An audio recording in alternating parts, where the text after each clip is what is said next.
Good afternoon. It is May 6, 2026, and we will begin formal meeting shortly. We'll begin with an invocation today from Police Chaplain John Taylor. Stand with me.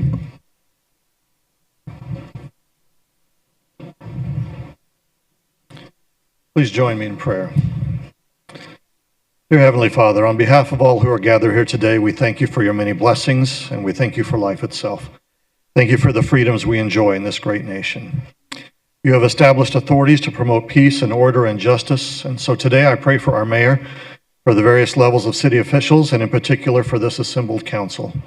I'm asking that you would grant them wisdom to govern, a sense of the true needs and welfare of our people, confidence in what is good, just, and right, the ability to work together in harmony, personal peace in their lives, and joy in their work. I pray for the agenda set before them today. Please give them an assurance of what would please you and what would benefit those who live and work in and around our beloved city of Phoenix. It's in your most blessed name I pray. Amen. Please join us for the Pledge of Allegiance. I pledge allegiance to the flag of the United States of America and to the republic for which it stands, one nation, under God, indivisible, with liberty and justice for all.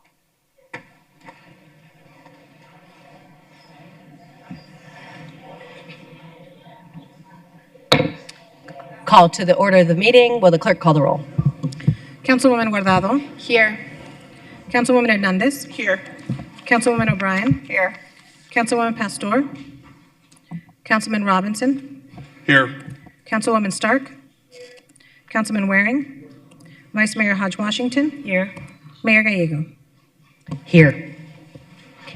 Mario Barajas and his team are here to provide interpretation. Mario, would you introduce yourself? Yes, Mayor, thank you. Good afternoon, my name is Mario Barajas, and I'm going to be working with Oscar Monroy and Elsie Duarte as Spanish interpreters. I'll now take a moment to introduce ourselves to our Spanish-speaking audience. Buenas tardes, mi nombre es Mario Barajas y voy a estar trabajando junto con Oscar Monroy y Elsie Duarte. Solamente quisiéramos repasar con ustedes un par de puntos que se nos podrá facilitar para proveerles la interpretación. Primeramente, si es que van a dar un comentario público, se les pide de que por favor hablen de una manera clara, lenta y entendible. Así podemos hacer precisamente eso, interpretarles con precisión. Y si acaso van a estar dando su comentario virtualmente, se pide también, además de eso, de que se evite distracciones de fondo. Muchas gracias. Thank you, Mayor. Thank you, Mario. Will the city clerk please read the 24-hour paragraph? The titles of the following ordinance and resolution numbers on the agenda were available to the public at least 24 hours prior to this council meeting and therefore may be read by title or agenda item only. Ordinances number G7511 through 7514, S52698, 52810 through 52846, and resolutions 22370 through 22376. Will the city attorney please explain the rule of public comment? Yes, thank you, Mayor. Members of the public may speak for up to 2 minutes to comment on agenda items. Comments must be related to the agenda item and the action being considered by the council. General comments that go beyond the scope of the agenda item should be made during the citizen comment session at the end of the agenda. City council and staff cannot discuss or comment on matters related to pending investigations, claims, or litigation. Additionally, any member of the public who appears before the council in their capacity as a lobbyist must, as required by Phoenix City Code, disclose this fact before addressing the council. The City Code states that speakers must express their comments respectfully and courteously. Use of profane language, threats, or personal attacks on members of the public, council members, or staff are not allowed. Such comments are disruptive and unrelated to the council's business. Any person who violates these rules may lose their opportunity to speak further and could be asked to leave. Thank you, Mayor. Thank you so much. We'll next go to item 1, meeting minutes. Councilwoman Stark, do you have a motion on item 1? Yes, ma'am. I move to approve. Second. Motion and a second. All those in favor say aye. Aye. Any opposed, nay? Motion carries. Item 2, Vice Mayor, do we have a motion on boards and commissions? Motion to approve mayor and city council, boards and commission nominations. Second. We have a motion and a second. All those in favor, please say aye. Aye. Any opposed, nay? Passes unanimously. We have 2 individuals who will be joining us on our village planning commissions. If they could please come forward.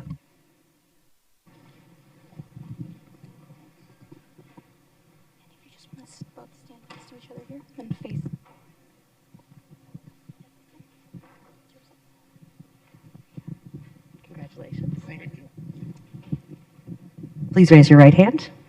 I state your name. Scott Flannery.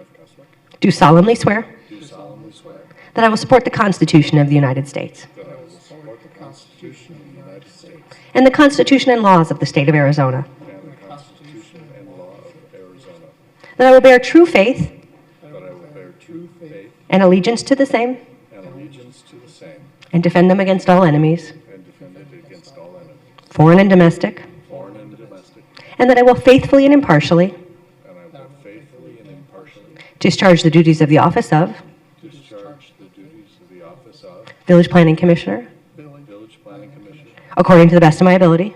according to the best of my ability. So help me God. So help me. Congratulations. Thank you for serving our city.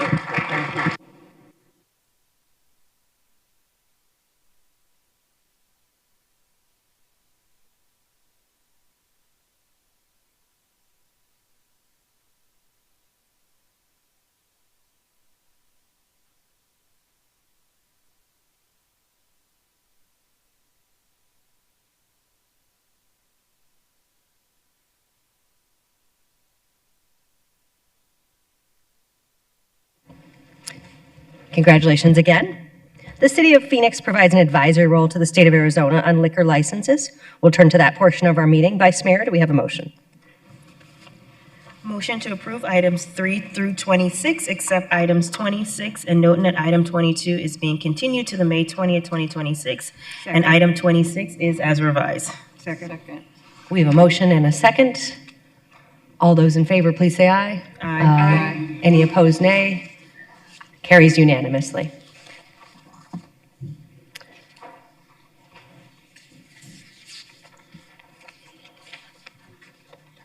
Item 26 is in District 4, so I'll turn to Councilwoman Pastor. I gotta turn myself off the meeting. Sorry. Item number 26, is there somebody here that? We do. Do you want to hear from staff, or we have the Staff. applicant? Okay. Staff. Members of the council, we have Leah Swanton with City Clerk.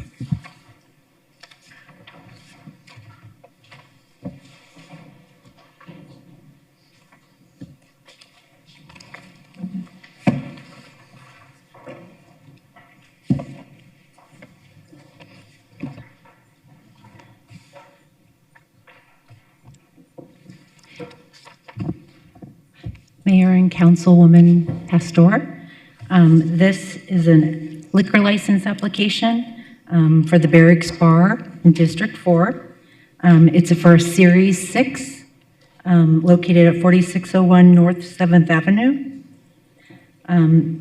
There is a 60-day limit for processing the application, which is May 12th of 2026. This request is for an ownership and location transfer of the liquor license for a bar. This location was not previously licensed for liquor sales and does not have an interim permit.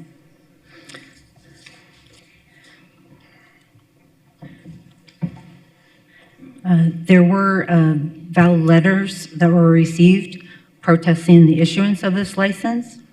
And originally, staff had recommended disapproval based on the police department recommendation for disapproval. However, that has now changed, and the police department is now recommending approval because the original owner has removed themselves from the application and is no longer involved in the business. So as to that, the City of Phoenix staff is recommending approval of this application. Okay, so I want to just add some clarity. As of yesterday, after speaking with the city clerk, the removal of that applicant, which had some background issues and issues where it was administered for a denial. As of yesterday, the removal, then it became approval. However, it did not remove all the complaints that I received or denial from neighborhoods that sit, or neighbors that sit right near the property. So I just wanted to put that on record, and so that people understand where I'm going with this.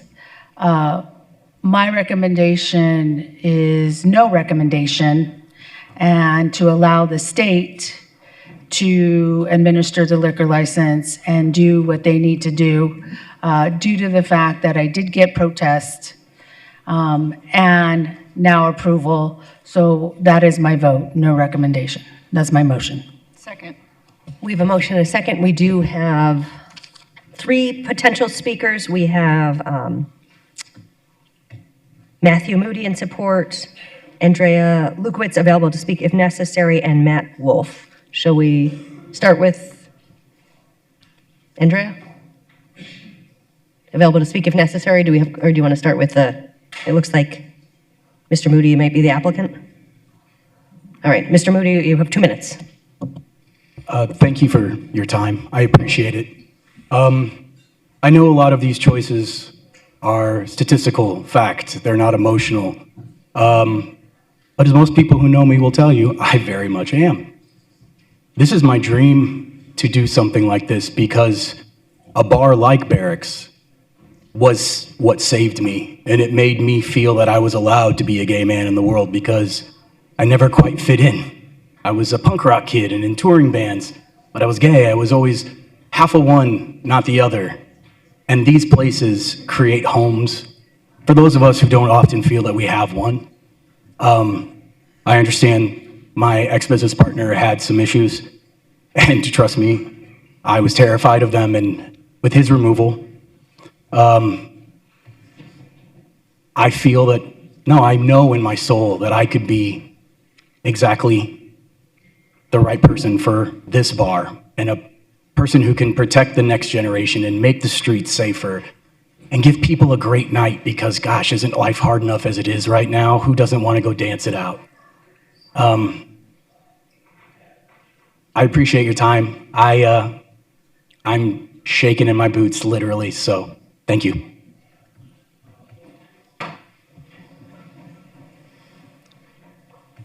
Good afternoon, Mayor, council members. We've been working with Mr. Moody, and he has worked diligently with other attorneys, with zoning staff, to create a place that will be safe. They have gone through a use permit process. The property does support the proposed use. They've worked directly with neighbors and will continue to be a part of the community. And of course, there's nothing worse than a community that doesn't get along. So he is providing his contact information, email, telephone, anything they need so that they can let him know if there are issues for the operations at any time. I know they're concerned with parking. He did work through the city, and they have now approved permit parking for the street, so that will restrict it from his guests. And we're hoping that with the cooperation of everyone, they will not have any issues. Thanks so much for your consideration. Our final speaker will be Matt Wolf.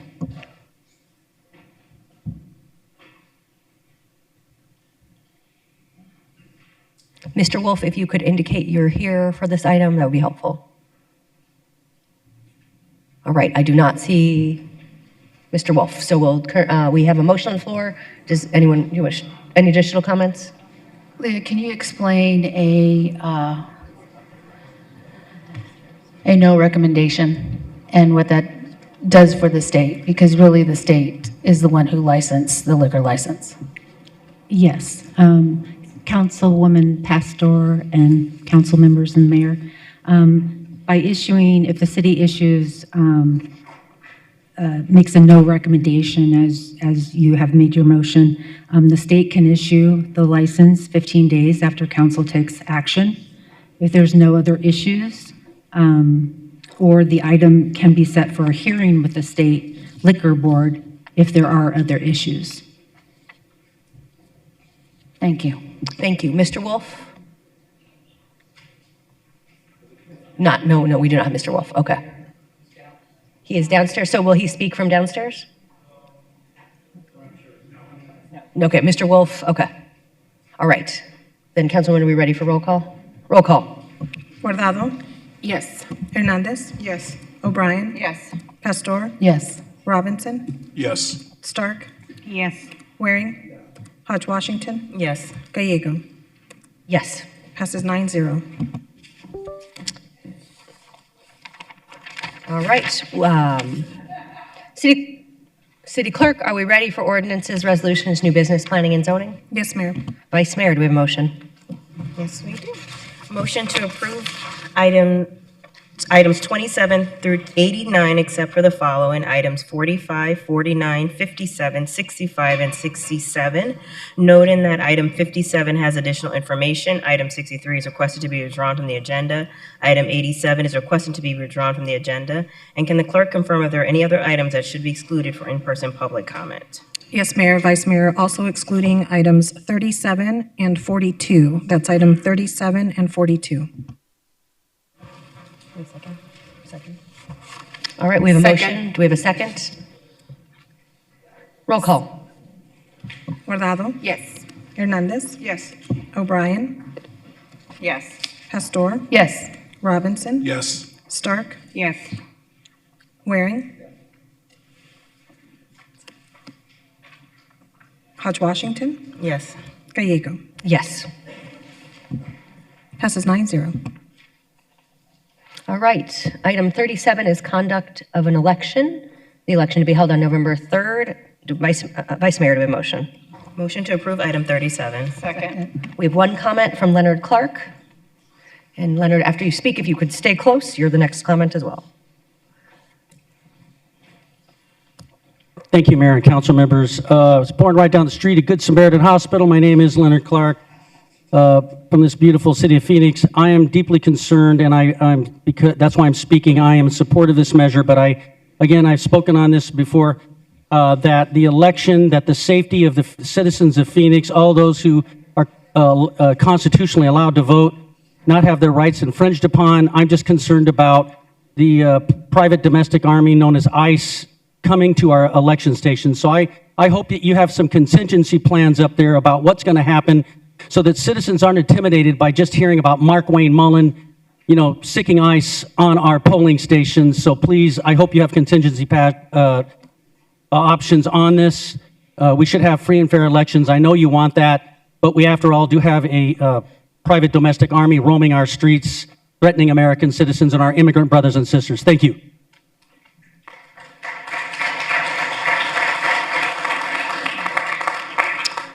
Thank you. Roll call. Guardado, Yes. Hernandez, Yes. O'Brien, Yes. Pastor, Yes. Robinson, Yes. Stark, Yes. Waring, Hodge Washington, Yes. Gallego. Yes. Passes 9-0. Next, we turn to item 42, which is an MOU between the City of Phoenix and Laborers International. Vice Mayor, do we have a motion? Motion to approve item 42. Second. We have a motion and a second. Leonard. Thank you. If the unions agree, because my father was a carpenter for 15 years as a carpenter, I strongly hope that you've worked with them and that they agree with it. And if the union, our brothers and sisters in our unions who make sure that we have an 8-hour workday, we're paid overtime thanks to our unions, all of these things that we wouldn't have, our workers, even for people who aren't in unions, I hope that you'll pass this if they agree. And thank you to our union brothers and sisters. But we need to keep supporting them because there's a lot of our workers that are not being treated fairly and being paid a fair wage while billionaires are making so much money off of our government. Thank you.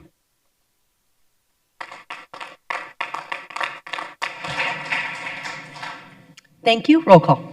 Guardado, Yes. Hernandez, Yes. O'Brien, Yes. Pastor, Yes. Robinson, Yes. Stark, Yes. Waring, Hodge Washington, Yes. Gallego.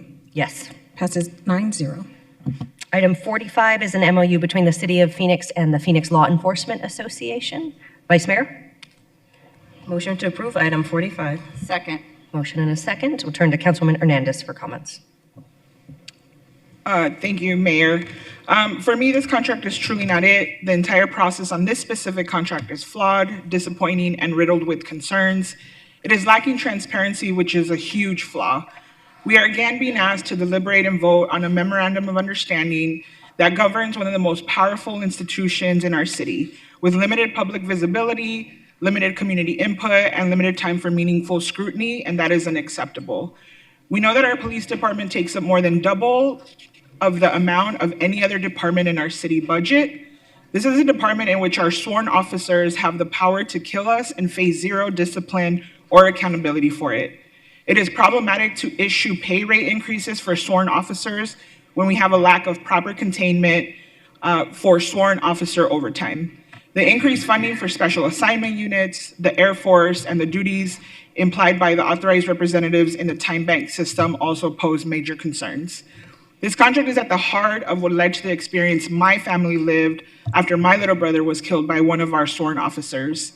Many of the protections outlined in this contract are the reason why my family and other Phoenix families have not seen any justice or accountability for the crimes committed by Phoenix police sworn officers. And I do not say that lightly.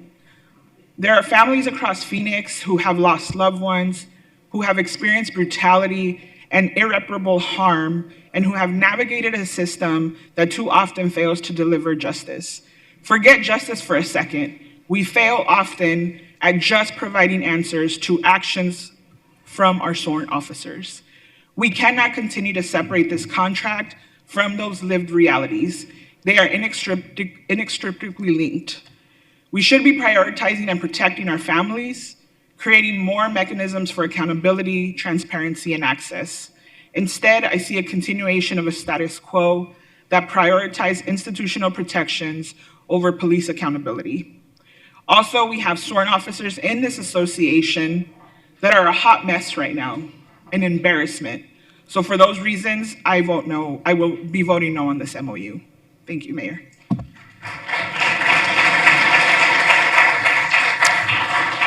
Councilwoman O'Brien.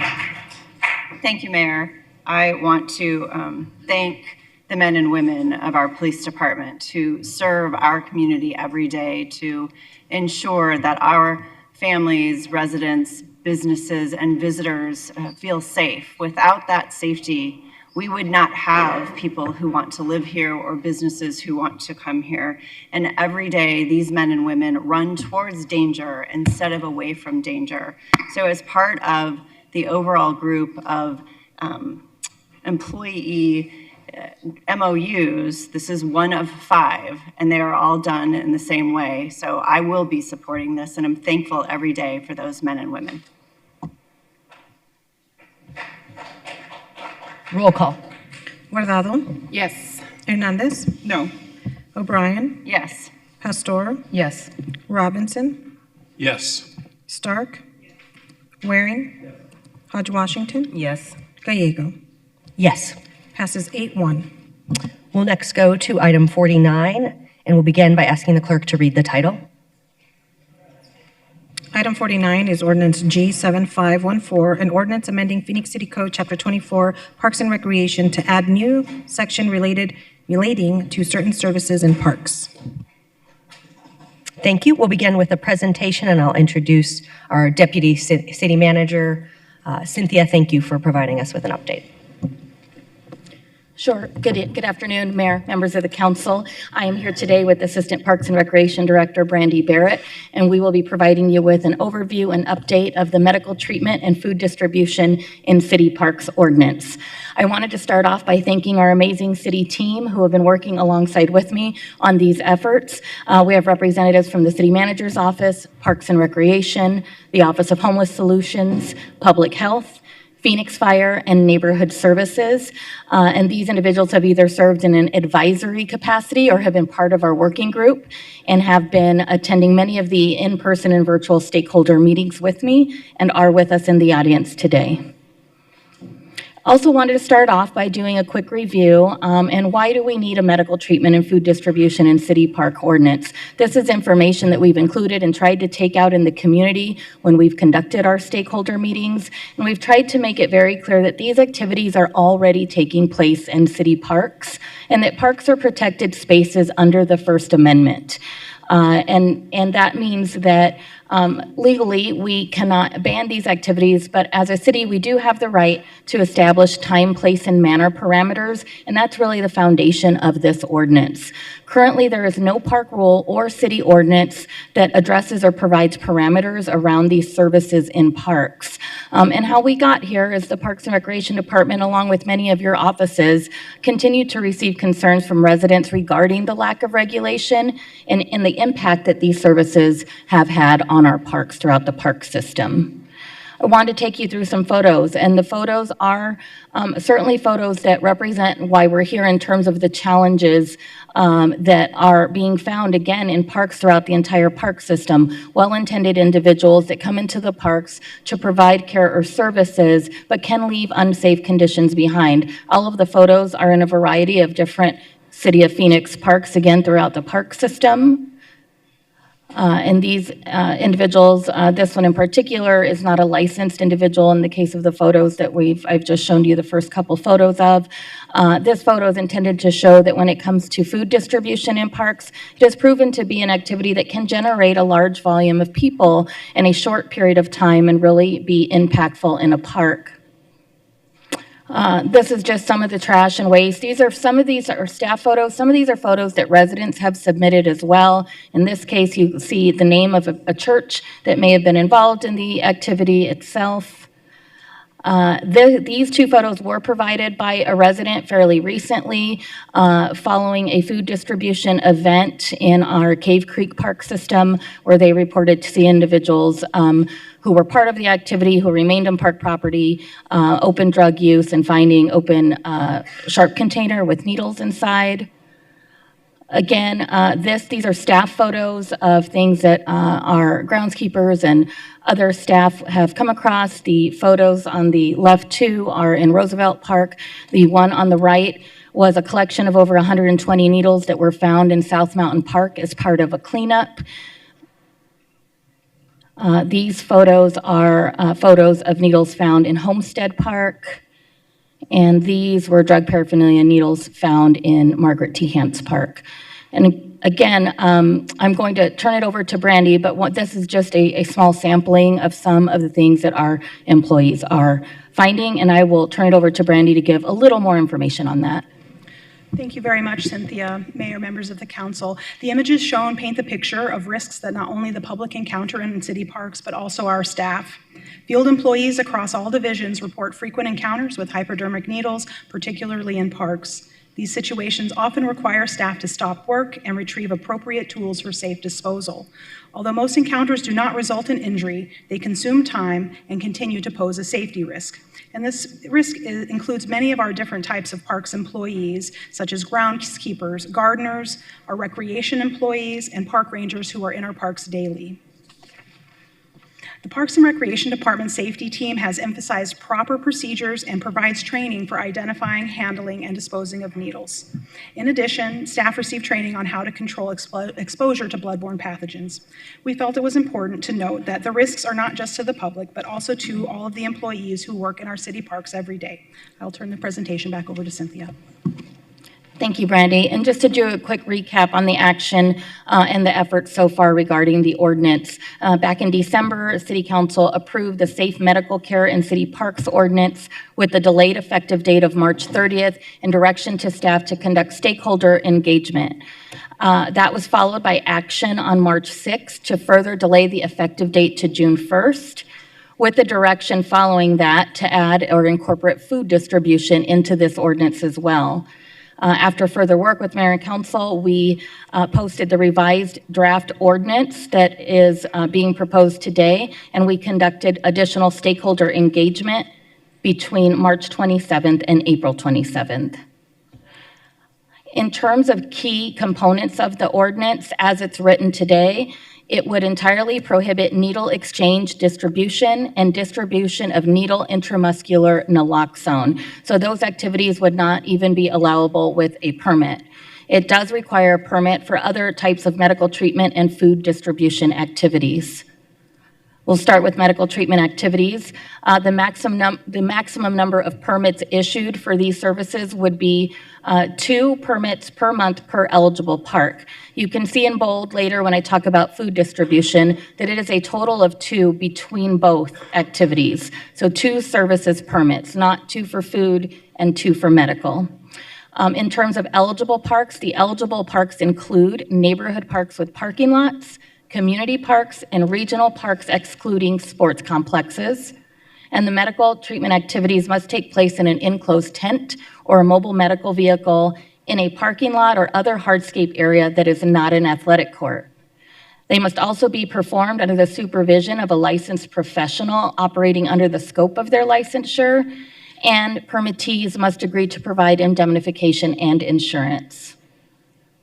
There are exceptions, and some exceptions, these are not all of them, include first responders, such as firefighters, law enforcement, paramedics, individuals who in the course of their professional duties are responding to emergencies would be an exception, as well as any person rendering aid to another person experiencing a sudden injury or emergency.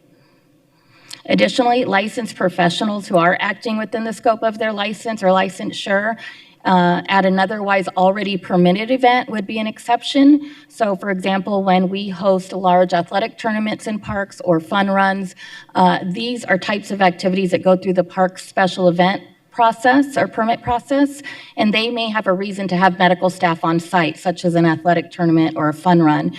Those would be an exception to this because they would go through an already established special event permit application process. And then also the distribution of intranasal naloxone in non-emergency or emergency situations. So what this is saying is that the nasal naloxone could be distributed. And both types of naloxone, needle, intramuscular, and nasal, can be administered when there's an emergency, but this is specific to distribution and handing it out. So as written, only the intranasal would be allowed to be handed out. In terms of food distribution, a food distribution event is defined as a gathering for charitable or humanitarian purposes that was planned, organized, or conducted to distribute food to any member of the general public at no cost or for a nominal charge. And again, we have that maximum number of permits issued here, just as that reminder that we're talking 2 service permits per park in a 1-month period. Exceptions to food distribution are that this does not apply to any event that was not planned or intended to serve or distribute food to the general public. So examples of this include family events such as celebrations, weddings, reunions, or other types of informal gatherings, and events that are not open to the general public or where the general public is not invited. Something I also wanted to point out, because we've had some questions around this, things that will continue to be allowable without a permit would be things like outreach and education. So people and organizations would still be able to walk into the park and conduct outreach and provide information about services. They can connect and transport people to services, and they can still distribute water and electrolyte beverages as written in the proposed ordinance today. And that concludes our formal presentation, and we'd be happy to answer any questions. Thank you so much. We'll begin with council member questions. Councilwoman Guardado. So I have some questions for you, Cynthia, and then I'm also gonna need, is Rachel here? Rachel as well. Thank you, guys.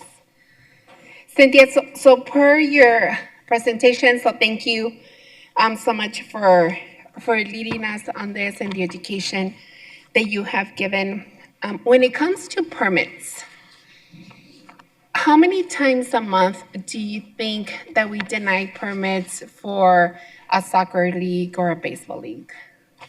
Mayor, members of the council, Councilwoman Guardado, I don't have a specific number. What I can tell you is that athletic fields are a good example of permits that get denied on a fairly frequent basis, and there's a variety of reasons for that.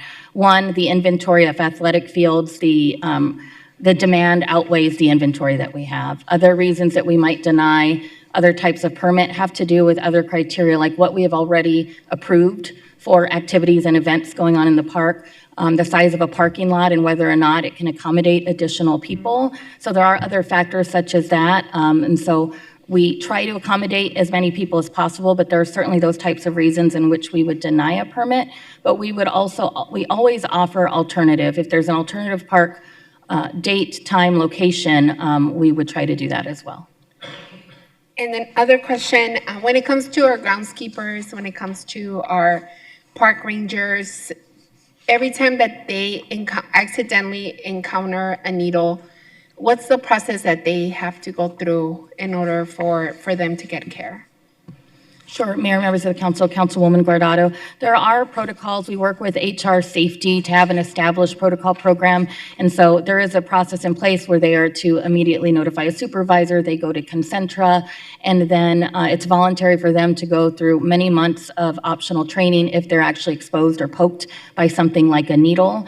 So there is training on the prevention side to try to prevent that. And then there is training on what happens if somebody is exposed. And if care is needed, how long do they have to get care for? It can be up to 6 months, Councilwoman. Okay, thank you. And can permits be denied, revoked, or restricted if activities negatively impact surrounding neighborhoods or park operations?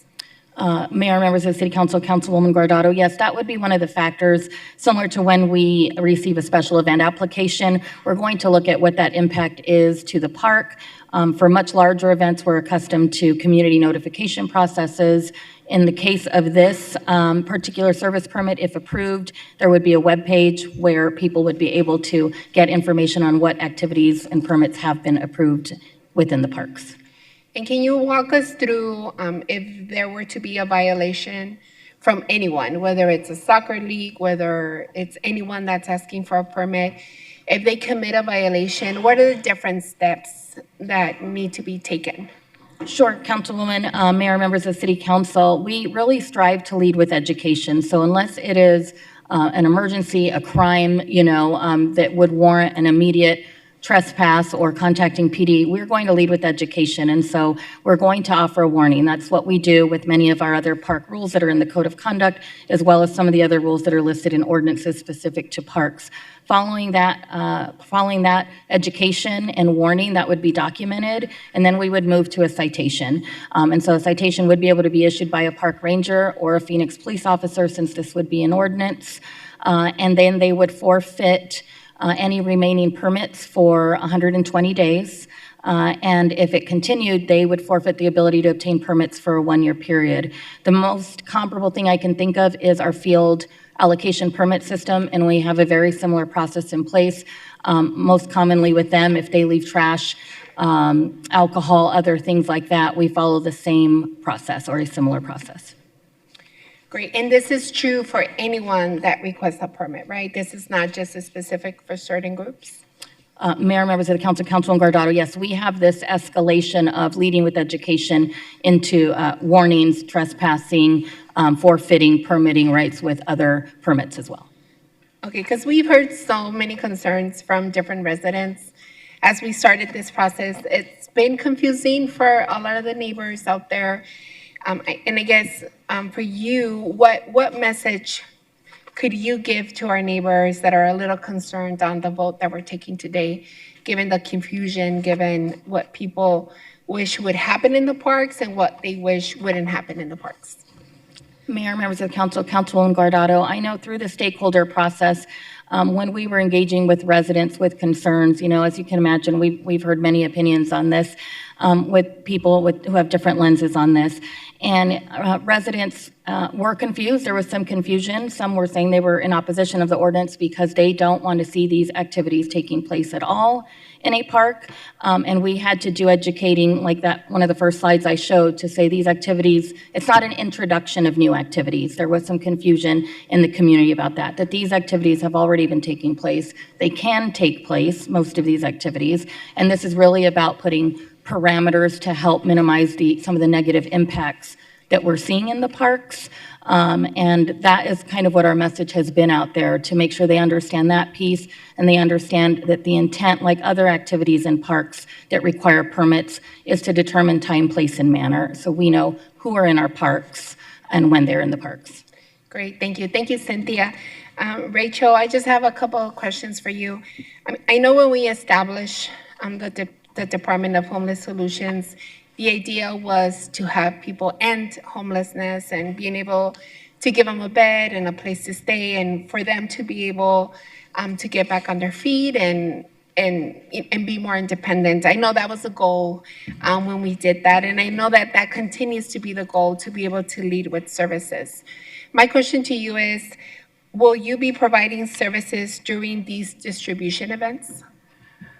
Mayor, members of council, Councilwoman Guardado, that is something that we have requested in this year's budget, is an additional 2 positions specifically to work directly in parks, in addition to the 2 that we currently have, but to be present in when there are events, when a permit has been pulled, so that our team can be there offering the whole array of services that Office of Homeless Solutions offers, and be there in support of those services to help end those individuals' homelessness and get them into an indoor environment if possible.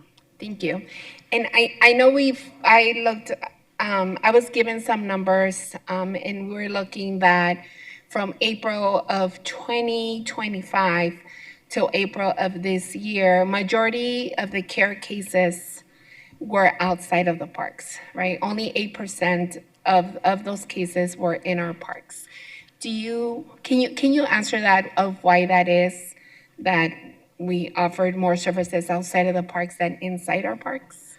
Sure. Mayor, members of council, Councilwoman Guardado, yes, we pulled some CARES data prior to this meeting. We looked specifically at all of the CARES cases from April of last year to April of this year, just to do a quick analysis of where those cases are.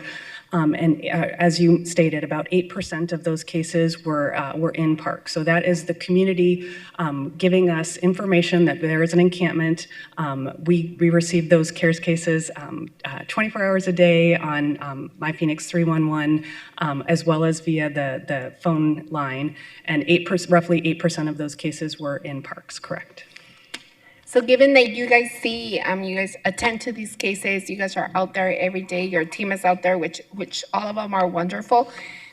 Are there ideas that you have of where these services could also take place, given that we only saw 8% success rate in the parks? Mayor, members of council, so one of the things that the Office of Homeless Solutions has done over the last several years is create additional outreach teams to meet the needs of people experiencing unsheltered homelessness. So we have a liaison team that solely works in alleys, for example. We have a liaison team that only works in streets in the right-of-way. We have a liaison team that only works in parks. And so we are looking certainly to expand all those services and meet people where they are, provide the services, resources that will help individuals end their homelessness. And that could be many different things to many different people. Most frequently, we're offering shelter services, treatment services. Right now, beginning May 1st, we've been offering heat relief services now that we have all of our extended hour heat relief sites open. And I know that a lot of your liaisons have really good relationships now with a lot of the neighbors. If residents report unsafe conditions, discarded needles, or sanitation concerns, what immediate response mechanisms will your office have in place? Sure. Mayor, members of council, Councilwoman Guardado, most community neighborhood groups are aware of our homelessness liaisons, which are our liaisons that are assigned to the different areas of the city. So neighborhood groups could certainly reach out to those liaisons, could create a CARES case, which would trigger not only Office of Homeless Solutions teams going out, but a wide variety of city departments that respond to CARES cases, as well as our outreach partner, Community Bridges, Inc. And I guess this question is either for you or for Cynthia. What safeguards are in place to ensure that activities involving needles do not create safety concerns for children and families using these parks?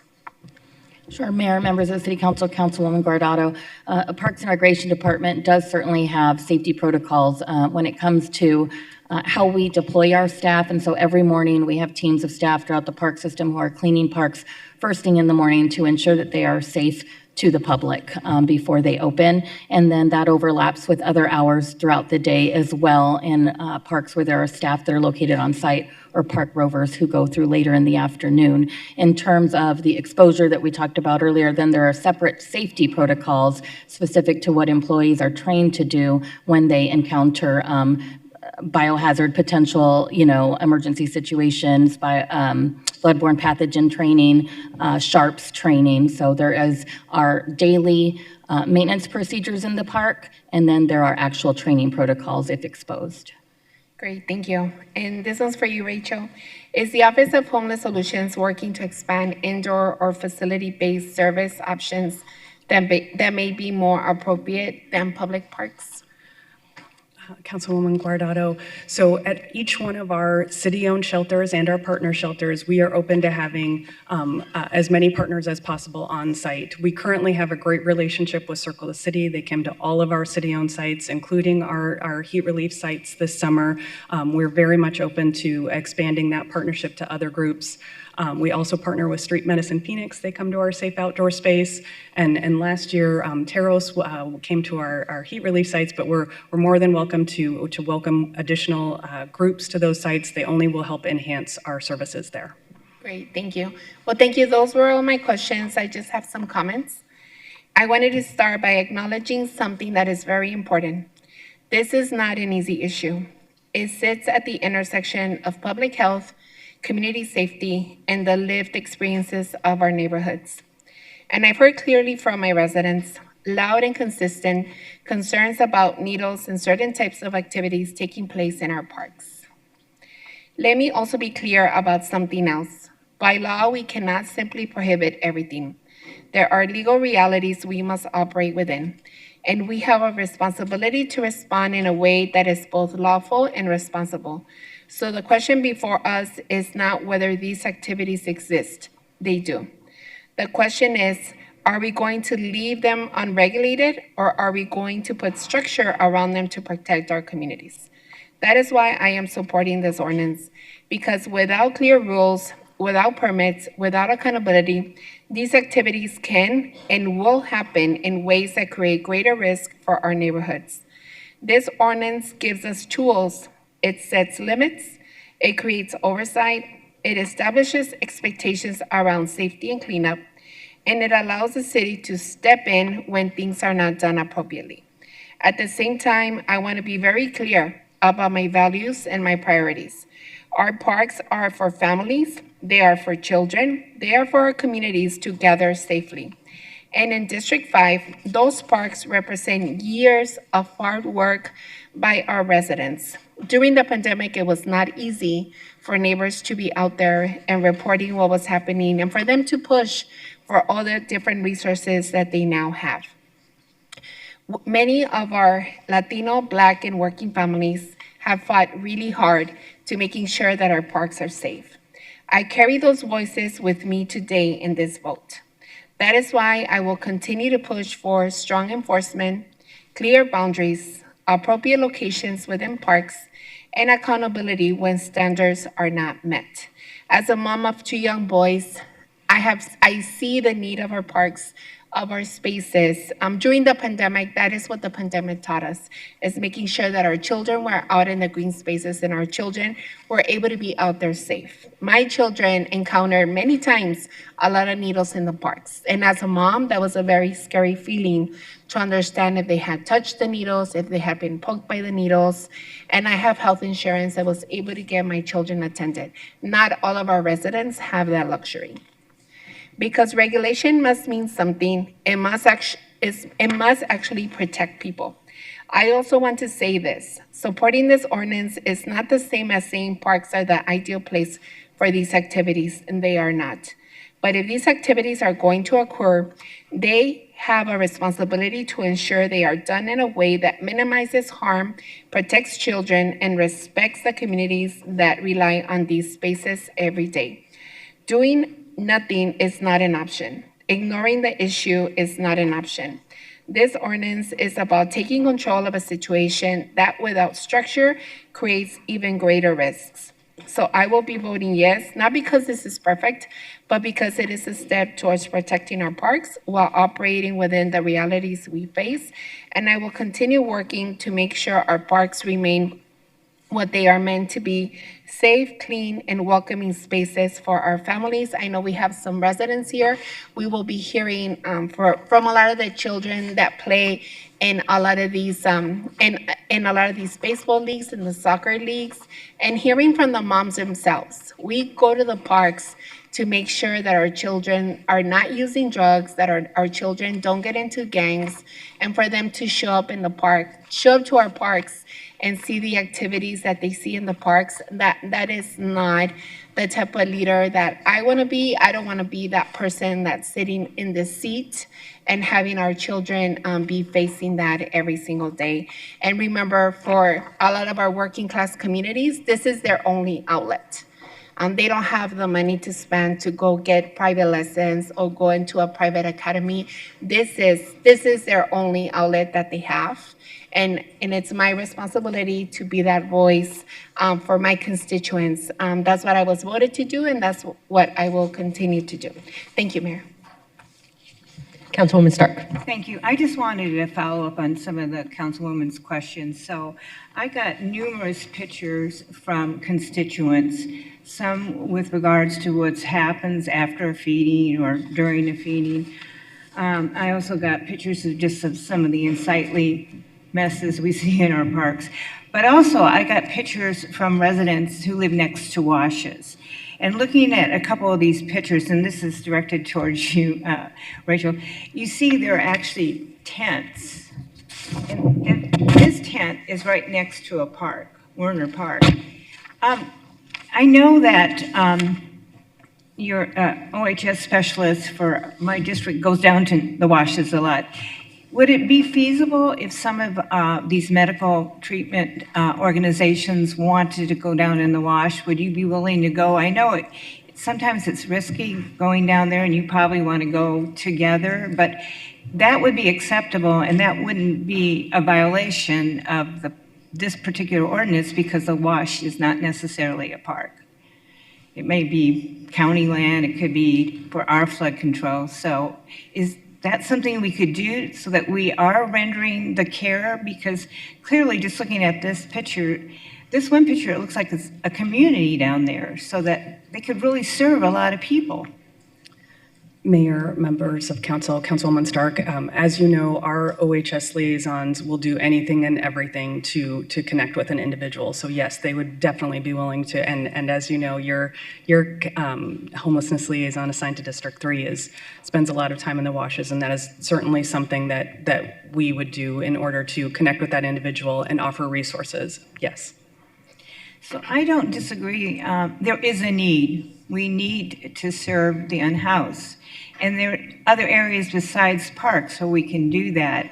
I think this particular ordinance provides a compromise so that they can still render services in the park. But I think we can team up and show them other parts of the city where we could definitely help folks in need. And perhaps if you go out, you could also assist and touch and try to get them into some of the shelters that we are funding, correct?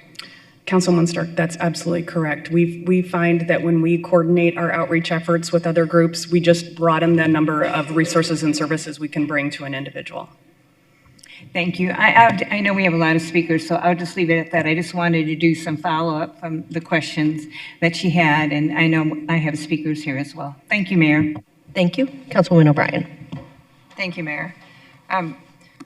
One of the concerns I heard from some stakeholders in the community is about unintended consequences.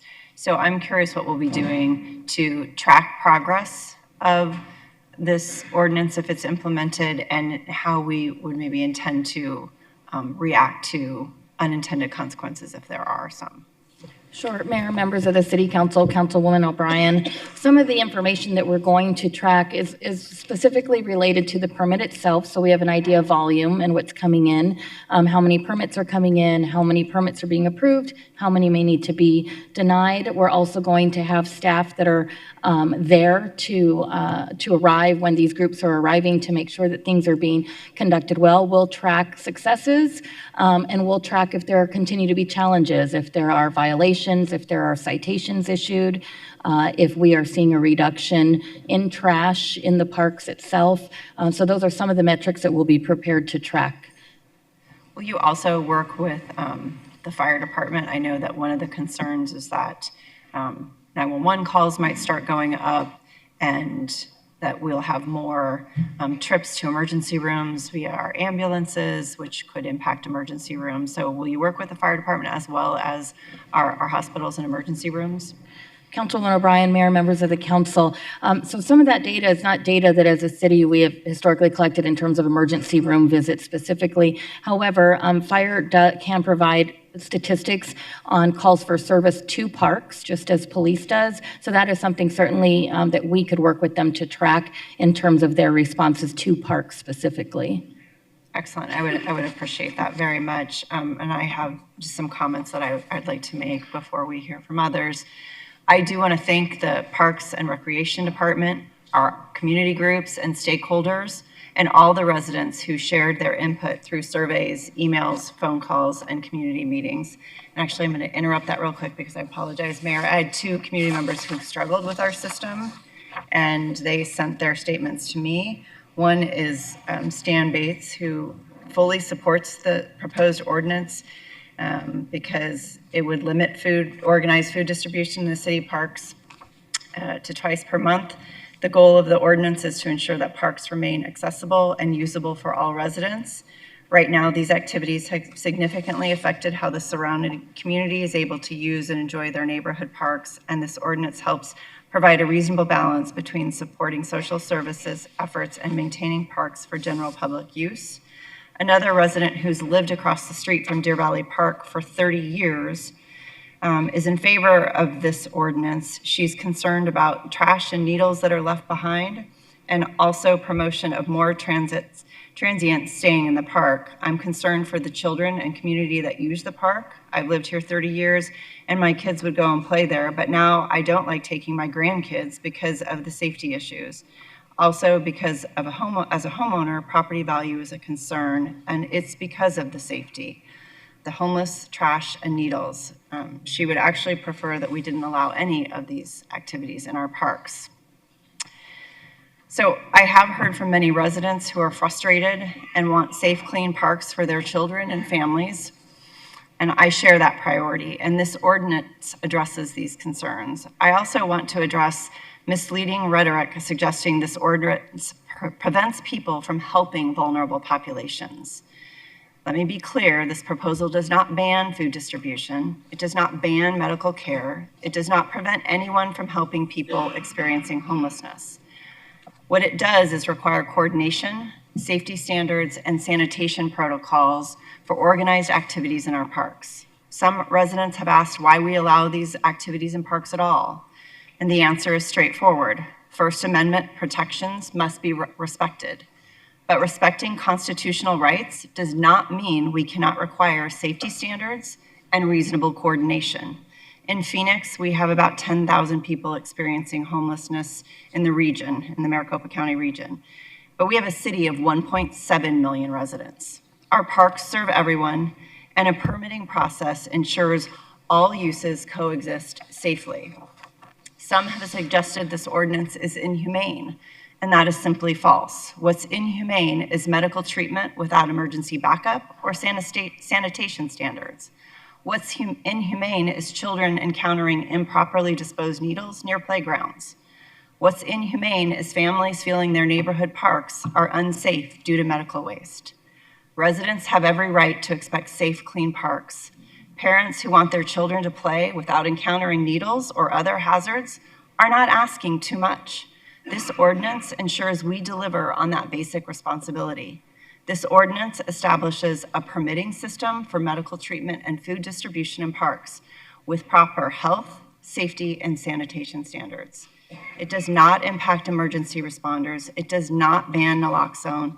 It does not prevent people from helping others in emergencies.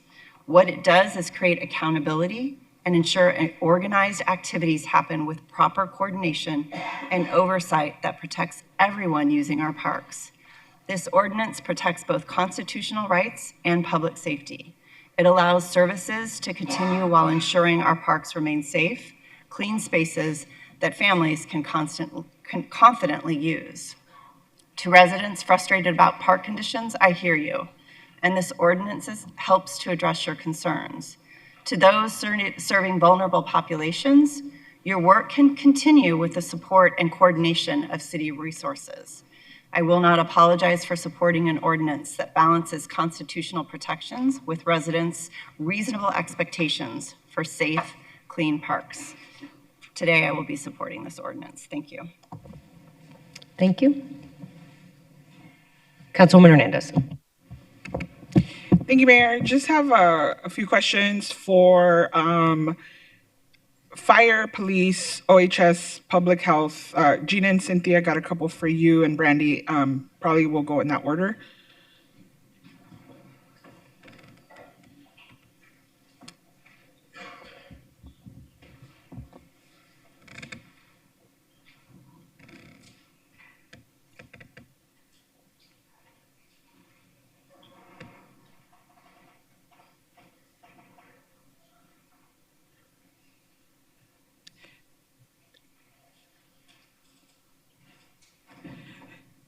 Chief Christ, thank you so much. I'm going to start with a couple questions for you. Was your department consulted in any way about the impact of this ordinance on the fire department's workload? Mayor Gallego, members of council, Councilwoman Hernandez, yes, the fire department was consulted and involved in stakeholder meetings. Okay, thank you. What increased cost and additional work will the fire department see as a result of if this ordinance passes? Mayor Gallego, members of council, Councilwoman Hernandez, specific to 911 calls at parks, we go on about 1,000 calls in these parks annually. In 2025, we ran 240,000 calls citywide and about 107,000 transports. Calls in these parks equal a fraction of a percent. That said, it's extremely difficult to forecast the impact on 911 activity levels, and our plan based on the decision today is to monitor those changes. Part of that monitoring must include that 911 activity levels do increase a few percent over the years. For example, in 2024, we ran about 236,000 calls. Last year, we ran about 240,000 calls. If our current trend line continues, we'll be at about 243,000 calls for 2026. Given the low incident rate, in addition to the monitoring, we rely on systems to get feedback from our responding personnel on impacts to our system. Thank you, Chief. My next question is, what is the projected impact on EMS call volume specific to dehydration, malnutrition, overdose, and unmanaged chronic conditions if access to these basic survival resources are restricted? Mayor Gallego, members of council, Councilwoman Hernandez, it's a difficult question for the fire department to answer. We're not a long-term care provider.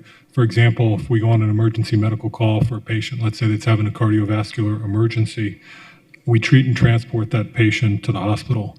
These critical and life-saving medical interventions are short-term by their necessity, and they are really absent insights into chronic conditions and otherwise detailed public health insights. Okay, thank you so much.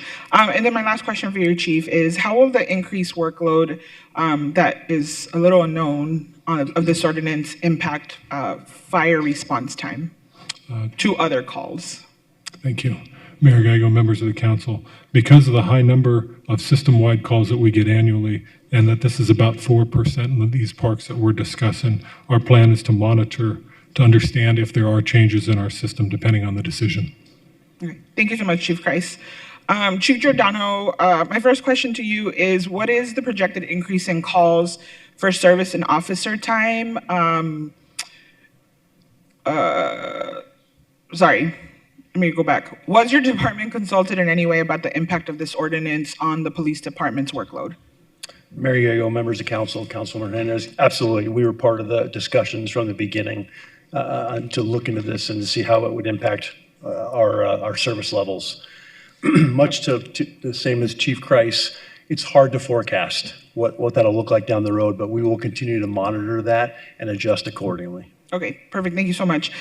What is the projected increase in calls for service and officer time associated with enforcement of this ordinance?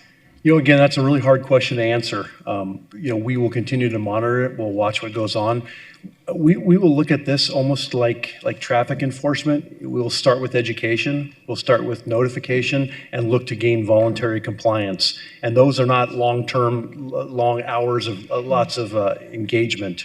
And then ultimately, if we couldn't get voluntary compliance, obviously we would go with enforcement. But we would continue to monitor that, what that workload looks like. Okay, thank you, Chief. Because even with leading with education, right, that still takes an officer to be engaged with a resident or a community member, correct? Not always, because there will be overarching communication as well in education, whether it's through social media, whatever it might be, that would not require individual officers to respond. But there would be occasions where we would have to respond and interact with members of the community just to educate them on the new ordinance. Okay, thank you so much. What work will you pull your officers off of in order to respond to the increased calls that would likely be generated by this ordinance? Well, it would start with our patrol officers would respond to calls for service. We could also transition to using community action officers to go out and conduct education. Some of our neighborhood enforcement teams could be called up to make those notifications and educational contacts as well. But again, it's really hard for us to understand until we know what that volume of work will look like. Okay, thank you. And then my final question to you is just, I just want a reminder that one of the central issues that was highlighted in the Department of Justice investigation was the misconduct of Phoenix sworn officers, treatment towards individuals experiencing homelessness. Basically, Phoenix officers were found to have violated the constitutional protected rights of homeless residents. So given that fact, what training protocols are in place to ensure officers can distinguish between prohibited activity outlined in this ordinance and the constitutionally protected rights of our homeless residents? Mayor Gaggo, members of council, Councilwoman Hernandez, that's a great question. One Chief Ken and I have talked about as recent as this morning. If this ordinance is passed, we'll work very closely with our law department and our training unit to create a briefing for all officers that we would push out to all officers, almost like an informational sheet on what our expectations are. Because again, I believe in clear expectations on the front end, so it's not a guessing game of what we expect from our officers. But then also the description and explanation of the ordinance, and then what enforcement or what educational resources we look for them to give when interacting with members in the parks. Okay, thank you so much. That was all my questions for you both. Rachel, I have a few questions for you, and then I'll have a question for public health, and then Gina and Cynthia.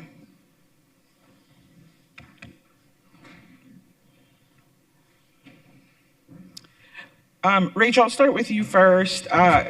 Your department is tasked with supporting our residents who are experiencing homelessness. And I would like to take a point of personal privilege, just really thank you for all the work that OHS is doing out, especially our coordinators out in the districts, right? They're connecting with folks every day and trying to bridge that gap and get folks the help that they need. So thank you for that. This ordinance will directly impact that work from your department. How will your work change or increase if we push homeless individuals out of the parks and into our alleys and our streets? Mayor, members of council, Councilwoman Hernandez, thank you for acknowledging our hard work. As you know, the Office of Homeless Solutions outreach, our liaisons and our caseworkers, as well as all of our contracted partners, really work tirelessly every day to connect people with services to help them end their homelessness. We work all over the city. We not only have the liaisons assigned to council districts, I mentioned earlier we have liaisons specifically assigned to parks, but we also have liaisons that are assigned specifically to alleys and to streets, and those folks are paired with the streets department and the public works department, and in the case of parks, with park rangers. So we are working every day to help meet more people and connect them with resources to help them end their homelessness, and we will continue to do so throughout the city. Okay, thank you so much. Care providers and food sharing providers, I really believe that they bridge a big gap that the city is unable to meet. What will be the impact on the needs for service from your department if we move forward with criminalizing these providers? Mayor, members of council, Councilwoman Hernandez, We welcome additional partnerships with these medical providers. I mentioned we already have a very close relationship with Circle the City, who comes to all of our sites. We really would like to enhance that relationship as well as other organizations. We also recently, within the last few months, have began a program both at our Safe Outdoor Space and the Phoenix Navigation Center, where we can welcome groups who distribute food at those sites. So we're really looking to work with individuals at our current sites, as well as the additional positions that we requested in the budget this year. And that would be really to work collaboratively with these groups out in the parks when there is a permit pulled, or doing outreach on a daily basis. Thank you. And Rachel, what is the capacity that our sites are at? Like the city-run sites, like SOS and Phoenix Navigation Center, and the other shelters? Sure, yeah. As Mayor and members of council, we deal with probably a handful of open beds at each one of our sites, and our outreach teams are coordinating those beds daily. So every day we know exactly how many male beds, female beds, spaces at our Safe Outdoor Space that we as a city have. And then we also additionally have other partners, nonprofit-owned shelters, other treatment programs that we coordinate with when our beds are full. Okay, thank you. But my understanding is that most of our shelters are near capacity. So even if we expanded more partnerships with organizations, that is still limited. If, let's say, for example, Phoenix Navigation Center is at 99% full, right? Even if we bring in other partners, it's still not going to address the concern for the folks that aren't able to get into one of our shelters. Thank you for that clarification. So, Councilwoman Hernandez, we do have a handful of beds. We make sure those beds are filled by our outreach teams every day. One of the partnerships that we recently began actually with the Circle the City outreach team is they brought on board additional beds that we did not have access to. They're medical respite beds. So yes, we make sure that we fill to capacity every day with individuals who are looking to get indoors. Okay, thank you so much. Has your department looked into creating safe distribution zones? If so, was there any findings around that? Mayor, members of council, Councilwoman Hernandez, we look at best practices at other cities all the time. In fact, other cities come and look at us for best practices as well. And this is not something that we have recommended to policymakers at this time. We've really focused on ensuring we have indoor resources, building our shelter capacity, and building our outreach teams. Okay, thank you so much. And then just my final question for you is OHS prepared to meet the additional workload that these groups do, right? I shared earlier, like, I really believe they fill a big gap that we just can't meet. We haven't been able to meet in the past. So are we now in a position, because 2 additional positions through the upcoming budget, is that going to be enough to meet the need that for the workload that could shift? Mayor and members of council, Councilwoman Hernandez, we will continue to do the best that we do every day, and we are hoping to really coordinate with these organizations to collaborate and do more as we can. Thank you, I appreciate that. Yanitza, for my question for you would be from the public health perspective, what will be the impact of this ordinance on the community? Mayor, members of the council, Councilwoman Hernandez, thank you for that question. Really, from a public health perspective, I do want to acknowledge how complex this issue is, as noted by Councilwoman Guardado. This is a crisis that is compounding, right, with substance use increasing, mental health issues that are increasing for our community, as well as decreasing access to health care for our neighbors. And in order to maintain and ensure that the significance of these compounding crises do not continue to impact our community negatively, the Office of Public Health shares the priority of ensuring that access to these services, life-saving services, are made accessible to the community. The Public Health Office also shares this priority with our fellow city colleagues, departments, and community agencies, and ensuring that all people utilizing the park spaces, including people who use drugs and people experiencing homelessness, continue to have access to services. Okay, thank you. And, you know,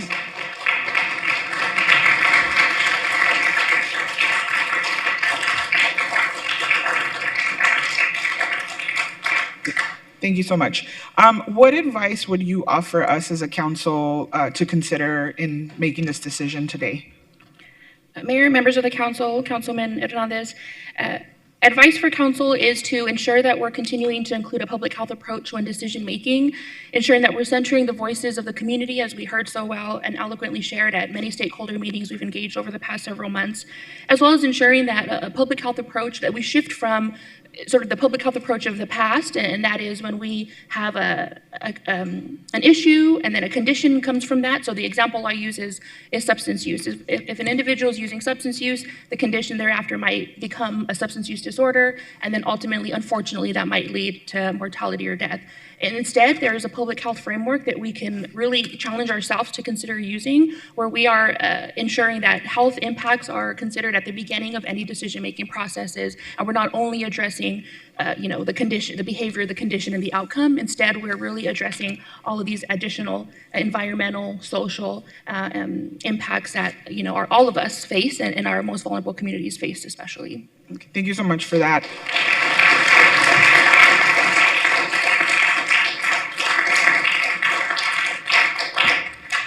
Gina, I have just one question for you. I know that the City of Phoenix has made commitments to support SSP through Fast Track Cities. How do we support that and other harm reduction efforts if this ordinance passes now? And going forward, how will this impact our commitment to support that work? Or if someone else can answer that. Thank you, Mayor, members of council, Councilman Hernandez. In terms of as a city and where we go as a city, I think we continue to kind of evaluate each issue as it comes up. And as Yanitza mentioned, she is embedded in our work, and she has been working with Office of Home Solutions and other departments in terms of looking at the data, looking at the impacts of things like heat, kind of advising how our heat relief program and our those sites are going. She is embedded kind of in what we do as an organization. And so I think the syringe issue is a very complex issue, and so we are always balancing the impacts on the community as a whole, how the parks are able to be used by all members of the community, and so we'll continue to look at how we can support the operations of those sites so that all the residents can enjoy them. Okay. Thank you so much, Gina. That was my only question for you. Cynthia and Brandy, just a few questions, so whoever wants to take these. First, there's a lot of pictures included in the presentation. How are we able to, I want to provide some context to the public, so how are we able to tell or to know what organizations these items were linked to? Sure, absolutely. Mayor, members of the City Council, Councilwoman Hernandez. For some of the photos that you saw, as particular in District 3 in the Cave Creek system, we are familiar because that organization, or who we believe it to be, is someone that has worked with us to obtain approval to be there on a very regular basis. In some of those photos, what we find, because there is no formal permitting procedure, rule, or ordinance currently, we don't always know who's leaving that behind, and oftentimes it's either shared by residents, reported by staff, but just simply unknown in how to contact the individuals that were doing those services. Okay, thank you. But I just want to kind of follow up a little bit. Believing we know who the group is that left the trash, and knowing for sure for a fact who left the trash are two completely different things, right? Yes, Councilwoman Hernandez, there are certainly times where we don't know who is leaving it and who we either have had staff observed or had residents take photos of. Okay, thank you so much. I saw in the survey report, thank you for getting us all. Also, let me make sure I thank you I know this has taken a lot of work for everybody, for all of staff, so just regardless of the decision that happens today, I just do want to take a moment to thank you for all the work that you've done on leading this. I did see in the survey report that we were given back that staff did research on what other cities have done in their parks. Largely, this research showed that these cities are not doing anything as harsh as this ordinance. Did you talk to those cities to see how it's going or to get feedback on our proposed ordinance? Mayor, members of the City Council, Councilwoman Hernandez, there was a team of us who certainly conducted the research in different ways. So between Parks Department, the Law Department, I think Yanitza and the Public Health Office, we have certainly talked to different cities locally and across the country to help get information that would be helpful in crafting the ordinance. Okay, thank you so much. I appreciate that. I also went and did some of my own due diligence. I did reach out and talk to elected officials from New York, from San Diego, from LA, from Philly, and bigger cities that are pretty comparable to Phoenix. And honestly, the response I get was they were pretty shocked that Phoenix was moving in such a punitive way.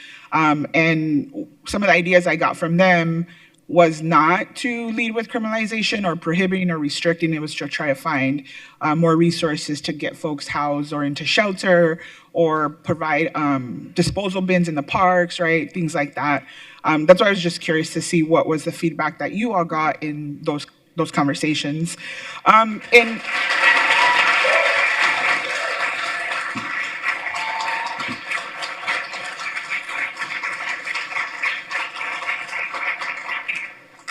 In which city parks have we heard complaints from residents about needles in food distribution?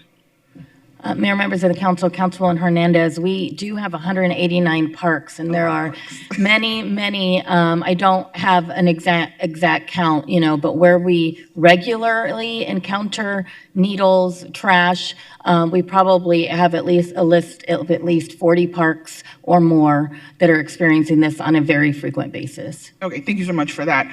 And my next question is, are you able to provide data on the percentage of individuals that are currently accessing these services in the parks through some of the providers that are out there doing this work? Mayor, members of the council, Councilwoman Hernandez, because we have never had a formalized approval process, we don't have data on everyone who has been in the parks and how frequently they are. Okay. Through this process, we've certainly engaged with organizations who say they are providing services regularly, but without a process, we haven't had a way to track that. Okay, thank you so much. And I'm assuming that we're going to find a way to track that if this ordinance passes, and after a time, we might be able to know what those percentages are? Yes, Mayor, members of the council, Councilwoman Hernandez, that is correct. So we will absolutely be tracking the number of applications that come in, that are approved, that are denied. There'll be very specific data that we will now be able to track. Okay, thank you so much. My next question is, what empirical evidence do we have that restricting care distribution will result in measurably cleaner parks? Mayor, members of the council, Councilwoman Hernandez, we do not have data that is specific to that on park property. Yep. I got a couple more questions, y'all. Let me get through them. Okay, thank you so much. Have we as a city evaluated any partnership models with harm reduction organizations that are already conducting like routine cleanup and stewardship? I know like in LA, there's a partnership that exists between LA and some organizations that have a agreement and they work together to keep parks clean. Do we know of any of that, or did we look into that? Mayor, members of the council, Councilwoman Hernandez, we do not specifically do any work specifically with harm reduction groups. We do have an established volunteer program where many different types of organizations are providing regular park cleanups, but I cannot think of any specific harm reduction organizations we partner with to do that currently. Okay, thank you so much. I think those are all my questions for now. Thank you, Mayor. And sorry, Mayor, one more thing. Again, thank you so much to Cynthia, to you, and to all of the city staff for your candidness in answering my questions, and trust that I understand the position you all have been put in. Thank you, Mayor.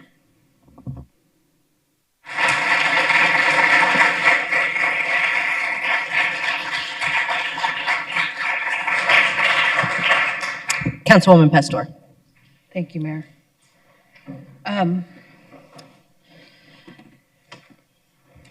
Right now, we were talking about, the questions were about data. And so I want to know how you're going to collect that data and how you're going to distribute it to the public so that we can monitor and watch what is happening. Mayor, members of the council, Councilwoman Pastor, we can certainly work on putting together information on the type of data that we're going to be able to track if approved now that we have a permitting process. That is certainly information that we can share in a variety of ways at the direction of the council. We can report it to you, we can report it to the Parks Board, so we can work on that and come back with a recommendation. And what I mean is, I would like to know what data you would be collecting. What have you thought about? Yes, Councilwoman Pastor. So right now, we know that we will be able to report on data such as the number of permit applications we receive, the number of permit applications that are approved, that are denied, the number of permits per park will be able to be something that we track. We'll be able to track if there's any education or contact made, citations that are issued, success that we're seeing, and challenges that we're still seeing. Okay, and when you see the successes, but most importantly, the challenges, how would you go about solving those challenges? Mayor, members of City Council, Councilwoman Pastor, in terms of finding groups or individuals that are out of compliance, we have a process established where that would be a warning, a letter, so there would be an educational component to that. I'm asking, how would you confront the challenges? If we are seeing that this ordinance is facing challenges, how would you notify any of us to possibly look at the ordinance and face the challenges? Sure, Councilwoman Pastor, Mayor, members of the City Council, at the Council's direction, we can certainly establish a formalized way to bring that information back to the Council or a City Council subcommittee. And would it be the council or would it be the Parks Board? Because that gets confusing at times, and sometimes it's thrown out, let's go to the Parks Board, not the council, and then sometimes it's thrown to, let's go to the council. So how would we give clarity to that? Councilwoman Pastor, because this is an ordinance, council has authority over ordinances, the Parks and Recreation Board does not, so it would be the City Council. Okay. Rachel, how many beds do we have in total, the city have? So at our city-owned sites, I'm just doing a quick calculation. We have 280 at PNC, 200 at Washington, and 300 at the Safe Outdoor Space. So about 1,000, I'm just rounding. And then we have city-controlled sites as well with Rio Fresco and North Mountain Healing Center, and then we partner with several other nonprofit organizations. So the city has under 1,000, but some with when we add in the city-controlled sites, it's over 1,000. So I'll round out 1,500? About 1,500, I'm just rounding up. Yes. Sure. So we're just gonna give a guess. I'm gonna use 1,500. Let me just put it that way. I'm gonna use 1,500. So the city has 1,500 beds. In our last briefing, how many are facing homelessness? So population total that we have in Phoenix? Mayor, members of council, the PIC count is actually coming, the numbers are coming out very soon, this week, I'm told. But at the last PIC count, there was roughly in Maricopa County, 10,000, a little under 10,000 individuals, and roughly half of them in shelter and half of them unsheltered. In Phoenix? In Maricopa County. I'm particularly now narrowing into Phoenix. So I did not bring and we're that. the largest city, and I'm assuming, and I don't want to assume, but I don't think we have enough beds in 1,500 beds.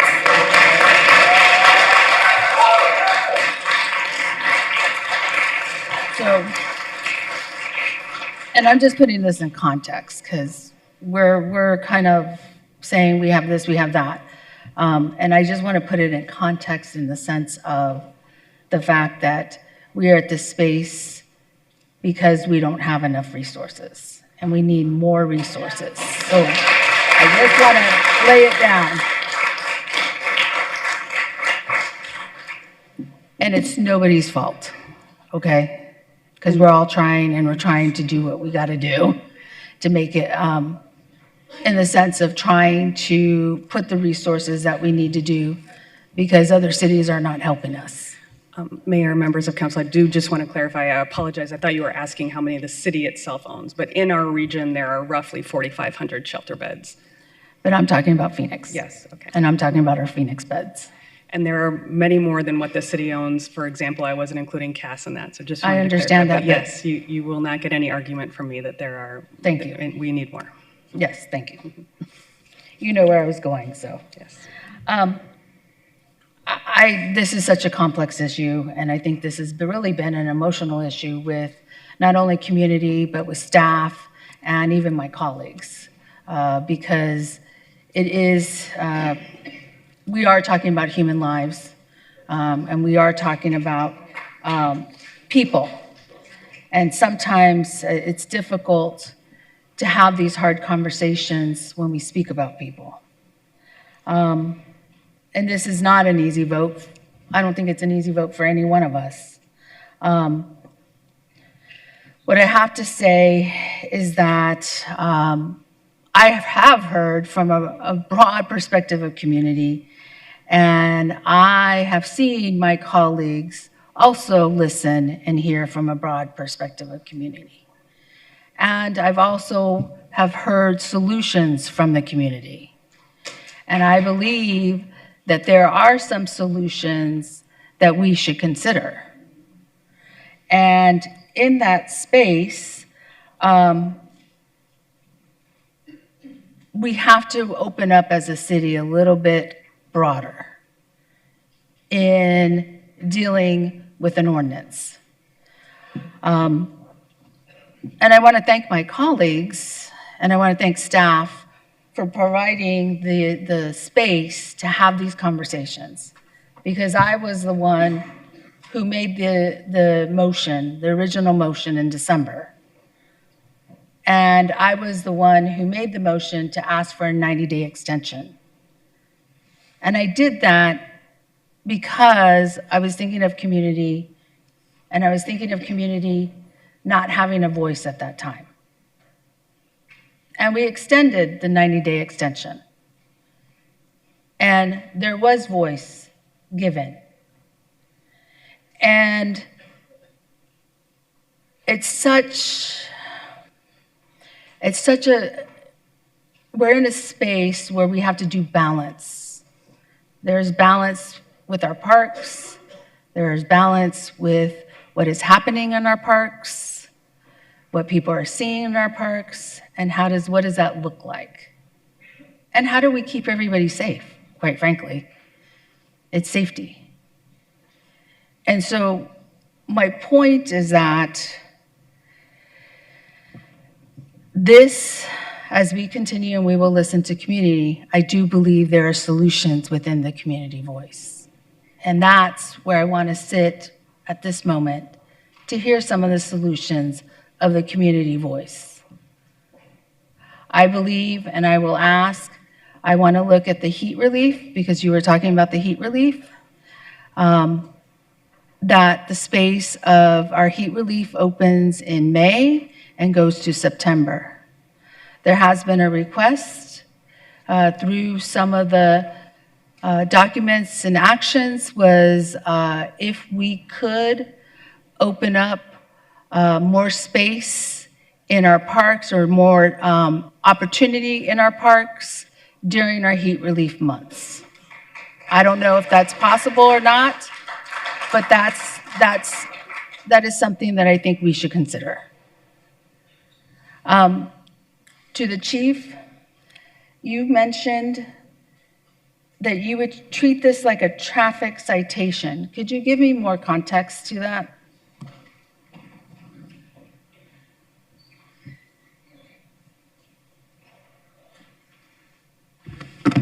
Mayor Gallego, members of council, Councilman Pastor, what I was referring to is how we would address the issue holistically. We would look to address that through, because ultimately what we want is voluntary compliance with the ordinance. Just like we do for traffic and violations, we want voluntary compliance. So we would lead with education, and then we would ultimately result, if we had to, we would result in enforcement. So that's the analogy I was trying to make there. So you're saying that if I'm trying to figure out the analogy, and I don't even know how to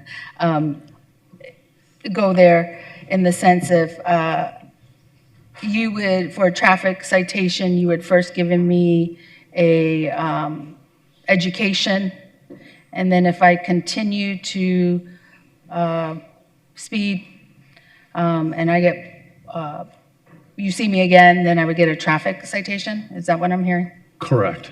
Okay. Is a traffic citation, what type of citation is that?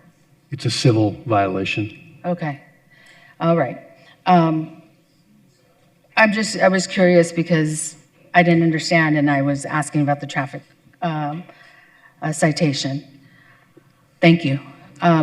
At the end of the day, what I wanted to also say is that the 90 days was also to look our First Amendment rights and our constitutional rights. And that's what the other reason why I wanted the 90 days, so that so the lawyers could look at the ordinance. And I heard that loud and clear. Thank you, Mayor. Thank you so much.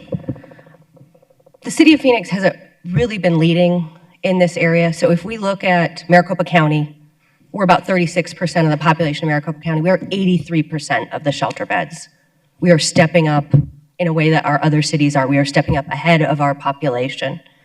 Since we spent $185 million over the last 4 years on new capital projects and homeless service operations. I think we should contrast that with the state. Could someone from Government Affairs please come up? So we passed a budget this week, or I'm sorry, we had a meeting yesterday on our budget. Should we move forward with that budget, it will bring us, Ed, to $15 million in our housing trust fund? Mayor, that's correct. It would be 15 million, just slightly over $15 million for the Housing Trust Fund. Okay. So the state passed a budget this week.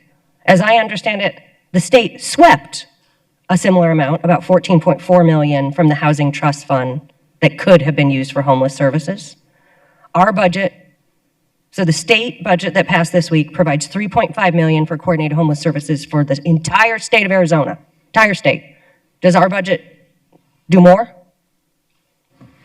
Mayor, I'll defer to Rachel, but just in the budget you discussed yesterday, there's almost $20 million additional that the city is adding to its budget this year for outreach in homeless solutions, in addition to what you mentioned, in addition to the staffing that Rachel has.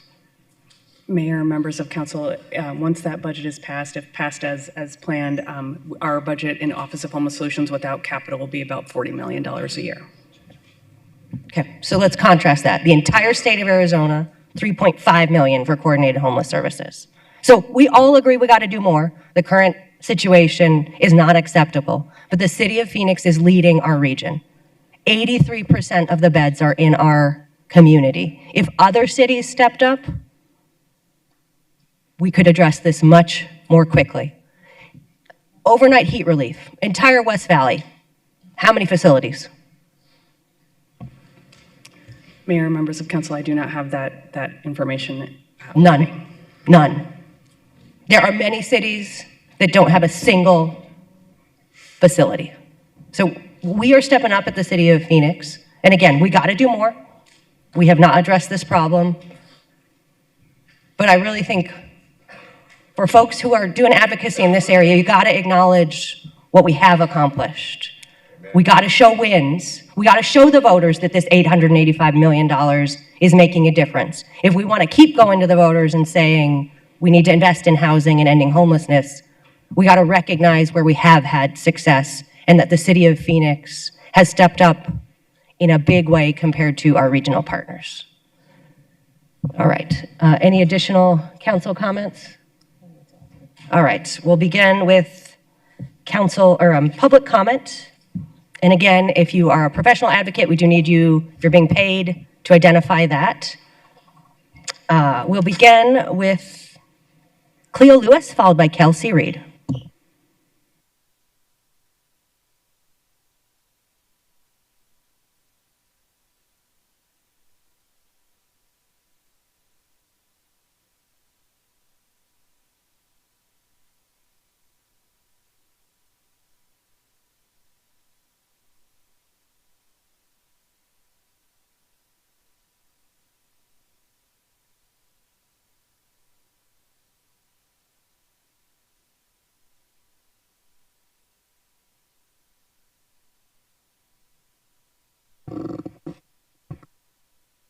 Good afternoon, Mayor and City Council. My name is Cleo Lewis. I do a couple of things, but I'm in charge of the Healthy Giving Council. We looked at this, and there's two thoughts. We have one group of people that says you can't do anything in the park, we're through with it. We do education with that group. We have another group of people that are service providers, and we do education with that group. The balance of this ordinance, if it's approved, we promise that we will do the education in our part. We're not looking at the enforcement of it, we're looking at the education. I've got 10 years lived experience in this. I begged for help in the middle of the night. Some of my colleagues are in this room on both sides of this issue. Trust me when I tell you this is the right way we need to go. And additionally, we also in my nonprofit, I bring beds to the streets every night when I'm out working. OHS is no problem to come out where we're at. Community bridges, some of my colleagues are no problem. There's a lot of people that do this the right way. We're trying to educate people so we can get better at this. That's about all I have to say. Thank you so much. Thank you. Kelsey Reed is next, followed by Mike Ruelas. Good afternoon. I am the president of the Administrative Supervisory Professional and Technical Employees of Unit 7 for the City of Phoenix. One of my primary obligations is to keep those employees safe. With that said, I want to talk about what's going to be happening if concentrating food distribution, medical services, and needle exchange activities in the public parks creates a higher risk environment, including exposure to biohazards and increased incidents requiring response. These activities also intensify workloads in already impacted areas, placing an undue burden on parks maintenance staff, parks recreation staff, and park rangers. Employees who are responsible for managing park operations, supporting public use, and maintaining and securing these spaces. Unit 7 is composed of more than 200 parks employees who would be directly impacted by these conditions, underscoring the scale of both the safety concerns and the operational strain. With that said, I'm respectfully requesting that you approve the proposed ordinance that both restricts and manages these formal activities in public parks, and instead direct them to appropriate locations that are better equipped with the infrastructure, sanitation, and oversight necessary to deliver these services safely and effectively. I have a statement from one of my members that is actually working in one of the parks right now, and he asked me to read this on his behalf.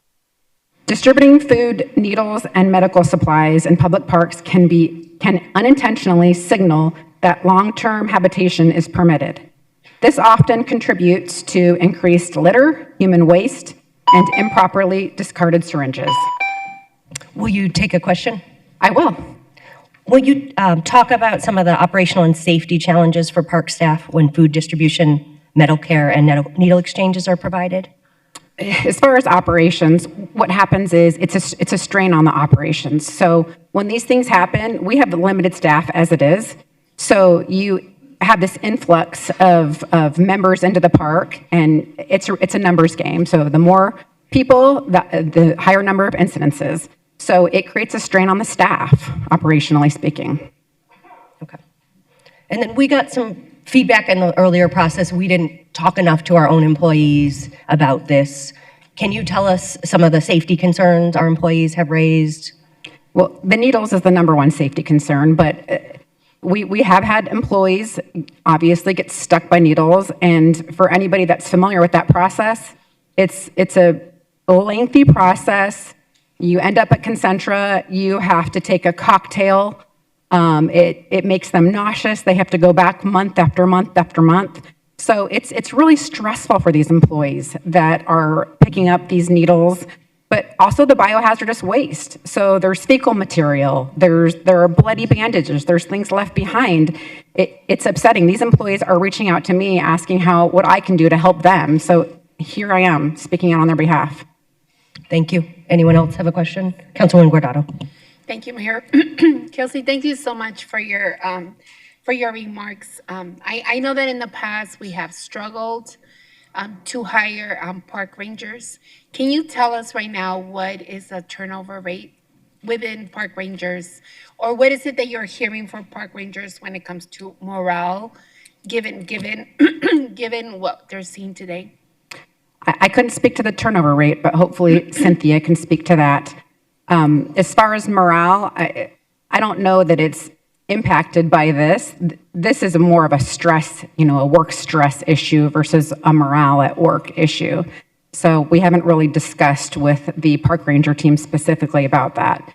In Unit 7, we have park rangers and foremen and recreation coordinators that all work at these parks, so they're all directly impacted. So it's not just the rangers.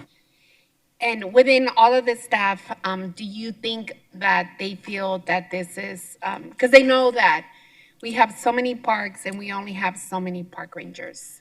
Like, how hard is it gonna be for them to move from park to park if they have to be at certain parks for a number, because I know they only come for certain times to the different parks. How much more time do you think they're gonna have to spend at the parks? And how does that work with being overworked? Well, they are already overworked, for lack of better description. So by limiting this with this ordinance, by approving this ordinance, it would essentially support the park rangers, the parks foremen, and it would help them complete their job effectively. Right now, they're already, like I said, they already have limited resources, so they're struggling as it is, keeping up with the number of cases that they have and the number of issues and instances that they're having to respond to. So once you start increasing that, it's going to make it more and more challenging. Great. Okay. Thank you. We'll go to, I think, Councilman O'Brien and then the Vice Mayor. Would you please finish the statement that was provided by the employee who's working right now? Yes. Park employees have been accidentally stuck by needles during routine work requiring extensive medical testing and follow-up. These encounters with discarded needles are not uncommon, creating ongoing hazards for staff during daily maintenance and operations. These conditions raise legitimate health and safety concerns not only for our employees, but also for members of the public who use these spaces. While addressing homelessness and public health remains essential, these services are more appropriately delivered in settings specifically designed to provide care without compromising safety, cleanliness, and intended use of public parks. Vice Mayor. Thank you so much, Mayor. I have a follow-up question regarding, you indicated when an employee has been stuck by a needle, they undertake treatment, including a cocktail of medication. Can you talk a little bit more about that? Very briefly, because I personally haven't been stuck, so all I know is that there are cocktails of treatments. One of them is for HIV, and it can cause nausea, and there are months and months of treatment to follow up. And I know that there's a short time frame, that these employees can take these cocktails. So I did a little bit of research on it. My understanding is the treatment, at least the cocktail is taken for initial 28 days, and some of the side effects include nausea, fatigue, headache, insomnia, diarrhea. There's all types of consequences that come from this treatment from itself, not including the psychological stress sometimes of just having this unknown exposure as a result. Is there anything else you've heard from employees that you think should be mentioned when it comes to the impact from the needle pricks? I don't have any other information other than what I provided. Okay, thank you so much for that. And I just want to say thank you to the employees. I feel like this has become almost like an occupational hazard of the job, and we need to do something to respond to that. So thank you. Thank you. I think that is it for you. And do we, Jared, or could the vice mayor's question, like a little bit more of the medical background on this, what employees go through? Sure, Mayor, members of the council, and Vice Mayor. I know every situation is a little different, but the protocol itself does require an immediate visit, immediate notification to supervisor, an immediate visit to Concentra, and an immediate prescription of a variety of medications. And then my understanding is on a minimum, on a monthly basis, up to as much as 6 months, they return for additional testing and potential adjustments or modifications that they are on, maybe an increase or a decrease in dose, and determining if they're seeing any symptoms is a big part of how that treatment would progress up through that 6-month period. Okay, thank you. And just for clarification, who actually pays for the medication and the medical treatment that would be incurred? Sure, Mayor, members of the City Council, Vice Mayor, and so that would be the city that pays for that. Thank you. So, the residents. Councilwoman Hernandez. Thank you, Mayor. And super quick question, I promise. Cynthia, what is the number of employees in the parks employees that have been poked by needles in the parks? Yes, Mayor, members of the council, Councilwoman Hernandez. And so Parks HR Safety started tracking this information back in 2021. And on average, depending on the year, I believe we've had anywhere from 1 to 2 employees that are actually receive a puncture that we would have records of. Okay, thank you, appreciate it. Thank you, Mayor. Thank you. Thank you so much.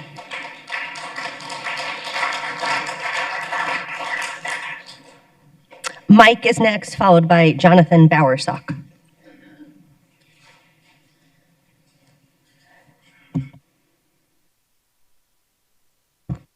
Good afternoon, Mayor and Councilman. I'm a labor representative for LiUNA, representing approximately 350 parks field staff.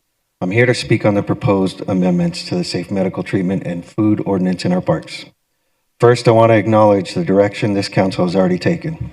The original ordinance and the decision to delay implementation showed an understanding that structure and accountability are important. The question now is how to put the structure in place in a way that works. Right now, services are occurring in our parks without consistent oversight, and the impact is being felt by both city employees and the public. Our parks employees regularly find discarded needles along with other hazards, often early in the morning before the public arrives. While that work helps prevent harm, it also highlights the conditions they're working in every day. In some cases, employees have been sent to medical providers for testing after exposure. That is not a one-time concern. It is an ongoing reality. It creates real health risks and adds stress for employees who are simply trying to do their job safely. A permit process that is limited, predictable, and responsible offers a practical path forward. For example, limiting permits to set a number per month will allow park staff to better understand when and where services are being provided. This is not a new concept. The city already requires permits for sports leagues and organized activities. Applying a similar structure here helps create accountability and allows the city to distinguish between organizations that consistently maintain safe and clean conditions and those that do not. Food distribution presents similar challenges. Without some level of coordination, it could lead to sanitation issues and leave parks employees responsible for conditions they did not create. At its core, this is about ensuring our parks remain safe, functional, and accessible for everyone. This is not about ending services. It's about making sure they are provided in a way that is safe, coordinated, and sustainable. I encourage you to approve the proposed ordinance and adopt clear, workable parameters that support employees, park users, and the integrity of our spaces. Thank you so much. Jonathan is next, followed by June Barriford.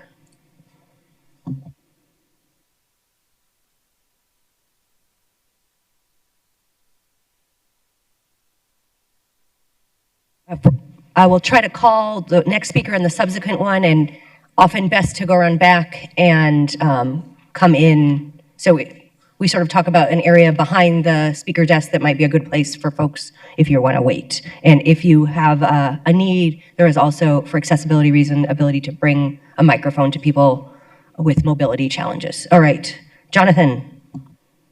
Hi, my name is Jonathan Bowersock. I'm here as a volunteer with Food Not Bombs. We serve out of the Civic Space Park not far from here. every Sunday night and have done so from that park for more than 8 years. I honestly didn't know what I came to say. I have some concerns that I hear from the comments I get out here, that it seems so many of you do not consider the homeless population as your constituents or part of your community.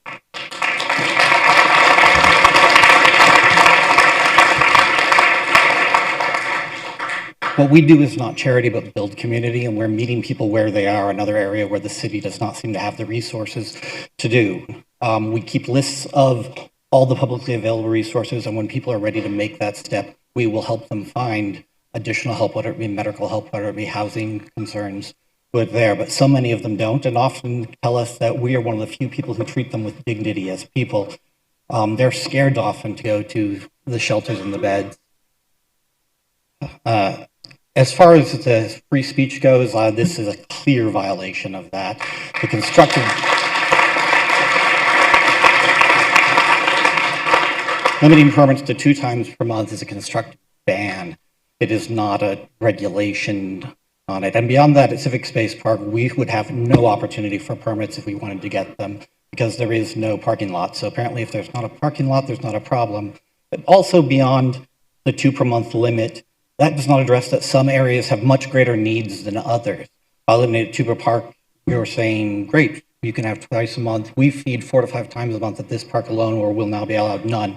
So apparently I have no First Amendment rights.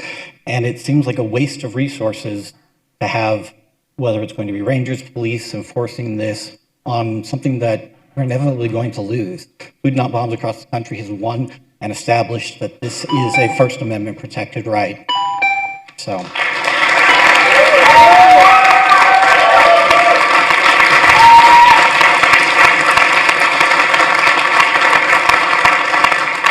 Thank you, and in case it wasn't clear, I highly encourage everyone to not vote for this. This is just unconscionable.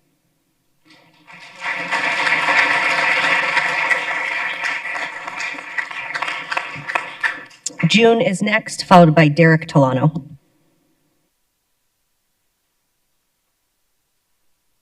Events around medical care and food distribution are not a cause of the problems that already exist, and restricting them is not going to resolve safety concerns.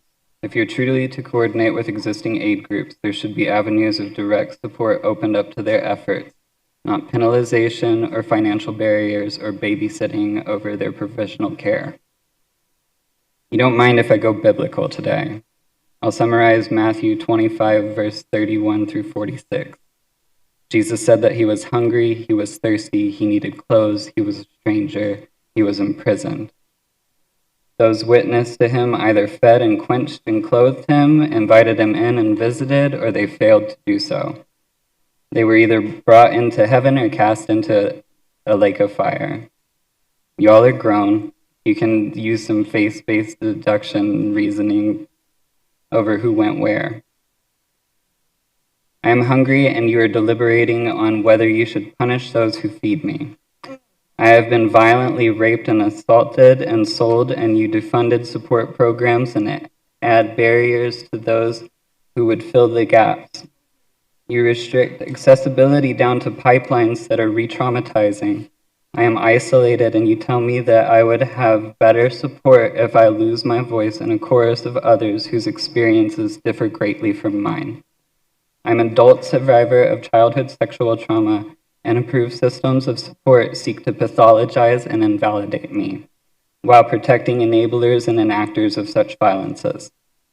Where we are failed, people who provide services in these spaces do the best that they can to accommodate our specific needs. The city's response to a violent assault and sex trafficking survivor coming forward is negligent. My ongoing experience is that it would arrest or fine those helping people like me to get to a place where we can find our voice. Thank you.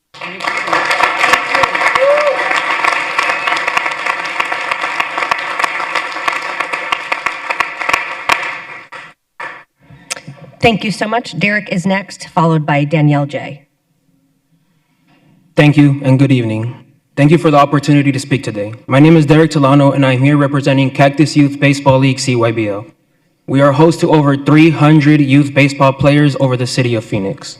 We appreciate the work you're doing to support all the members of our community, and we recognize the importance of addressing complex social challenges with compassion. However, we have concerns about portions of the proposed park ordinance, specifically allowing needle distributions in public parks. Our parks are more than open spaces. They are where children learn teamwork, discipline, and confidence. They are where families gather and where young athletes grow in a safe and structured environment. For organizations like ours, maintaining the environment is essential. We are proud to be supported by organizations such as the Arizona Diamondbacks and Mexican Baseball Fiesta, who share and promote the same commitment to providing a safe, positive environment for all youth and families. That standard is something that we work hard to uphold every day. Recently, our families and coaches have encountered discarded needles and related drug paraphernalia waste in park areas. These situations create real safety risks, not just perceived ones. Parents should not have to worry about their children coming into contact with hazardous materials while playing baseball or simply enjoying the park. We fully support efforts to help the vulnerable population, but we believe parks, especially those heavily used by youth programs and the local communities, should remain clean, safe, and clearly designated as family-first environments. This is not about excluding anyone. It is about ensuring that spaces designed for children remain protected. We are committed to continuing to be part of a constructive conversation and working towards balanced solutions that serve the entire community without compromising the safety of our youth.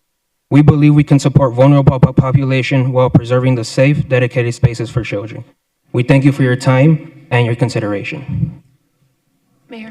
Thank you. Councilwoman. I have some, Mr. Toledo, I have some questions for you. So in your conversations with the residents, and can you tell us how many parks do you guys play in? Or which parks, I'm sorry? So we serve mainly in the West Valley. We park at Oso Park, Maryview Park, Maryville Park, and surrounding areas. But it's not just the facilities that we obtain. Our team spread out throughout the entire city of Phoenix. So even though our main games are held here in the community, we see the effects and impacts far across Phoenix from all these families. You know, we have over 35 teams that participate in different parks around the Phoenix area, and they can all say without a doubt that they see the impacts.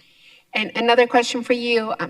Any of your families that you serve, the families that you've been working with for a long time, could they afford to put their children in private leagues if the parks became unbearable to use? They cannot, no. Community parks and local parks are such a big impact to our league. That's what makes it possible. And keeping these community parks safe and clean is one of the big and utmost important factors in helping a league like ours that supports the youth run.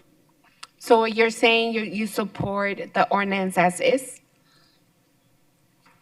Correct. Okay, thank you. Thank you so much. Thank you. We'll go next to Danielle and then Karen Olson.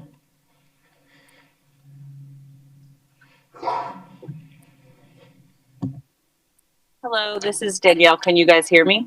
We can. Okay. I support this ordinance because I believe it creates safer conditions for residents and community members, especially children. I live near the Cave Creek Park. I'm a mother and I'm afraid to take my child there. Something as simple as going to the park should feel safe and joyful, but instead I'm scanning the ground and playground equipment for blood-filled needles, drug paraphernalia like used foils, used condoms, and anything that could seriously harm my child, if not lead to death like fentanyl. The services in the park are attracting members of the unhoused community who participate in illegal activity. They're coming into the park and surrounding neighborhoods where they remain for an extended period of time, leave, and then return for the next event. In my experiences, these services are not meeting people where they're at. They are bringing them in from wherever they are, into the park system and into the neighborhoods. It's concentrating activity in a space that was never designed for it. This has already led to the closure of features like the rock climbing caves due to unhoused illicit activity occurring in them, such as defecation, urination, sexual acts, and drug use. As a result of the events, the city is spending taxpayer dollars reactively, modifying playground equipment, installing gates and alleys, addressing ongoing safety concerns rather than proactively addressing the root of the issue. Parks are intended to be safe recreational spaces, not sites for ongoing medical services or food distribution. My neighbors and I have witnessed open drug use at the parks, individuals passed out on our front porches after the events, erratic behavior along the street, people rummaging through our trash cans, banging on our doors after the events, theft from the backyard, drug-related altercations. There's been multiple shootings, multiple fires in the park and wash. And when these events don't occur, the issues seem to dissipate.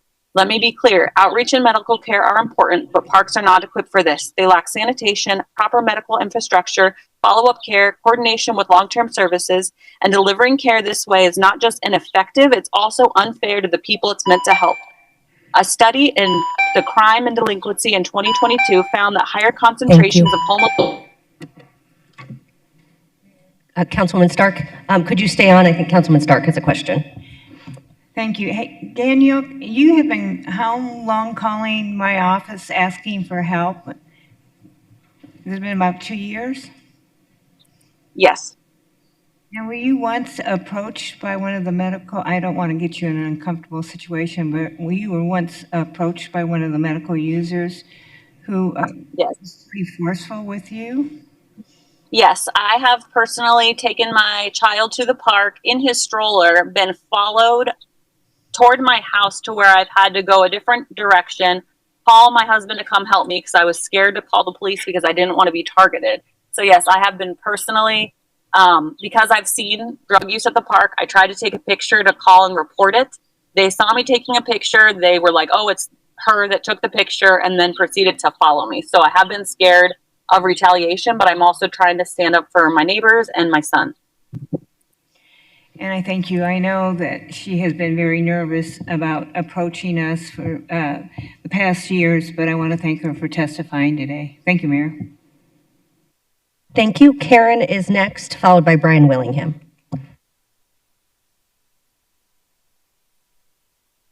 Hello, can you hear me? We can. Hi, I'm back as of yesterday. My name is Karen Olson. I am a resident here in Phoenix in District 4. I live and work in District 4. And I am calling in to oppose the ordinance, mainly because I think it is trying to take a symptom and call it the problem. It is trying to police an already over-policed city. And it's not actually looking for solutions. It's looking to invisibilize people. I believe that people who are unhoused are our neighbors just as much as children are, and we should not use either of those people as shields or weapons or ways in which we justify statistics that we ourselves abuse. In particular, in coming today, I was trying to think of what this made me feel, and it's a self-fulfilling prophecy.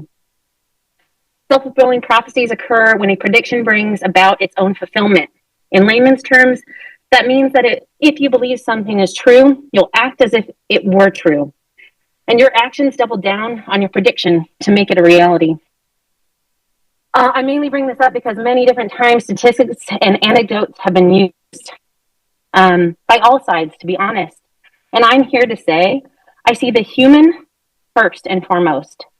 I want parks to be available for unhoused and children alike, because we actually could take resources such as our bloated police budget and put this toward housing people, toward a city that doesn't take away ways in which we don't have enough trash cans, we don't have enough shade, we don't have enough of these resources. And yes, while we may be the city that has the most of them now, we should not champion ourselves that that's enough. I really hope.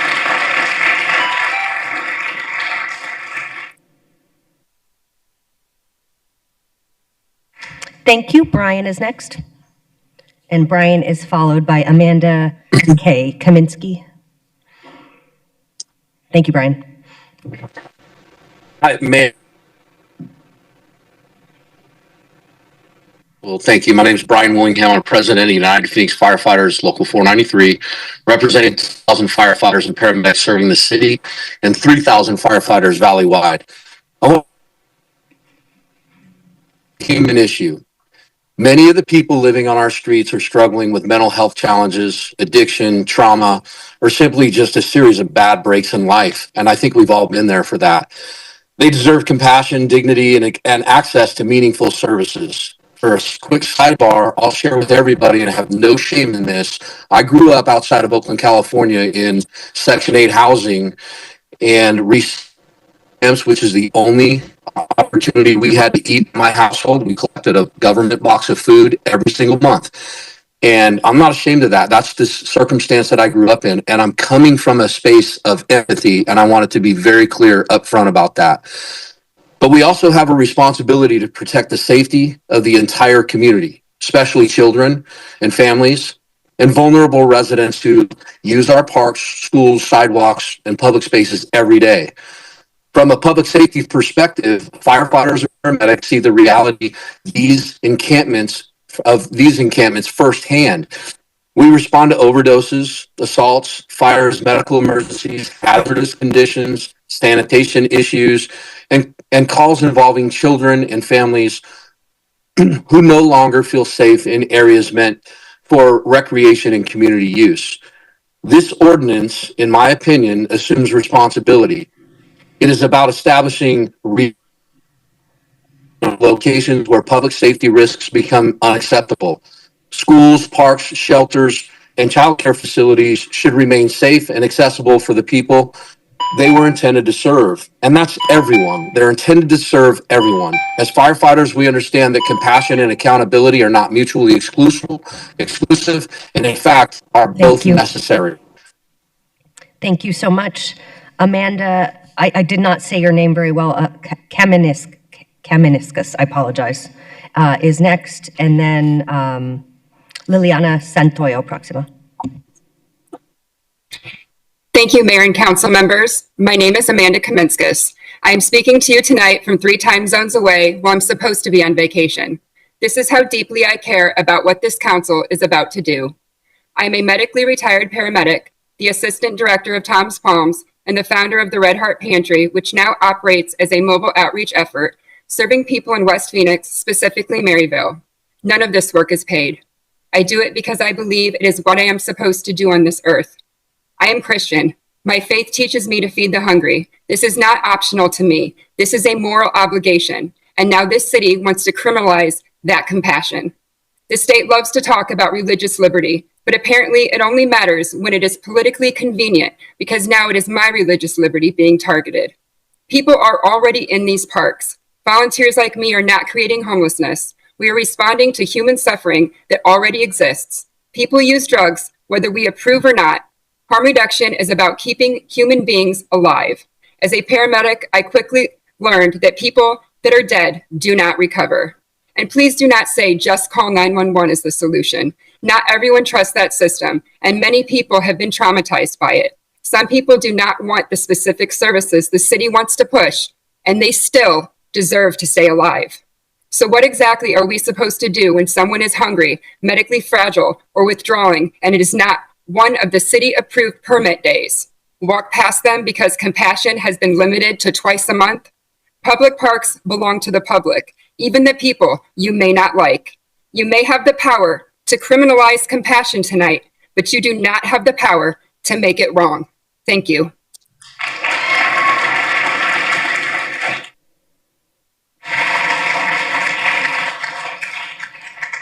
Liliana Proxima, and then Alexis Garcia. Muy buenas tardes. Mi nombre es Liliana Santoyo Martínez, estimada alcaldesa y miembros del consejo. Soy residente del vecindario de Andalucía. Me dirijo a ustedes con respecto para expresar mi oposición a partes de la ordenanza en los parques en la propuesta. Como madre he hecho un esfuerzo consciente para llevar a mi hijo a los parques como un espacio para su desarrollo de recreación y convivencia positiva. Sin embargo, en varias ocasiones hemos encontrado agujas sucias y hemos sido testigos de situaciones crecientes concentradas de problemas en lugares como University Park. Estas experiencias han sido profundamente preocupantes y francamente desalentadoras como madre. Mi intención siempre ha sido que mi hijo vea los parques como lugares seguros donde pueda aprender, jugar y crecer. Y lamentablemente la presencia de estos peligros y situaciones han afectado esta visión. Han generado inquietud sobre su seguridad. Por estas razones me opongo a permitir la distribución de agujas y la distribución de alimentos en los parques. Entiendo la importancia de apoyar aquellos que lo necesitan, pero considero firmemente que estas actividades deberían llevarse a cabo en lugares designados que puedan mejorar estos servicios de manera segura y adecuada, sin comprometer la seguridad y bienestar de las familias que utilizan los parques. Les pido respetuosamente que consideren estas medidas y prioricen la protección de nuestros parques como espacios seguros y limpios y accesibles para los niños y las familias de la comunidad en general. Muchas gracias. Liliana, vamos a hacer traducción para usted, okay. pero quédese porque tengo unas preguntas después de la traducción. Okay. Gracias. Good afternoon. My name is Liliana Santoya Martinez. Dear Mayor and Council members, I'm a member of the Andalusia neighborhood. I'm writing to you respectfully to express my opposition to parts of the ordinance regarding parks in this proposal. As a mother, I made a conscious effort to take my son to parks as a space for his development, recreation, and positive social interaction. However, on several occasions, we found dirty needles, and I've witnessed increasingly concentrated situations of problems in places like University Park. These experiences have been deeply troubling, and frankly, it's been discouraging as a mother. My intention has always been for my son to see parks as safe places where he can learn, play, and grow. And unfortunately, the presence of these dangers and situations has affected this vision. They've raised concerns about their safety. For these reasons, I oppose allowing the distribution of needles and the distribution of food in parks. I understand the importance of supporting these people that are in need, but I firmly believe that these activities should be carried out in designated locations that can improve these services safely and appropriately without compromising the safety and well-being of families who use these parks. I respectfully ask you that you consider these measures and prioritize the protection of our parks as safe, clean, and accessible spaces for children and families in the community at large. Thank you so much. Tengo también firmas de papás. Mi niño lo tengo en un equipo de fútbol. Son como 20 niños que van a jugar fútbol. Tengo firmas de todos los papás que están en contra de esto porque hemos visto situaciones que han llamado a la policía.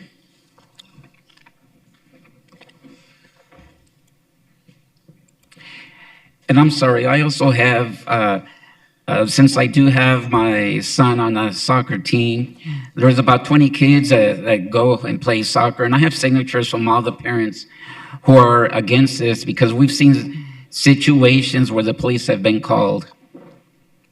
Liliana, una pregunta para usted. Cuando usted llega a los parques, ¿qué es la situación que encuentran ustedes en los baños? When you guys come to the parks, what's the situation that you guys see in the restrooms?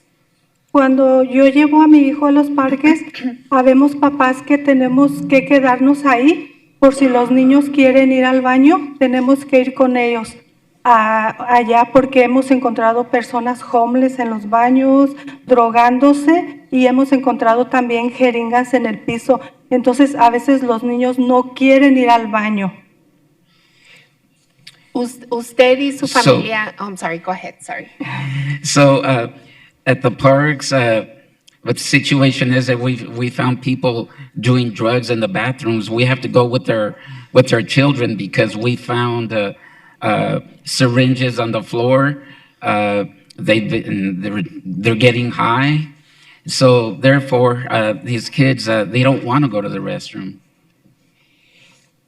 Liliana, ¿usted y su familia tienen los recursos para poner a su hijo en una liga privada?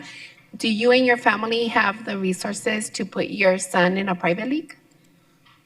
Desafortunadamente, yo tengo trabajo, mi esposo tiene 2 trabajos y desafortunadamente no puedo costear una institución privada. Entonces yo lo llevo a parques, que es el coach que nos cobra un poco menos, $50 por mes. Y somos muchos niños los que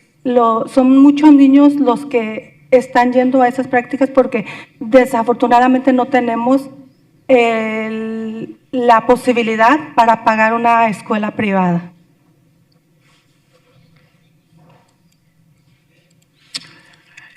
Unfortunately, I have a job. My husband has 2 jobs, and unfortunately, I can't afford a private institution. So I take him to parks. The coach charges us a little less than $50 a month. And there's many children who are going to these practices because unfortunately, we don't have the means to pay for a private school. Una última pregunta. ¿Puede hablar un poquito de la situación cuando usted tuvo que regresar al parque porque hubo algo malo que pasó en el parque? Pues para Can mí, you talk about a situation that happened in the park recently where you dropped off your son and you had to go back and pick him up? para mí han habido varias situaciones en mí que yo he presenciado. Cuando yo empecé a llevar a mi niño eran bastante homeless, hacen ahí sus necesidades, yo llamé a la policía, no vino. La segunda ocasión han peleado, la policía ha venido, pero los calman y se van. La última vez van las organizaciones a dar comida. Yo no estamos en contra de los papás de que vayan a dar comida, pero ¿por qué en un parque? O sea, pudiendo buscar un lugar privilegiado para ellos. Si son iglesias las que están dando la comida, ¿por qué no lo dan en lugares de iglesias? No sé. Yo simplemente estoy diciendo, no estoy en contra. Yo sé la necesidad de la gente y sé todo los problemas que tienen. Yo simplemente digo, ¿por qué en el parque si estamos llevando los niños? Yo en mi persona lo llevo para alejarlos de drogas, de marihuana, todo eso. Sin embargo, a veces vamos y olemos la marihuana, estamos viendo cómo se drogan. La última vez, hace 2 semanas, fue la organización a llevarles comidas. Ellos van posteriormente, cada jueves están ahí. Los jueves que yo llevo a mi hijo, la fila son interminables de las personas que se forman. Yo lo llevo a las 6 de la tarde y a veces ya a las 8 cuando vengo para atrás, ya está ambulancia, están bomberos, porque las personas están malas, que ya se sienten mal. No sé qué les dan, pero yo he visto cajas de jeringas, pero aún así no sé cómo hagan las personas, tiran las jeringas en el parque. Ok, bueno, muchas gracias. Gracias. For me, there's been several situations where I've witnessed. When I started taking my child, there was a lot of homeless there. They do their business there. I called the police, but they didn't come. The second time, they have fought. The police has come, but they calm down and then they leave. The last time, the organizations go to give food. We as parents, we're not against them going out to give food, but why in a park? Being able to find a prime location for them, and it's churches that are giving out the food. Why don't they give it at the church instead? So I don't know. I'm just saying I'm not against it. I know the needs that the people have, and I know all the problems that they have. I'm just simply asking why. We're in the park, we're taking our children there, and I personally take mine to keep them away from drugs and marijuana. But yet, we go and we smell marijuana, and we're seeing how they're getting high, doing drugs. The last time, 2 weeks ago, the organization went to bring them meals. They go there later every Thursday. They're there on Thursdays, and when I take my son, the line of people, it's an endless line. I take them at 6 p.m. and sometimes as early as 8 o'clock. When I come back, there's even ambulances there because the people get sick. They feel unwell. I don't know, but I've seen boxes of syringes, but even at that, I don't know how they do it. They're throwing syringes away there at the park. Thank you. Alexis Garcia, followed by Lance Brace.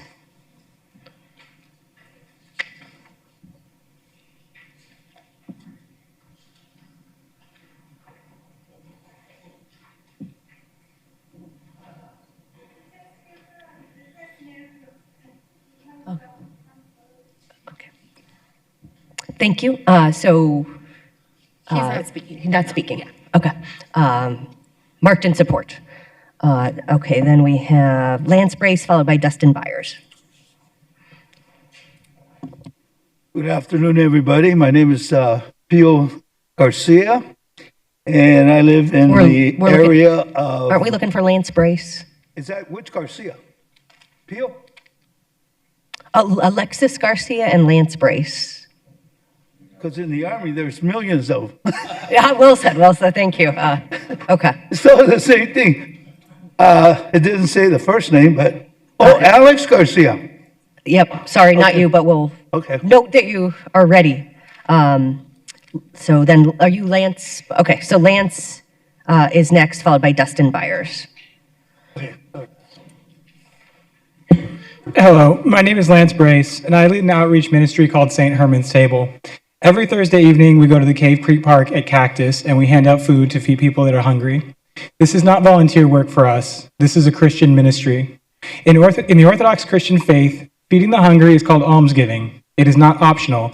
It is a core religious practice and has been carried out in public spaces for millennia. When we do this, we are not just handing out food. We are bringing the love of God to our homeless neighbors. We are bringing the light of Christ into their lives.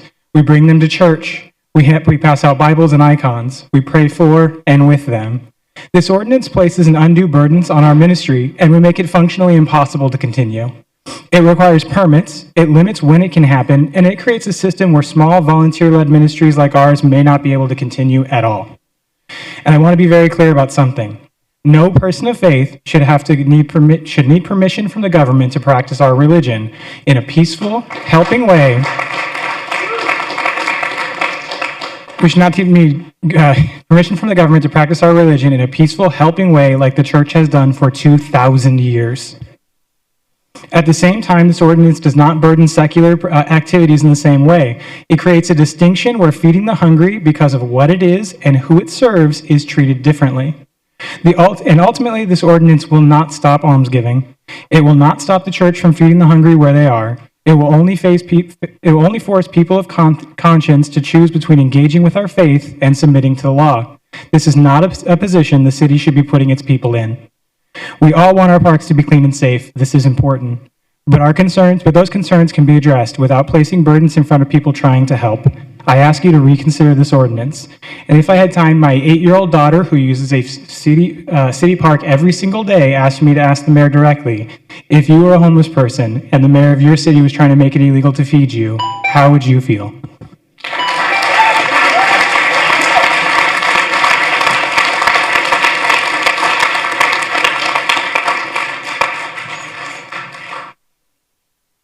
Lance, okay, Dustin Byers is next, followed by Justin Capaz.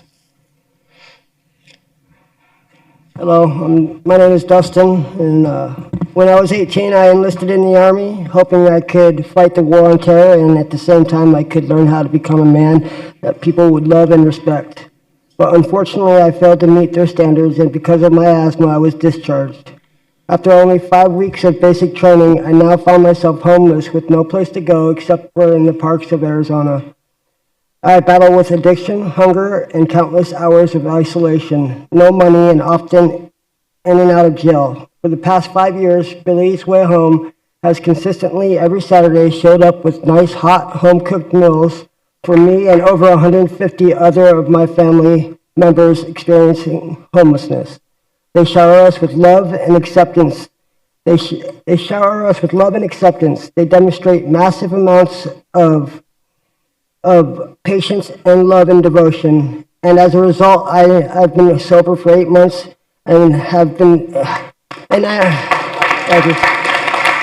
I have the strength to face my addiction head on and the courage to turn my pain into purpose. Thanks, guys.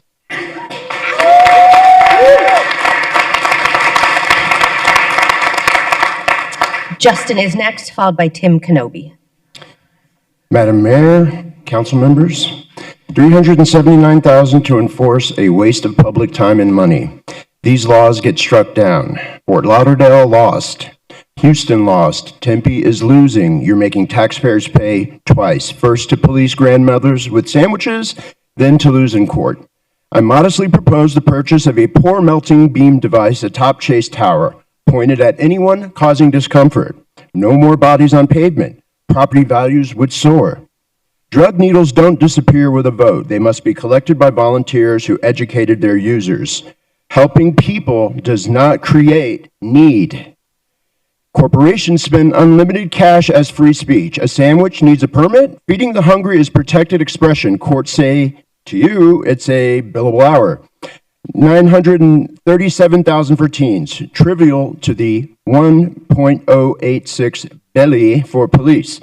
$3.15 million in crisis funds is not the $5 million we demanded. Popular will ain't a suggestion. We are here in solidarity with all communities you'd sooner melt than meet, rather let die than treat. What is fear of need but need itself? Is not dread of thirst when your well is full, the thirst that is unquenchable. There are those who give little of the much which they have, and they give it for recognition, and their hidden desire makes their gifts unwholesome. And there are those who have little and give it all. These are the believers in life and the bounty of life. Their coffer is never empty. There are those who give with joy, and that joy is their reward. And there are those who give with pain, and that pain is their baptism. And there are those who give and know not pain in giving, nor do they seek joy, nor do they give with mindfulness of virtue. They give, as in the yonder valley, the myrtle breathes its fragrance into space. Khalil Gibran, Lebanese poet.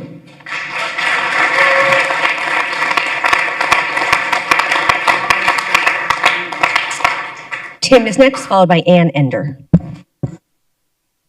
Mayor, members of the council, thank you for your time. My name is Tim Kenobi. I'm with the United Phoenix Firefighters Association, Local 493. I'm here today in support of approving the Parks Ordinance to provide a framework and oversight for individuals and organizations helping our neighbors who need the extra support.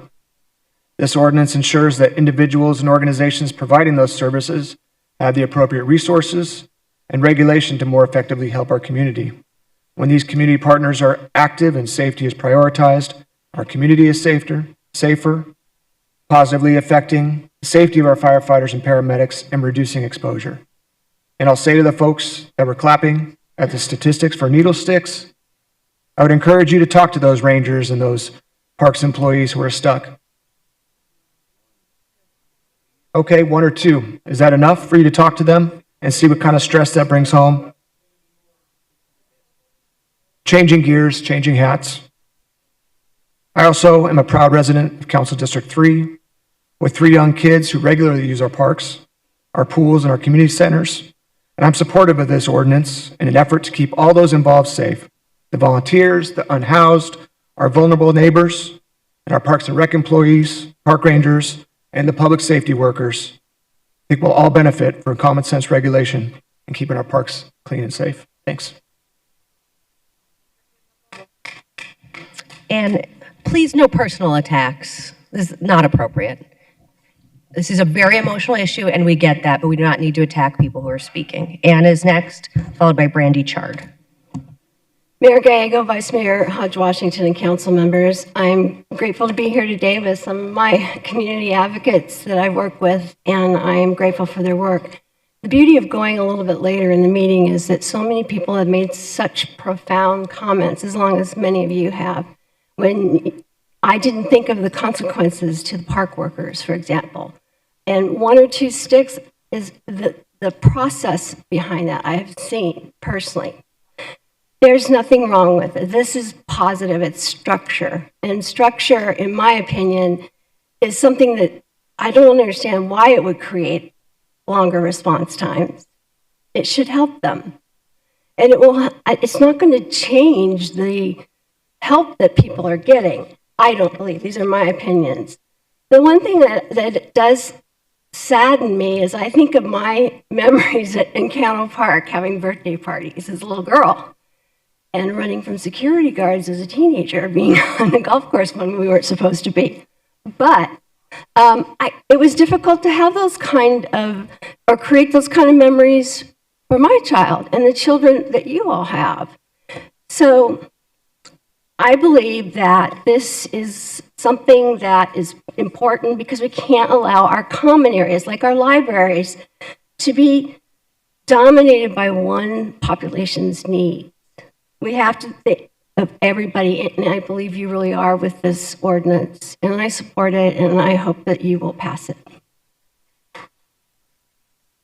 Brandy Chard is next, followed by Leonard Clark.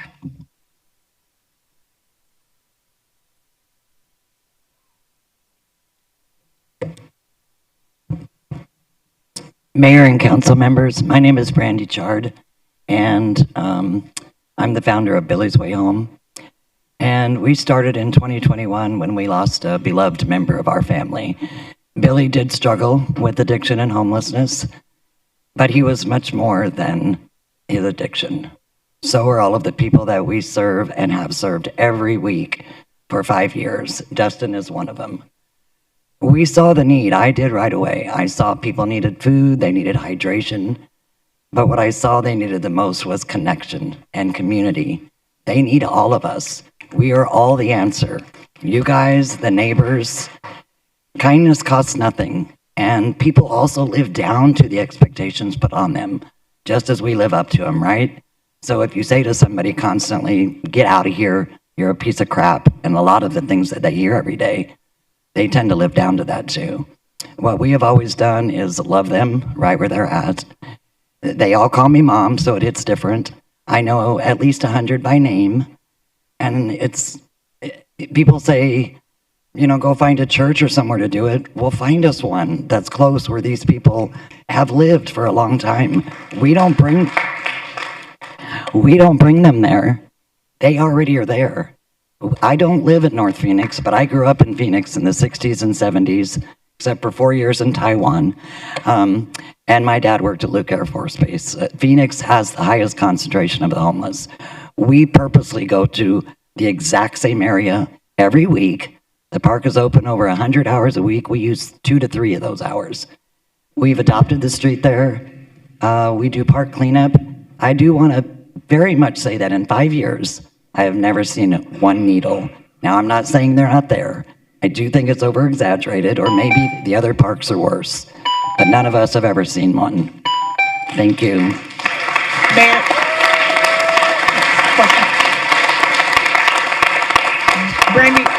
Brandy. Leonard, I think Councilman Hernandez has a question. For Brandy, yeah. For Brandy. Brandy, do you mind coming back? And Leonard, give us... Just give me 1 second, Leonard. Thank you. Well, maybe a minute, but...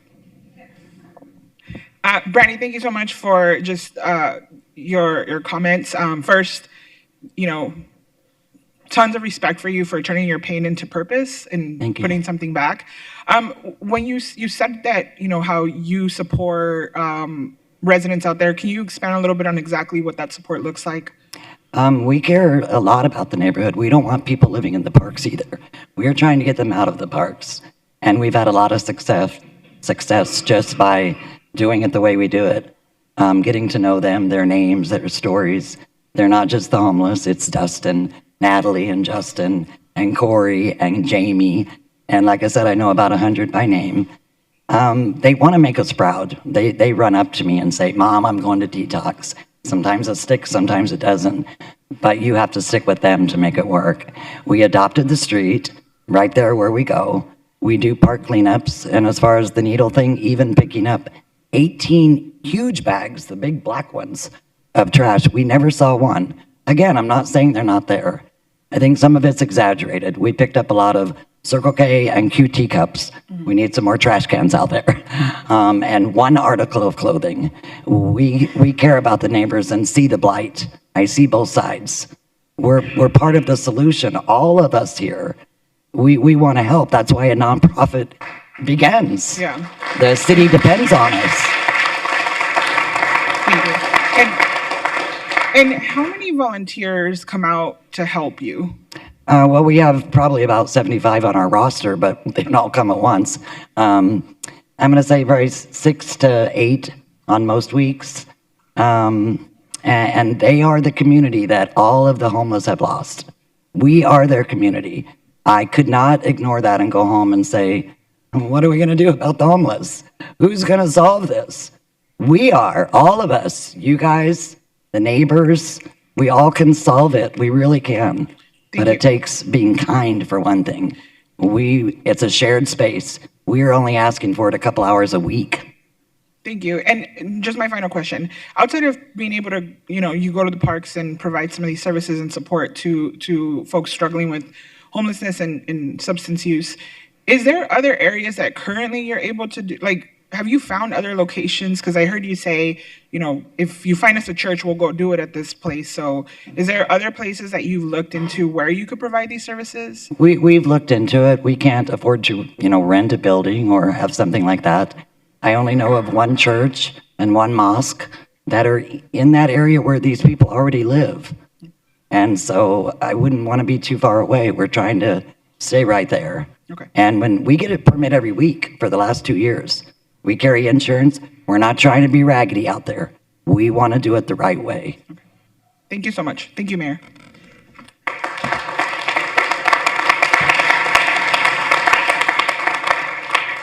Thank you. Leonard is next, followed by Mr. Garcia Peel. Thank you, Mayor and council members. Yes, my name is Leonard Clark, and I want to acknowledge, I want to thank people on both sides who actually do help the unhoused. I know that, inspired by all these people, that I don't even do anything enough that is necessary, so I'm going to use them as my examples when I go home tonight. Can I carry cold water? I don't want to be a criminal when I'm in the city of Phoenix and I see just like the Good Samaritan, and I see somebody who doesn't have enough water that, am I going to get a ticket from somebody who thinks this is, again, one of the law enforcement? But I would term this more as like, you get this argument, well, the law is the law. The people who say just chop the baby in half, that there are no extenuating, there are no mitigating circumstances. Well, let me give you an analogy. If you're walking down the road and you see the sign says private property, there's a swimming pool or a pond, and you hear the child, you hear somebody, help me, I'm drowning. You can see them, but the sign says no trespassing. Well, that is why we're given wisdom, and we have to look at things in a different, we have to look at extenuating and mitigating circumstances. So if someone's drowning, you can say, well, I'm following the law, and I'm just going to let that person drown. Now, you may say that's not really the same. It's apples and oranges. But yes, it is. Because we do have an emergency, because at least one or two of the council members, in speaking with some of the officials here, have acknowledged that there are not enough beds if we take all of our unhoused brothers and sisters and hungry and the impoverished and the people who are currently afflicted with addictions and suddenly just throw them upon the city of Phoenix. That's an emergency. Okay, so we are the analogy of the citizen walking down the road, hearing the child drowning. The sign says no trespassing. Just because, and I acknowledge, I think the mayor, City of Phoenix steps up, but I don't hear enough of you complaining about the state legislature. That's what we need to do. Did I do that? Did I time myself out, or? No, it was just time out. Okay, time out. Thank you. Or time, the 2 minutes had expired, yes. Okay, all right. So all I'm saying is, Thank you. we can either be that person who. Pio is next, followed by Jeff Tizzett.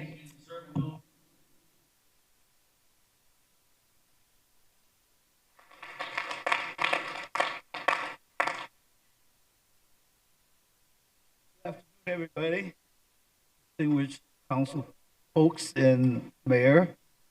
It's going to be a short speech. It's going to be a powerful speech. Again, my name is Pio Garcia, and I just came to thank the Honorable Miss Betty Gallardo and her staff for what tremendous jobs they do in District 5. Amy, Manuel, can't remember his name all the time, but your people, I have dealt with them and I have issues around the neighborhood and I bring it forth to them and they do prompt responses and they very communicate with me how things are going and they get the job done. And that's why I'm basically here. And about the parks and stuff, I live in the proximity of Washington Park. I grew up there, went to Washington High School, Maryland School. And for a long time, it was very, so to speak, dirty. A lot of drug usage and everything else. And now that I walk it, it's almost like 99% change. It's clean, I can walk, and I see families on Sundays and weekends playing volleyball. And I walk and look on the ground and see what's going on. And I don't see a lot of dirty needles or stuff like that. So I think it's also a community effort that it's gotten to where it's at now and working with council meetings and everything else. And I came to give thanks to every one of you in your responsibilities. I'm sure you work hard. And Mayor, thank you very much. You're doing a great job. And thank you for being at the presentation at the Washington High School Senior Center for that mural. For our little presentation with super grateful. This is very important testimony, but we do need you to speak on the agendized item. So do you support what's in front of us? Well, they put the mural up and it was a little bit of Santa Rosa there. Okay. And that's my neighborhood, Santa Rosa. Okay, thank you so much. Everybody. Jeff is next. Okay. What? Okay, Jeff is next, followed by Joel Cornejo. Good afternoon, Mayor and Council. My name is Jeff Tissot. I live up in Sunny Slope. I'm retired military. I have 9 kids and 14 grandkids. Fixing to be 16. Oh, congrats. I've been coaching youth sports for over 30 years, 15 in Phoenix at all of our city parks. Okay. We are out at these parks at least 5 days a week. Okay. And I want to thank our city and our council for supporting parks, the community, and the homeless folks that we have out there. This ordinance is a very good balance. Okay, we had a community meeting, I don't know, a month or two ago, with the presentation up in Sunny Slope, and it was really good. You go to these community meetings a lot of times, and what do? You just hear people going off the deep end, yelling and screaming at each other. And man, we did have a couple people, but when you do that, nobody listens to you anyway.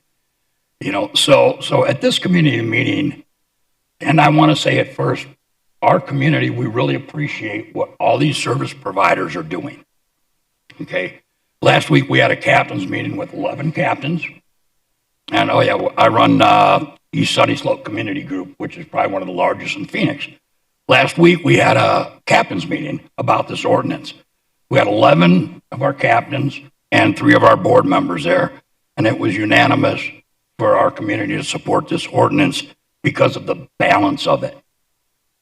Okay, at that meeting that I went to, one of the things that I thought was a little disappointing and a little odd was every one of the people that got up there and spoke about the ordinance, you know, we acknowledged and appreciated, let's just use the word other side for lack of better terms, for what they're doing. Not one of them said one word about our community, families, or our kids. And that was really disappointing. Thank you. Thank you. Joel is next, followed by Kim Dupre. Good morning. My name is Joel Cornejo, and I'm with Semillas, Arizona. Let's stop pretending this ordinance is about safety. This city creates the conditions for our people to become unsheltered, then creates the conditions for them to die. You deny shade in extreme heat, you restrict water, you target food, care, and mutual aid, and you know exactly what those conditions do.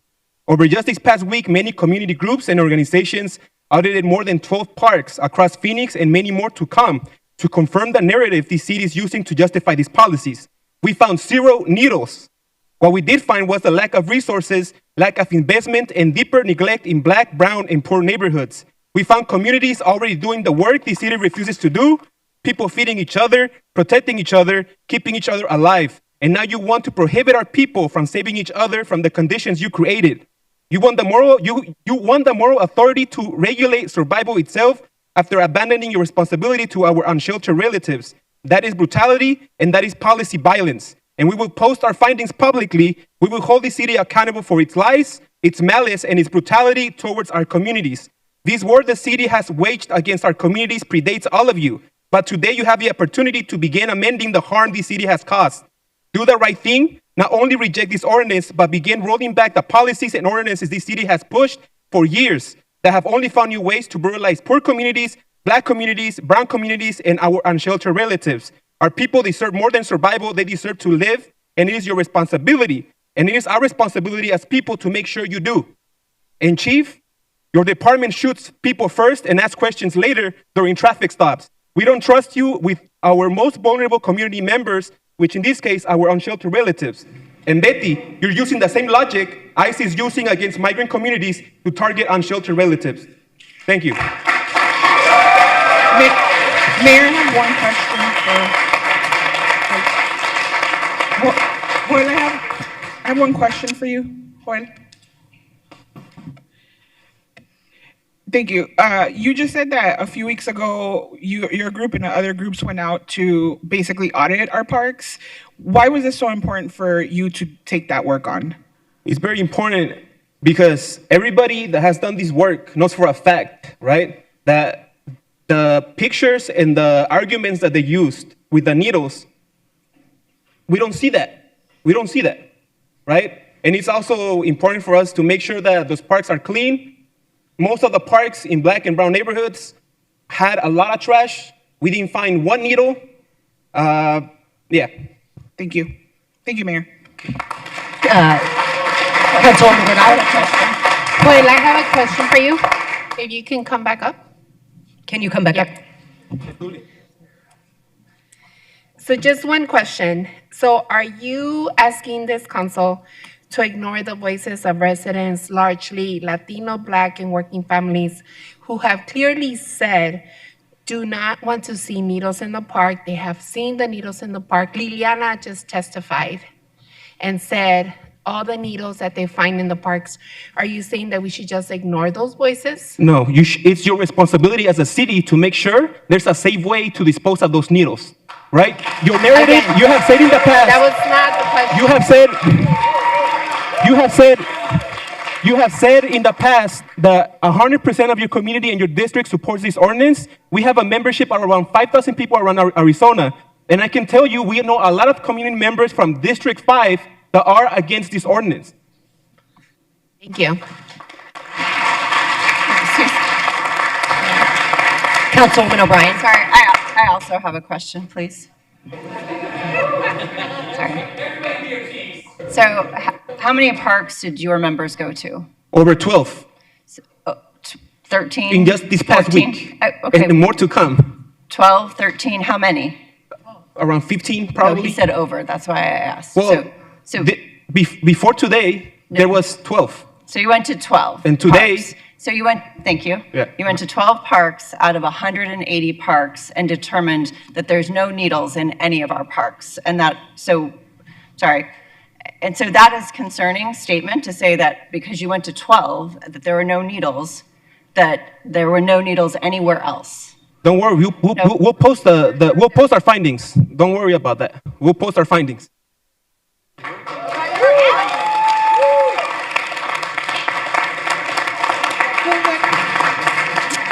Kim is next, followed by Dr. Fowler. I would like to just start by saying my name is Kim Desprez and I represent Circle the City, and this ordinance is very one-sided and it's very short-sighted. The ordinance would not make Phoenix safer, it would make Phoenix sicker, more dangerous, and more expensive for all of us.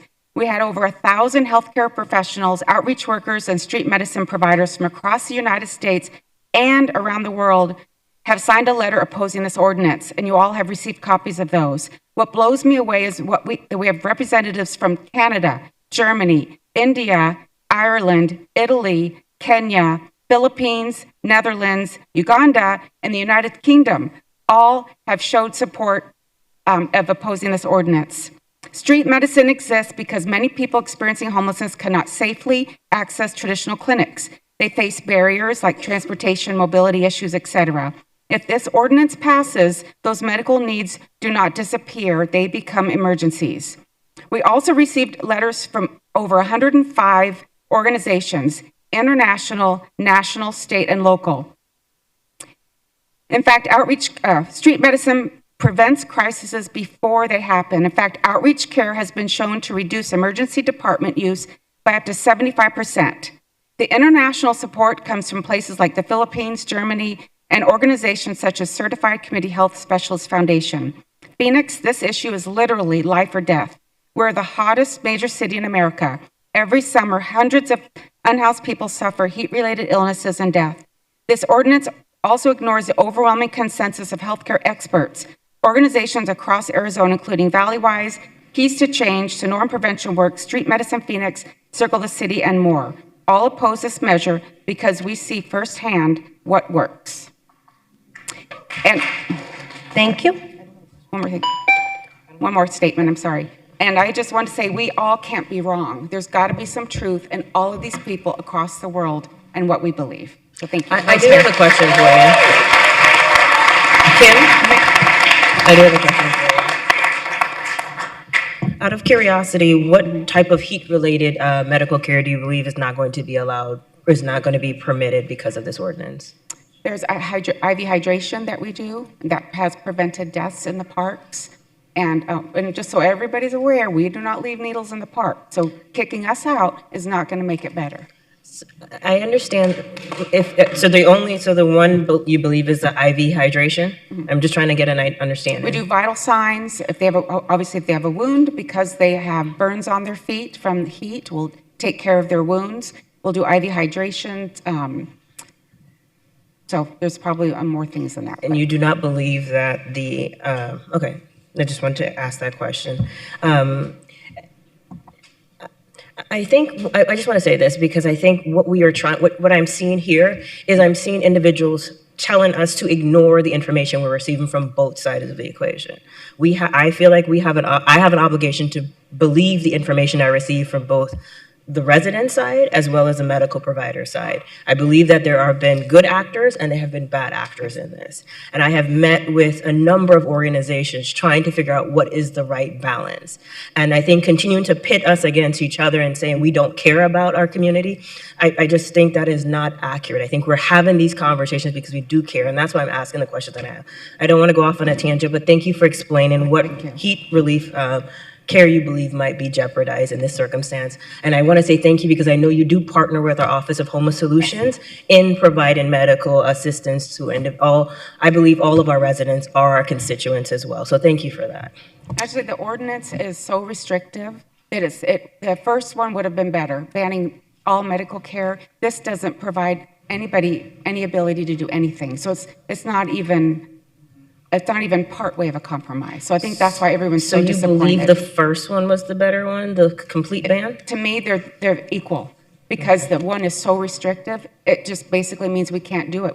Nobody is going to be able to provide food or medical care. It's so restrictive. And all of us are feeling that way, and I don't think anybody's hearing that. I wouldn't say nobody's hearing that. I think what we're hearing from all sides. But thank you for that. I don't want to go back. I have a question. Sorry, yes. Mayor. Councilwoman O'Brien. So thank you for the work you do in our community. We have obviously are hearing lots about treatment in parks.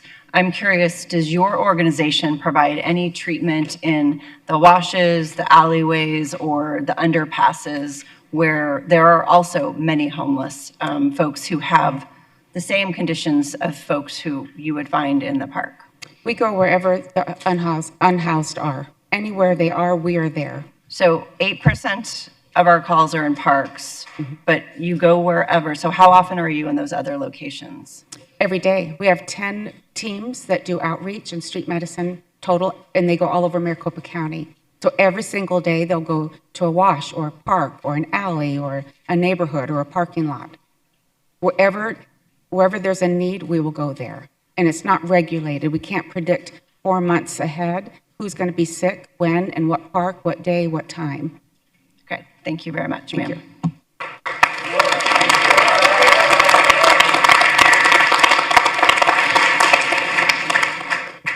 Thank you. Dr. Fowler is next, followed by Ramona Martinez. I'm sorry, Ramona Marquez.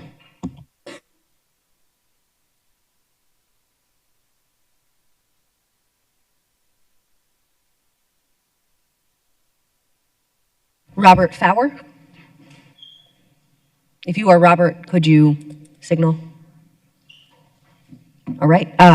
Ramona Martinez is next. I'm so sorry, I keep doing that. Ramona Marquez is next, followed by Adrian Marquez.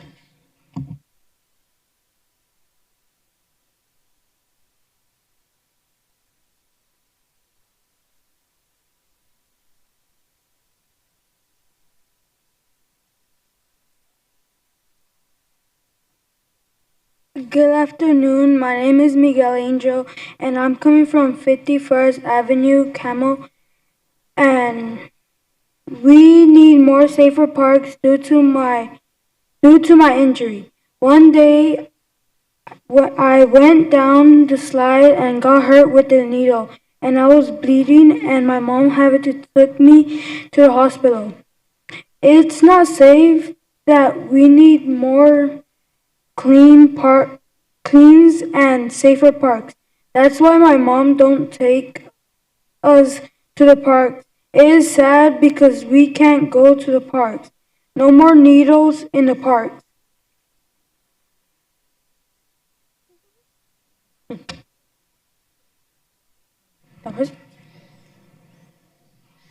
That's it. Mayor, Councilman Guardado. thank you. So can you answer a question?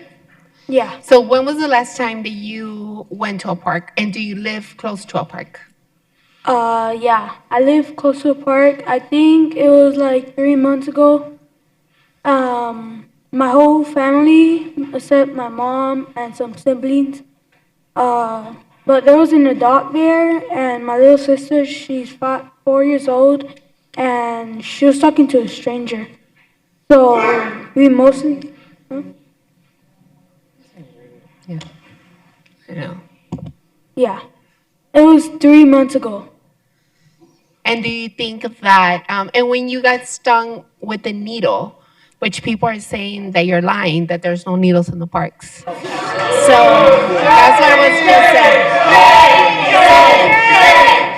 Question. We could always just call the question, but okay. That's like literally what you just said. Okay, so question for you. When you got stung by the needle, what services had to be provided for you? And how much did that cost your family? ¿Cuánto le costó, señora, llevarlo al hospital y que le dieran servicios?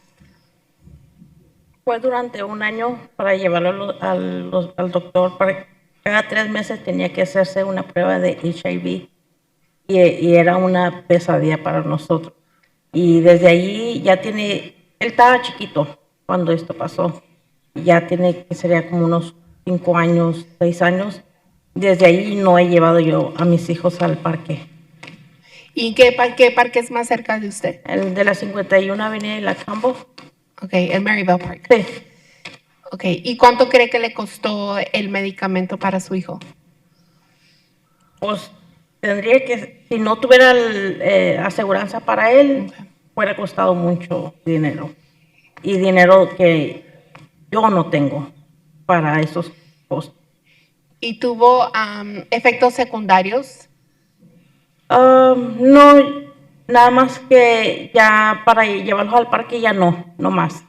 Hasta que algo tiene que suceder. Sé que son homeless, están en una adicción, necesitan mucho apoyo. No estamos contra de que no les ayuden o X cosa, ¿verdad? Pero algo se tiene que hacer para que mis hijos y todos los hijos de todos puedan ir a divertirse en un parque safe. Okay, muchísimas gracias. Thank you so much for your statement. You're very brave. Yeah, and thank you. We don't get a lot of young people testifying in that. That is very impressive. And we'll pause for translation. Mayor, the interpreter's gonna do the second response. We can try to do the first one as well. There was a question as far as taking him to the doctor, and the response was, I take him every 3 months. He had to get an HIV test, and it was a nightmare for us. And from there, the little one has him, and this has happened. He was about when he was about 5 or 6 years old. I haven't taken my children to the park since then. And the second response was, as far as the money, it's money that I don't have for those costs. And so there was a question, did he have any side effects? The response was, no, just we don't take him to the park anymore. Something has to happen. Since there's homeless there, they have their addictions, they need a lot of support. We're not against them getting their help or whatever, right? But something has to be done. That way my children and everyone else's children can go to the park and have fun.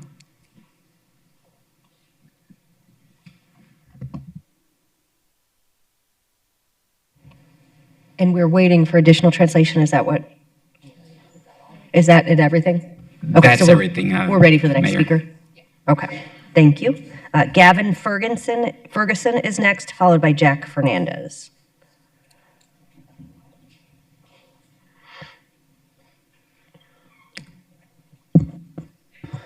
Good afternoon, Mayor and council members. My name is Gavin Ferguson. I'm a PA in the state of Arizona, and for the last 10 years or so, I have dedicated my medical career to taking care of underserved communities here in the state, particularly in the Phoenix area. And the groups that I work with, we are all in opposition to the original ordinance that, as a reminder, has already been passed. So keep that in mind. We don't want the revision either. So we would like to reject and repeal the current ordinance. And I'd like to remind everybody that the syringe service programs that we work with are the conduits that allow individuals to seek the services that they need for us to meet them where we can. We go out on a daily basis and see people in parks, in the washes that Councilwoman Stark, you mentioned. We go out there with backpacks full of supplies, and we see people where they are. The expectation that patients need to come to us is unacceptable.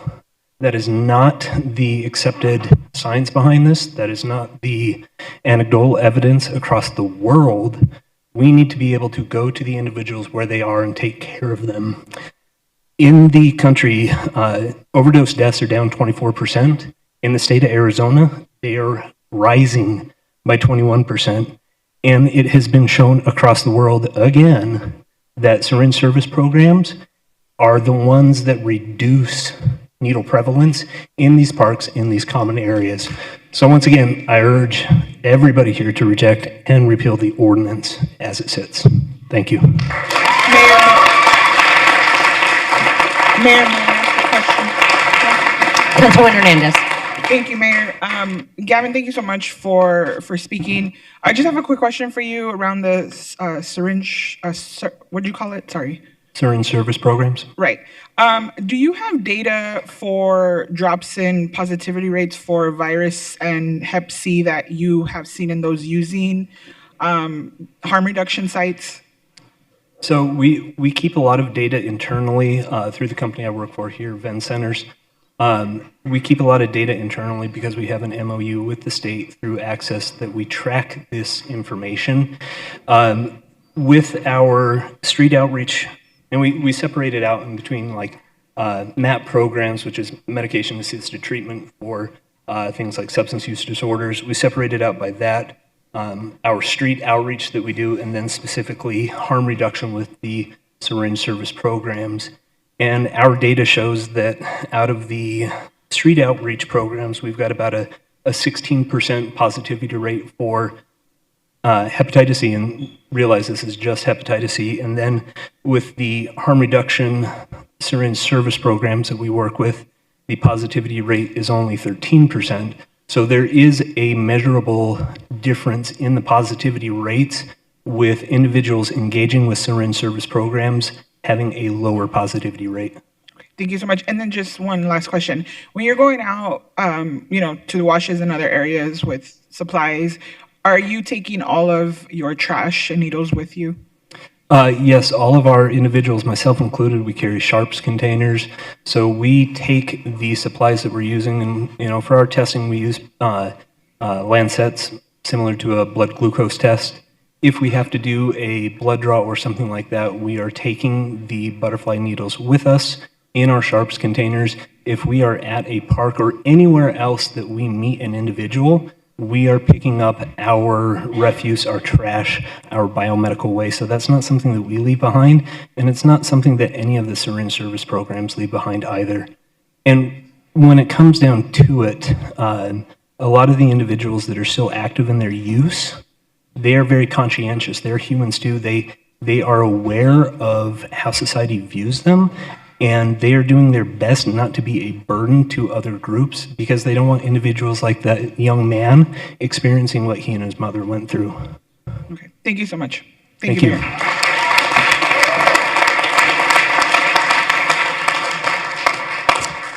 Jack Fernandez is next, followed by Connie Cabot, and I want to note we will break around 6:15 for 15 minutes.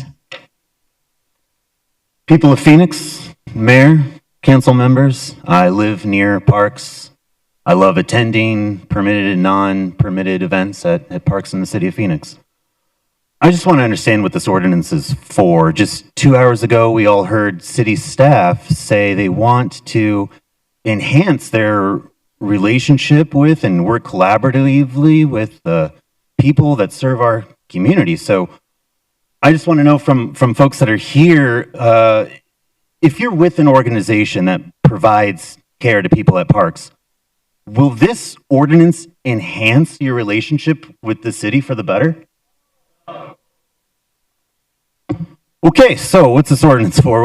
When we look at parks and streets and sidewalks and alleys and gutters as a whole, does anyone believe that this ordinance will reduce the amount of needles and trash in those spaces as a whole?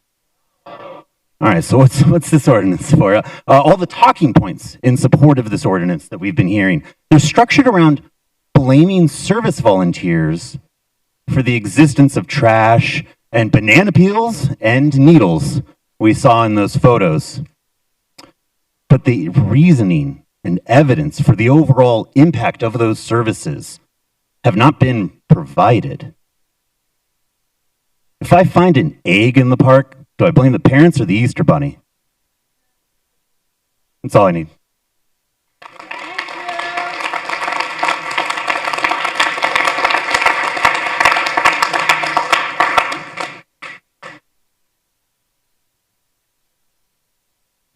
Connie Cabot is next, followed by Shirley Dickman.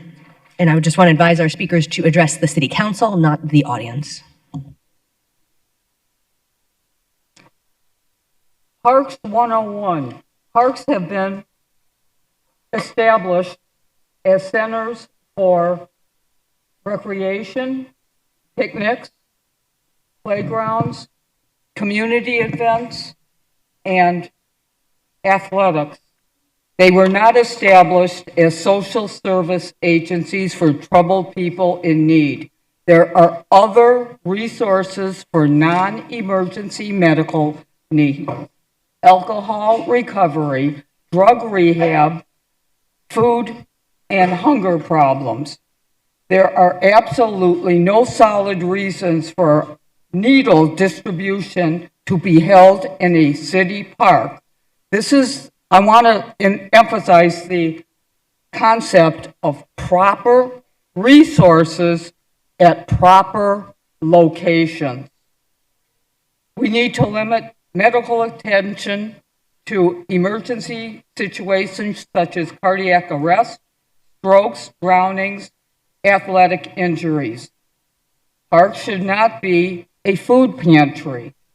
let's not forget that allowing medical and/or food distribution approved by the cities in an ordinance would put the city in line for a potential lawsuit should things go awry. And things will go awry. We don't need situations that enable troubled people. Again, proper resources at proper locations. This is not rocket science. I live near Washington Park, a beautiful park with many problems. Thank you. Shirley is next, followed by Maria Vega.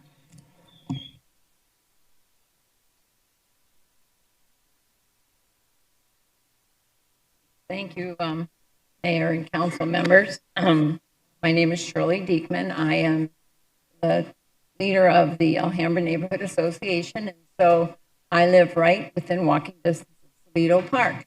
And over the years, personally, it has changed quite a bit. Oh, I'm sorry. I thought it was loud enough. I'm pretty loud.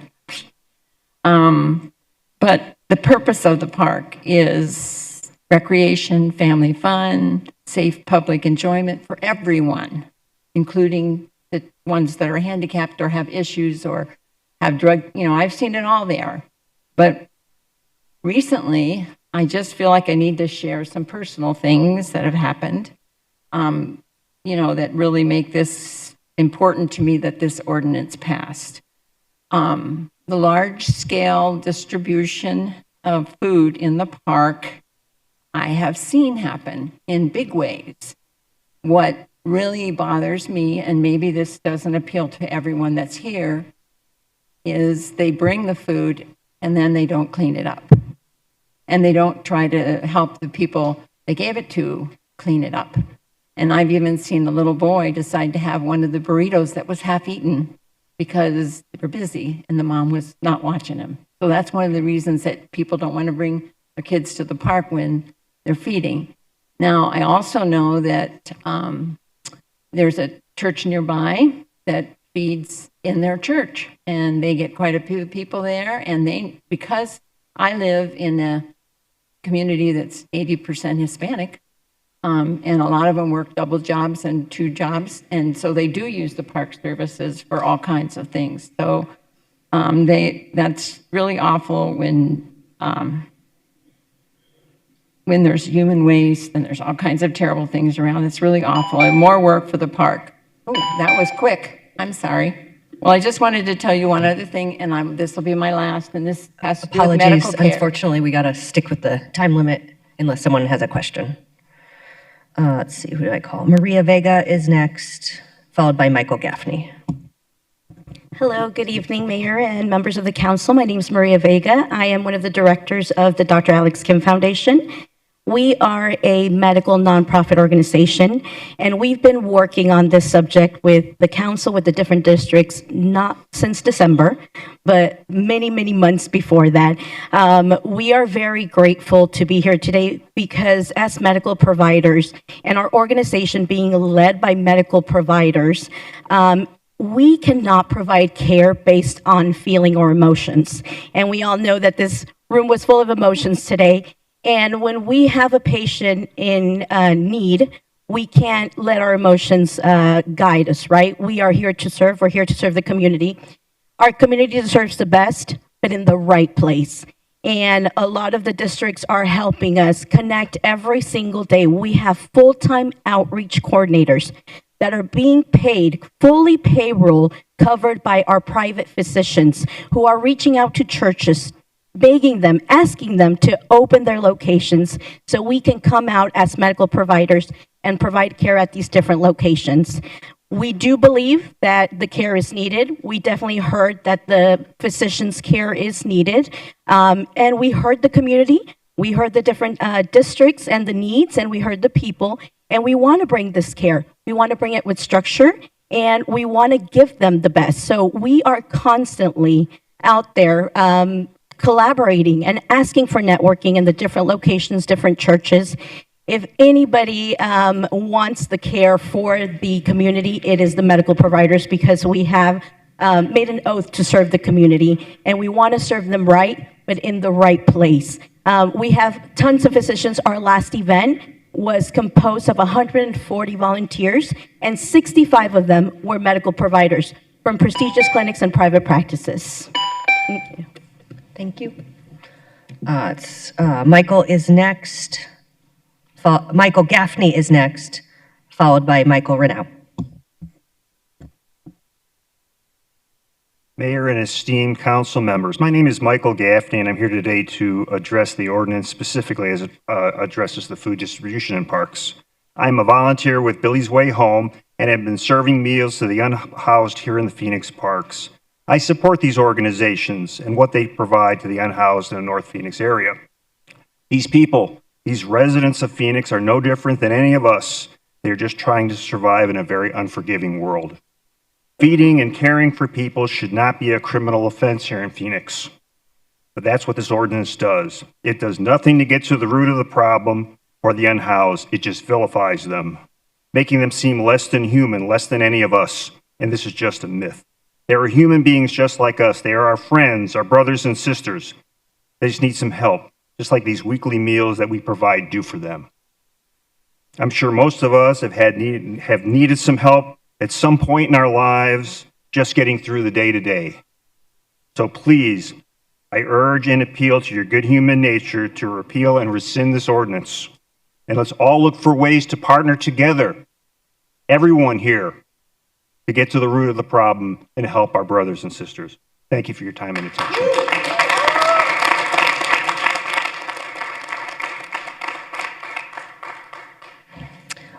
Mike is next, and then we'll go online to Ariane Redding. Mayors, members of the council, Mayor referred to me as Michael, which is what I get called when I'm in trouble, so I'm worried. But there's been a lot of emotion, obviously. There's been a lot of misinformation. There's been a lot of opinions. It was mentioned earlier, the pandemic and the lessons that we've learned from the pandemic. And one of those should have been, let's listen to our public health experts.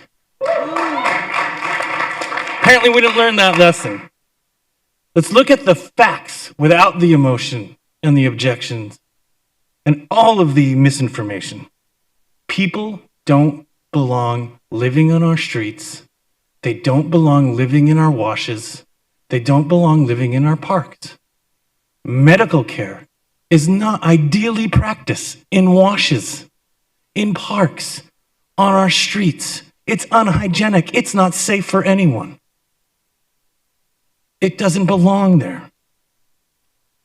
It costs approximately $16,000, this is a national number, for permanent supportive housing per person per year. $16,000 for permanent supportive housing per person per year. I think the math on that is somewhere around $65 million. So we've done a lot. We have so much more to do. Facts. Over 5,000 people are living unsheltered on our streets, and we don't have the room for them to get care or treatment. That's why providers are out there providing the care to where people are at. Facts. Your own staff admitted, and I have done the research, there is zero scientific evidence that shows ordinances like this work to remove folks from parks. Zero. I feel brokenhearted for that little boy, just like you all do, but you're selling him smoke and mirrors. This ordinance will not work.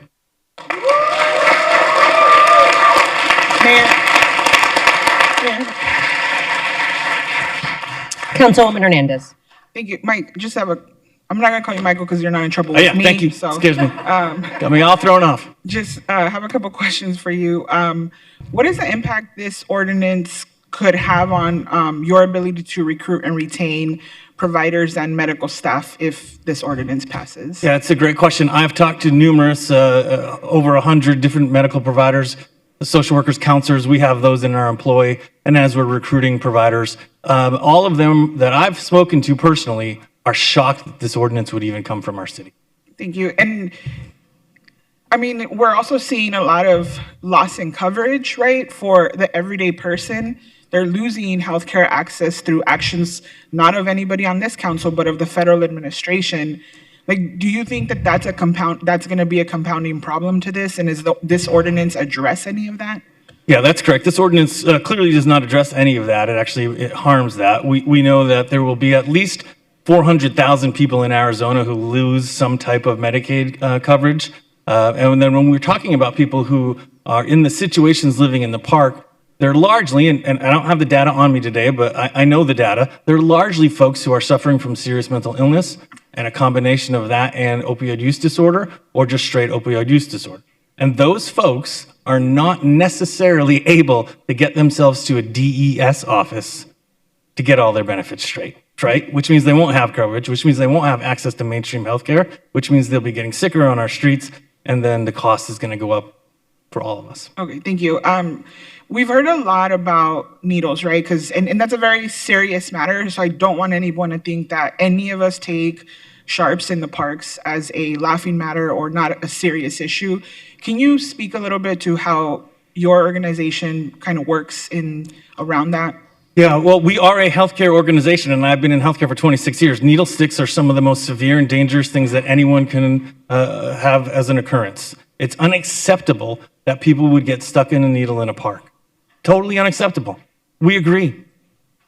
This ordinance is not going to fix that. There's this mythology that's out there that providers are coming and giving people needles, and then those needles end up on the ground. That's not what happens. People are using at all hours, at all times, in every single day of the park, and they're disposing of their needles however they do. In addition, the more time you use a needle, right, the dirtier the needle gets.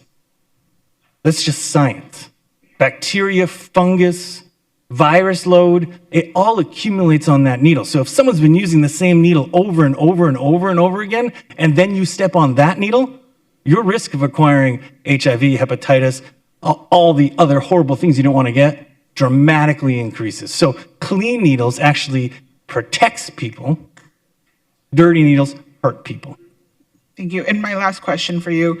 The way the ordinance is written, if you decide to go buy a box of granola bars and decide to go to the park to hand those out, what is your interpretation of what would happen to you? Yeah, that's a great question.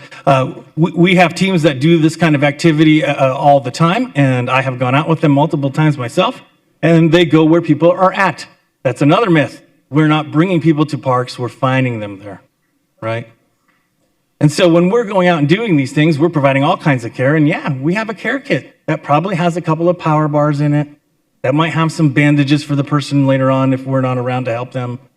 I understand that we would now be charged with a crime, the same level of crime as domestic violence. Oh. Thank you so much, Mike. Thank you.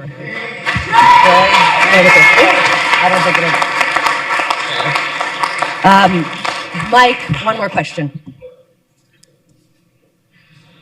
And Ariane. I knew I was in trouble. Yeah, I just have one question. So I'm curious. I've seen, for example, an organization like Circle the City has done coordinated work with their Office of Homeless Solution. Is there a reason why that would not be an option for yourself and other providers who do this work? It's absolutely an option, right? What is not an option is criminalizing care. I want to make sure, I understand your concerns. I just want to make sure I understand that. Yeah. Thank you. So it is an option, and is there anything that would dissuade you from utilizing or partnering with the Office of Homeless Solution if that is an option?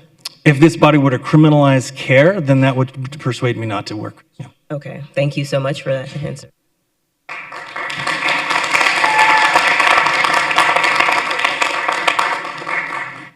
Ariane Redding is next, followed by Michelle Perkins. Great. Can you hear me? We can. Perfect.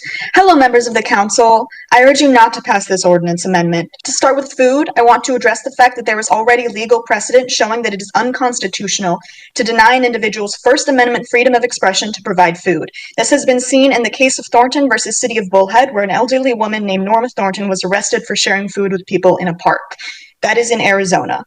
Now let's talk about medical care. Treating someone or providing them with medical care does not automatically result in medical waste, nor should theoretical medical waste dissuade you from allowing people to provide medical care. If my friend sprains their ankle, wrapping their injury will be a criminal action that I could receive the same sentence as assault for.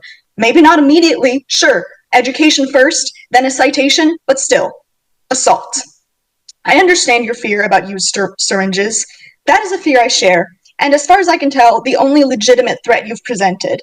There is, however, no evidence that's been shown that community organized medical care is responsible for the needles in the parks, and while I think there is legislation that could be made to address those needles, I don't think that this is it. It's difficult for me to see this ordinance as anything but an attack against the unsheltered population of our city. It's not these people's fault that they're unable to get the care that they need in a way that you may deem respectable. They need to be in public spaces like parks because there's nowhere else to go. This ordinance doesn't address their suffering. All it does is place criminal barriers in front of their relief of it. If you don't want food or medical care to be provided in public spaces by volunteers, then we need more holistic solutions rather than punishing those trying to address them. I understand that your rebuttal might be that these events and activities are still allowed so long as someone obtains a permit. I don't think that's acceptable, considering there will only be 2 total per month, and there's no guarantee you'll even get them. If someone's starving or injured in front of me, I would be required by law to leave them as is. This is an ordinance which criminalizes the most humane of behaviors, care. I urge you to care for your constituents and encourage them to care for each other by rejecting this ordinance. Thank you.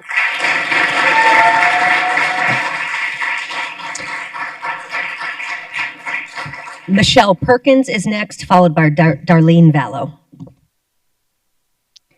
Thank you, Mayor Gallego and members of the City Council. I accept and support the proposed ordinance. Allowing needle distribution in parks is a serious safety and sanitation concern, and there needs to be very strong regulation for this and the other activities associated. I've grown up and remained in the area I support and have been involved in neighborhood preservation for almost 15 years. I used to regularly use our parks, but over the years have almost fully ceased use due to the very negative conditions at the parks. Many of the same sentiments were echoed by my neighbors and colleagues. Transients, druggies, needles, human waste. The list goes on and on. I would often love to throw my dogs in the car and run up to the park for a quick jog or some playtime, the way that I used to, but I don't have the same feeling of safety I used to have. And without strong regulation of this proposal, that safety is further degraded. I know that many of our neighbors and leaders have worked very hard to start making our parks useful and safe again for our residents and families. Please help this to continue by placing stringent regulations with this ordinance. Please make our parks safe, clean places where our residents and families can go to enjoy, play, and relax. Please do not further institutionalize our area. Understand that I'm not speaking without experience. Very recently, I was accosted trying to go into my own home by the exact people that this proposed ordinance would serve. Somebody who was homeless and who was high on drugs. The same people remained in my neighborhood for multiple days and came back to my home after the incident and approached me again, more than once. I support services for those in need, but our parks are not the appropriate setting for these types of activities without very stringent regulation. This also brings legitimate concern as to where those brought in by such events will disseminate after, and how this will be managed to ensure no negative influence on the surrounding neighborhoods and the community. The example above for reference. We work tirelessly to improve the safety of our area and plead with you to help us continue. Thank you. Darlene is next, followed by Catherine Miller. Vayo, can you hear me? Yes, we can. Okay. Thank you, Mayor and Councilman and Councilwoman, for taking the time to listen to my remarks. We have lived in the Washington Park neighborhood in the historic Santa Rosa Barrios since 1999. We love our neighbors and neighborhood, and some of these families have lived in this area for decades. For a period of time, we have experienced an invasive of large drug invested homeless encampments in our park and neighborhood. Vandalism in our neighborhood was rampant with the assistance of the Phoenix Police and the adoption of the camping ordinance by you, the City Council and Mayor. We were able to take back our park and neighborhoods and got rid of all the homeless encampment.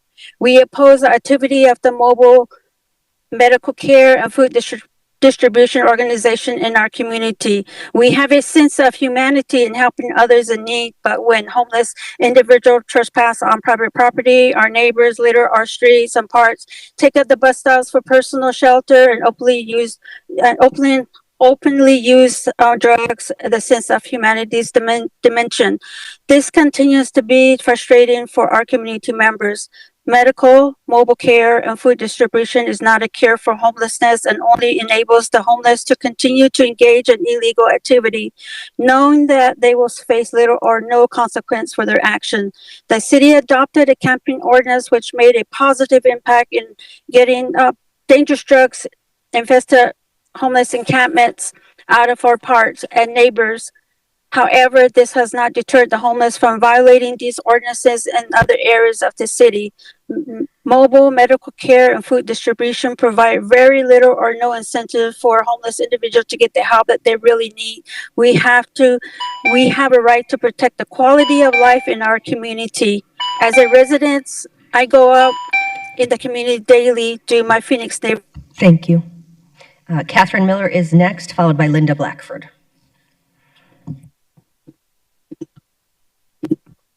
Hi, can you hear me? We can. Okay, thank you so much. Good afternoon, Mayor and Council members. My name is Catherine Miller, and I am asking you today to reject this ordinance. I coordinated and led Street Medicine Phoenix out of the University of Arizona for 3 years before deciding that I needed to become a physician. So I'm currently in medical school, zooming in between my cardiology classes, trying to plead with you today. We all have a similar goal. I've been thinking a lot about what is causing the tension between us all. Everyone agrees that needle sticks are bad. I think that is a primary reason that all of us are here today. I think the reason that so many of us feel frustrated is we feel unheard.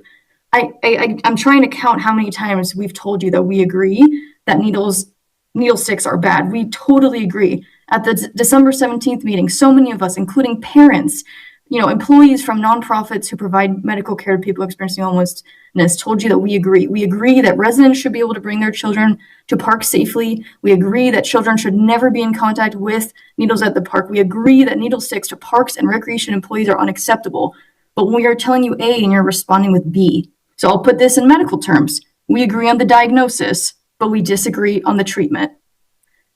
I also want to note that this problem upticked when the zone that consisted of 800 to 1,000 people in downtown Phoenix was cleared without sufficient beds in extra shelters for all of those people who were cleared out of the encampment. And if you kind of look at the timeline of that 2023 clearing, I don't have the numbers on me, but I would bet you that the expansion of people who don't have shelter into parks and neighborhoods has increased because, as demonstrated by some of the numbers that we were talking about earlier, it seems like there's basically not enough shelter beds to house all the people who have been, removed from the encampment by the 2023 lawsuit. So I'm begging you to please, scrap this ordinance and start from scratch, incorporating all the stakeholders from the. Linda is next, followed by Sarah Gillen.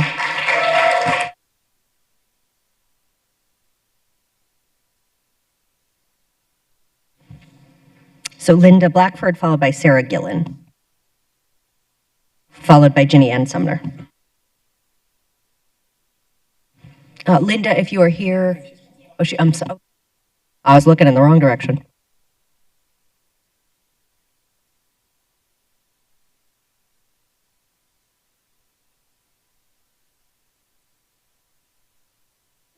And feel free to move the microphone down for those of us who are vertically challenged. Can you hear me? I think it would be better if you moved the microphone down. Oh, okay, great. Much better. I've never done this before, so here we go. My name is Linda Blackford, leader of the West Palmer Neighbors Block Watch, and I support this ordinance. People need parks. Allowing needles to be dispersed in our park along with finding used needles is unacceptable. Oops, okay. This is like I say, unacceptable. We need to clean up this problem so our parks will be safe again for everyone. Thank you. Thank you. Sarah is next, followed by Ginny Ann. Good afternoon, Mayor Gallego and members of City Council. My name is Sarah Gillen. My family started the nonprofit Billy's Way Home in 2021 after my brother Billy passed away. We do food distribution weekly near Cave Creek Park. I'm here to mainly speak about the food distribution added to the amendment that would prevent our weekly outreaches from happening. We do currently get permits from the City of Phoenix. The rule of 2 permits is not enough. Our nonprofit and organizations like ours are a bridge to services for the most underserved and needy part of our population. We also work in combination with the city to provide heat relief several summers in a row. That is a life-saving measure here in Phoenix. We do work with the Office of Homeless Solutions as well. Thank you for everything you do. The relationships that we have built that make all the difference when people are ready to seek resources, and we have seen some amazing success stories.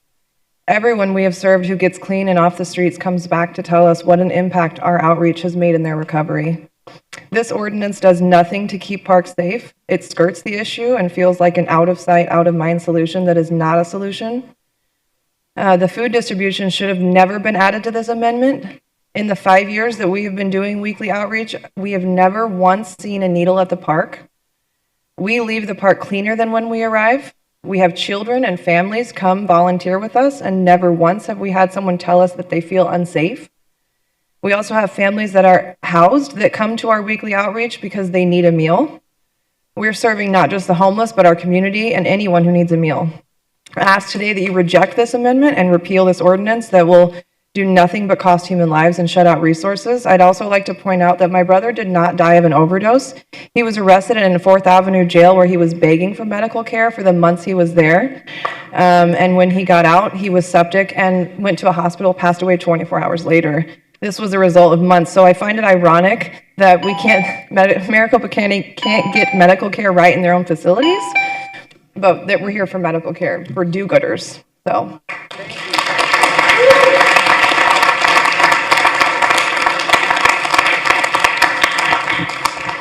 While this ordinance provides some protection for neighborhoods and seeks to prevent the current unsafe practices, providers are ignoring the medical code to do no harm by enabling drug addiction and homelessness in our parks. Feeders take away the individual's basic need to accept service, the need for food, rather than partnering with our OHS shelters. Homelessness and drug abuse have become a lifestyle. Rather than guiding individuals toward OHS, you are being asked to perpetuate the growing problem of having no consequences for their behavior. And the entire community has grown under the cloak of a nonprofit status. While I support funding for the attendance of OHS representatives, it doesn't seem fair that as a federal and county taxpayer, I will also now pay city taxes to try and offset those enabling drug addiction and homelessness for individuals who are refusing services. Thank you. Thank you. We're going to go ahead and recess for approximately 15 minutes.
Good evening.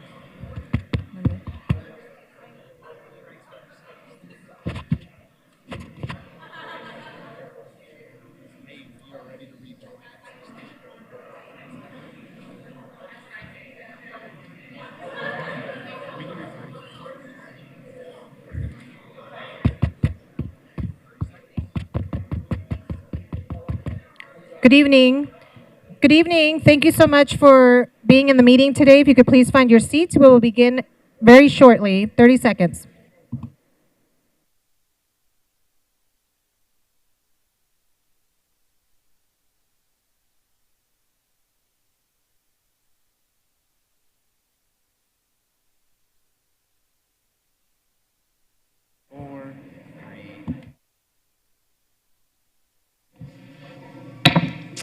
We will resume the Phoenix City Council meeting and we will continue with public testimony.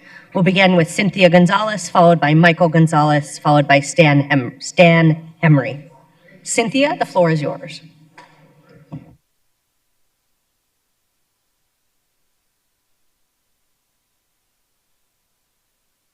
Cynthia Gonzalez, could you indicate you are present?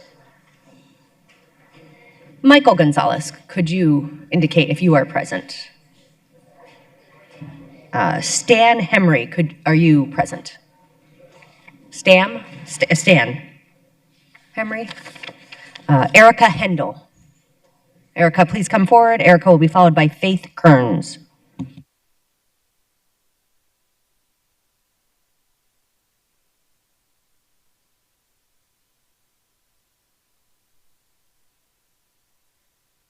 Mayor, council members, my name is Dr. Erica Hendel. In addition to being a constituent of District 8, I'm a veterinarian and community organizer. I serve the human-animal bond both in my professional life and in my free time because I believe that living beings deserve care, food, shelter, and compassion. Many other organizers here have spoken to you about other factors. I'm going to add on something to this that you have neglected to think about. Our unsheltered neighbors also have their companion animals. Shade is critical both for human and animal health, and parks at times are the only places where these members can find adequate shade and water because not all heat shelters allow companion animals, and there is not always sufficient shade in the other locations that you mentioned. Meeting people where they are at, food every day. People need food every day, not twice a month. In many of these community distributions, like Food Not Bombs, these are not just unsheltered community members who are receiving food, but also community members experiencing food insecurity. The criminalization of feeding our neighbors as the equivalence of a domestic violence charge is unconscionable, and you should be ashamed.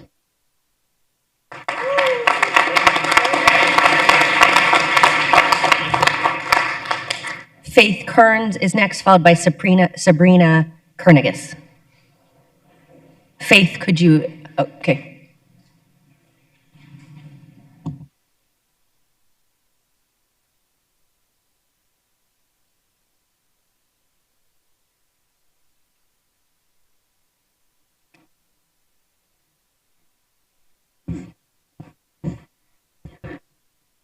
Good evening, everybody. Mayor, council. I am against this proposition. I am with Funds for Empowerment. We do help feed the homeless. We also help inform them of what's going on in the councils. I am against this proposition because not everybody, not all druggies, necessarily are using drugs in the park. I have seen regular people use drugs in a park because they're diabetics and they have nothing to put their needles in.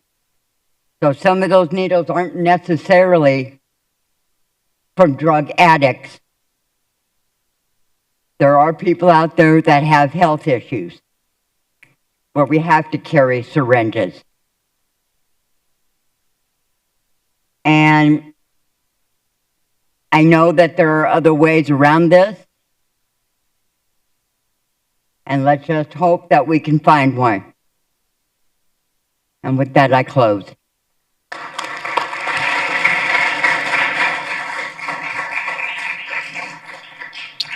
Sabrina is next, followed by Will Knight.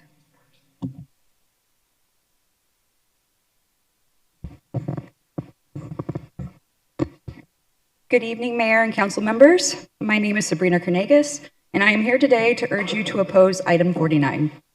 At its core, this ordinance places new restrictions and permitting requirements on food distribution and medical services in Phoenix parks. While it is being presented as a matter of order and structure, the real-world impact will fall hardest on our most vulnerable neighbors, people experiencing homelessness, seniors, working families, and people surviving extreme heat.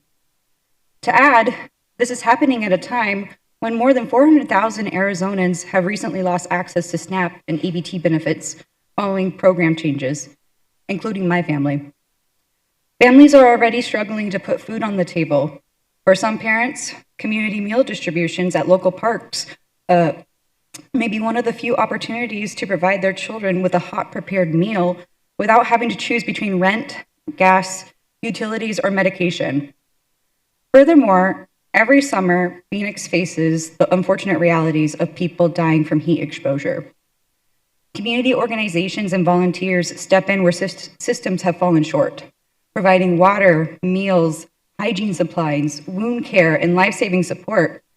These acts are not nuances. They are acts of compassion and survival. This ordinance risks criminalizing care instead of addressing the root causes of homelessness and poverty. Smaller grassroots groups may not have the resources, staffing, or formal knowledge to navigate complicated permitting systems. That means fewer meals distributed, fewer people reached, and fewer chances for struggling families and unhoused individuals to access support. We should be asking ourselves, what kind of city do we want to be? A city that welcomes community care to where people are at, or a city that pushes suffering out of sight? Thank you.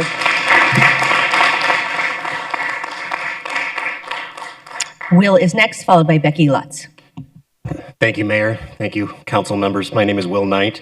I'm an attorney with the National Homelessness Law Center, and I have a hard no sport coats after 6:30 rule, so excuse me for that. We, as an organization, fight for the civil rights and the human dignity of our unhoused neighbors all across the country. But I'm also a resident of Phoenix. I've lived here for the last 16 years. I vote here. I'm your neighbor. And I'm really disappointed to be here today because of this ordinance.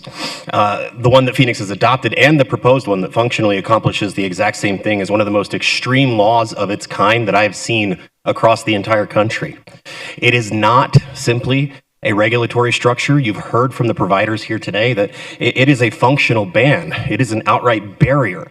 And as I've seen in my work, the worst of its kind around the country.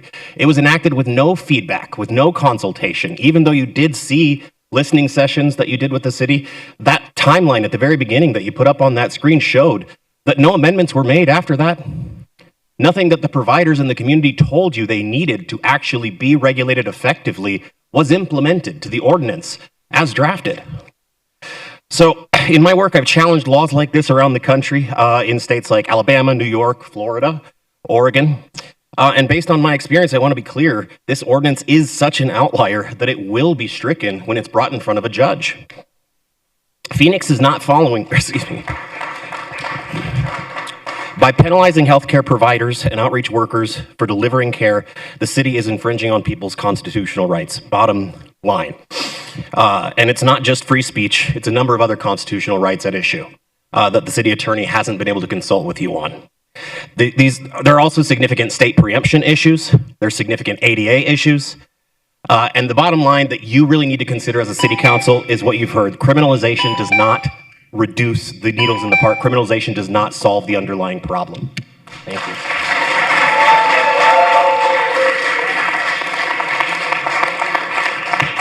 Mayor. Councilwoman Hernandez. Thank you, Mayor. Thank you, Will. Just have a couple questions for you. You just to confirm, your organization reviewed this ordinance and noted that it violated several federally protected constitutional rights of our residents. What rights would we as a city be violating if we pass this ordinance tonight? So we've talked a bit today about the First Amendment's protection for freedom of speech and freedom of expression. I don't believe even as proposed in the revision, it protects that right. That right would still be violated. But more important than that, you also heard about how this ordinance violates people's expressive religious beliefs, their freedom to express their religion.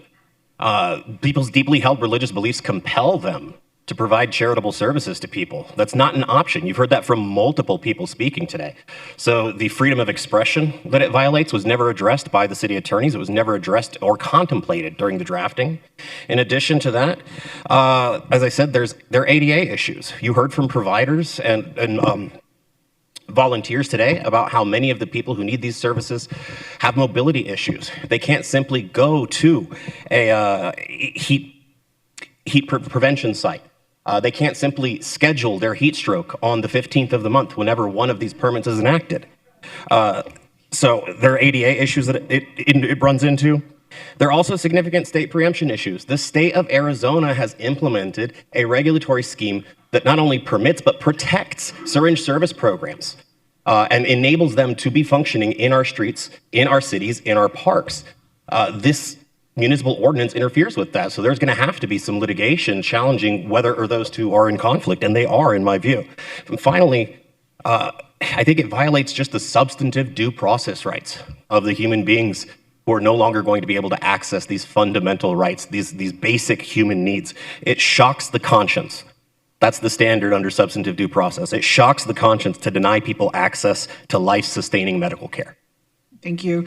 And my last question is, you obviously work nationwide, and from your expertise in that area, can you tell us whether constitutionality of this Phoenix policy is worse than what we've seen from Trump's administration at the federal level? That's interesting. So last week, Donald Trump's administration, the Substance Abuse and Mental Health Services Administration, SAMHSA is the acronym. That federal agency under this president issued what's called a Dear Colleague letter, advising all organizations around the country that receive SAMHSA funding about how they need to spend that funding if they want to continue qualifying for it in using syringe exchange programs, specifically banning syringe exchange programs from receiving that funding. Bad, certainly. It's a bad program. But interestingly, it's not nearly as bad as what the city of Phoenix is proposing. Donald Trump's own agency is not as hard on street medicine right now than the city of Phoenix is. And that's staggering. The federal program does not interfere with preventative medical care like this one does. It certainly doesn't interfere with providing food. And it definitely doesn't put food charities and medical providers in competition with each other for an already inadequate number of permits. Yeah, so absolutely the federal one is bad, but it's not nearly as bad as what you're trying to do. And frankly, if you haven't looked around online, there are in the extremist right-wing spaces of the internet right now, folks praising the Democratic leaders of this city council for what you're doing. Thank you. Thank you, Mayor.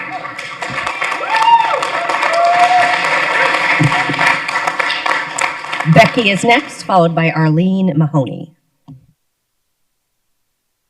Hey guys, most y'all know me. My name is Becky. I was born in Phoenix. My parents were born in Phoenix. My grandparents came to Phoenix in 1920. My grandchild's family has been here for millennia.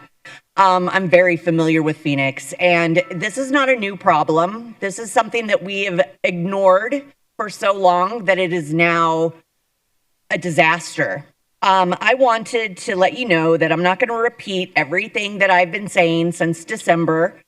I've met with a number of you, and I'm saddened to say I don't think it really made a difference. Compassion is not a crime, but this ordinance directly makes it criminal.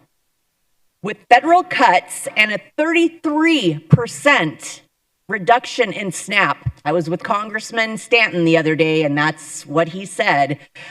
Just in Arizona alone, that means families like mine that have kids that play in parks are going to need additional food. And you're saying now that I can't go get it if I know AZ Hugs has food at the park.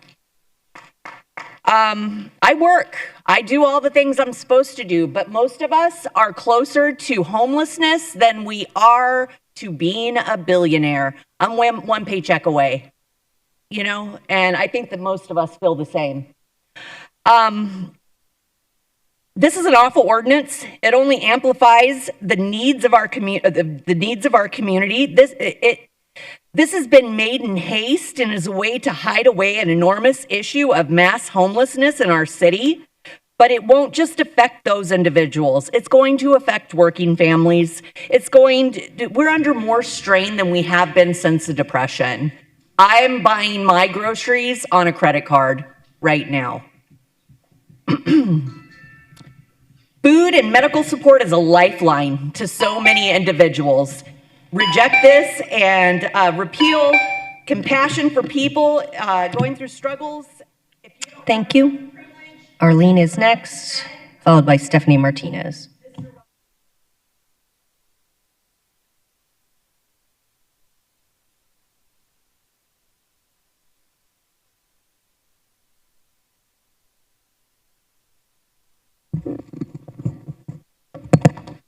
Mayor and council members, my name is Arlene Mahoney. I am the Executive Director of Southwest Recovery Alliance, Soiree. I also hold a master's degree in social work. Soiree operates a syringe service program, also known as an SSP. I am very concerned about the public health implications that would result of banning SSPs and intramuscular naloxone. I want to provide some background to council members on SSPs in Phoenix. The majority of SSPs in Phoenix do not operate in parks, as we were pleased from these public spaces a long time ago. The assertion that we are responsible for syringe waste due to our services is conflating a lack of this city's safe disposal options with our life-saving services. SSPs serve as vital syringe disposal infrastructure. A 2019 study in Miami shows a 49 decrease in syringe litter after implementation of a syringe server program. We are in the midst of this endemic of HIV, Hep C, and overdose. And syringe service programs prevent overdoses and disease transmission. It is not the time to ban spaces where we could expand our services and ultimately reduce syringe litter through our safe disposal options. Yet I want to zoom in on the criminalization of overdose prevention, whether it be via SSPs or anyone providing overdose medication. Naloxone reversed my opiate overdose on 6 different occasions. Naloxone saved my life. It saved my family from suffering and grieving the loss of me. At a time when Arizona was one of 4 states last year to have a rise in overdose deaths by 20%, and Arizona has the highest upward trend in overdose deaths currently, our city should actively be expanding efforts to distribute naloxone, not explicitly banning and criminalizing distribution of intramuscular naloxone in parks. This will not make our parks safer, nor will it deter people who are already frequenting our parks who need access to naloxone. I asked council members to follow me in a thought experiment. What would you say to a mother who lives in a district whose daughter overdosed and dies in your park? Stephanie is next, followed by Melissa Mayberry.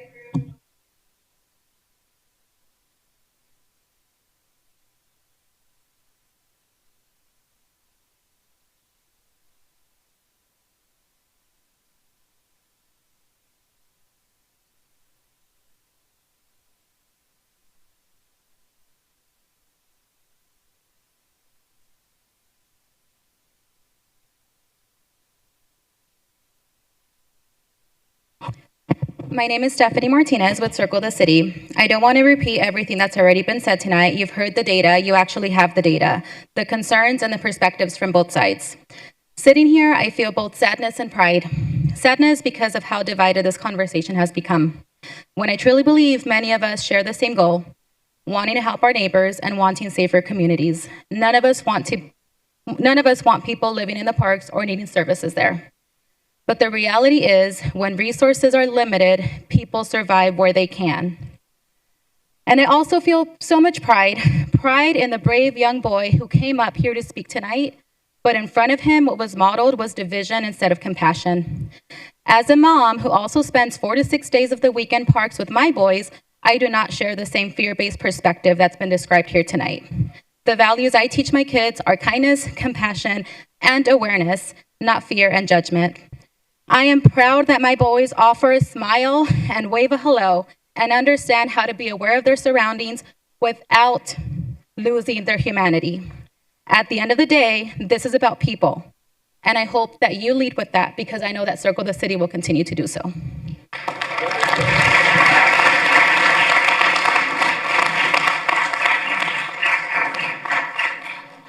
Melissa is next, followed by Kat.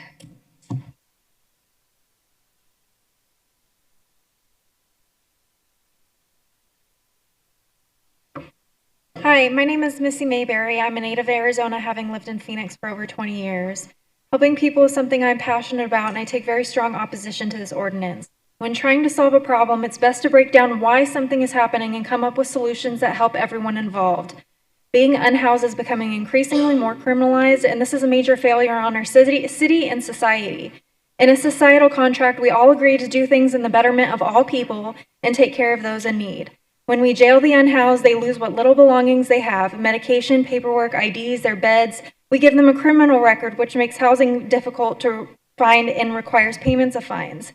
Aid programs are being cut rapidly. All housing waiting lists are currently in the 2 to 6 months range. Aid groups like AZ Hugs are seeing families removed from waiting lists for staying in a hotel for a night so their children aren't sleeping on the streets. Andre House is feeding up to 700 people a night. That's just one aid location. The SNAP program in Arizona just saw 34% of people dropped. Many programs have strict rules and guidelines that leave little to no autonomy for the people that they are meant to help. There are people who may have families or jobs who are not able to get transportation to these large aid sites. They slip through the cracks. They're the ones that need direct action that smaller groups and individuals provide. They need somebody to meet them where they are. A common complaint I hear about is large charities that get so much funding and none of it makes it to the people it's meant to help. That is because of laws like this. Bureaucratic red tape like insurance and licensing and permits. We are creating the problem we are seeking to fix. The only difference between someone feeding a large group of unhoused friends in a barbecue is housing status. Why are we criminalizing that? People say this law is to clean up the parks and make them safe, but there are already laws about sleeping in the parks, doing drugs in the parks, littering and committing violence in the parks. So it seems it's less about solving those problems that should be solved with existing laws and more about inflicting punishment. Further punishing people for being poor. It's about hiding away our societal shame so the public isn't inconvenienced by viewing poverty. I also want to make it known that arresting us will not deter any of us from doing what's morally and humanely right in feeding our community.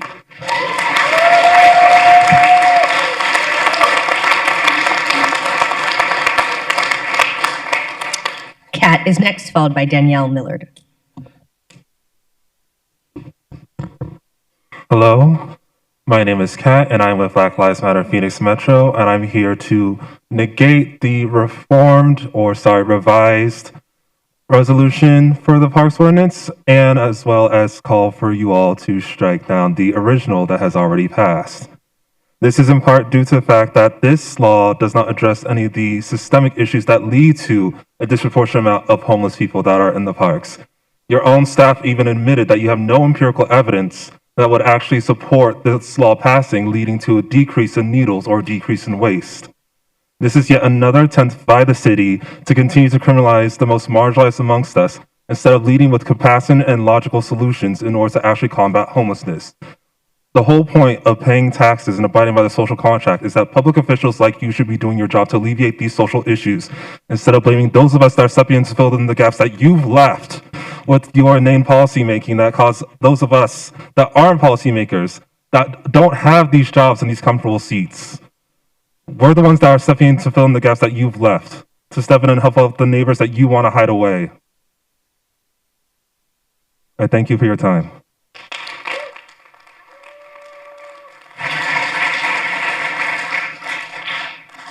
Danielle is next, followed by Sheann Montoya. My name is Danielle Millard. I'm currently the consumer board member at Circle the City. Circle the City saved me at a time when I was at one of the lowest points in my life. An ongoing medical crisis had kept me on the streets for over a year with no hope in sight. I would have died alone in the heat and the elements without services provided by organizations like theirs. The home I have now, the stability, the chance to heal, none of that would be possible without them. Restricting when someone can receive care just means that there will be times when we will be too late. You aren't just preventing life-saving medical care and taking food out of people's mouths. You're taking away people's futures, and our community deserves better than that. Thank you.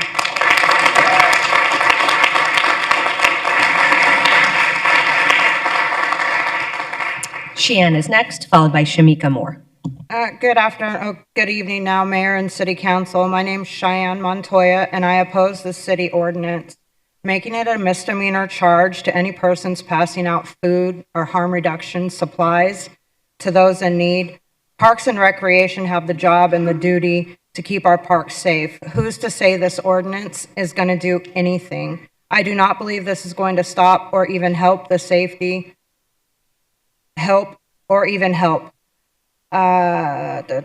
Drug addicts will still be in the parks using drugs.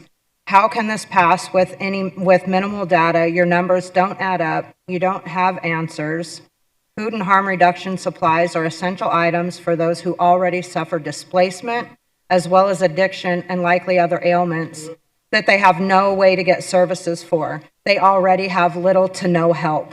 The city ordinance could potentially be a death sentence to these people. Those of you supporting it will have blood on your hands. How do you expect people to get the necessary help without the outreach teams working directly where there is a need?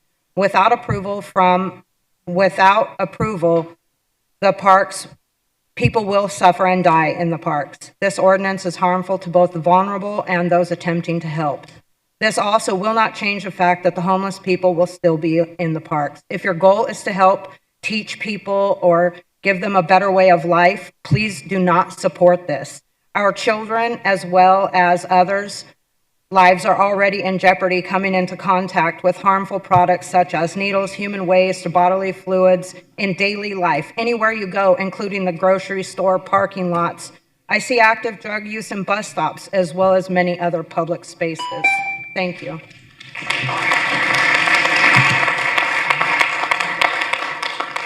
Shamika is next, followed by David Morgan.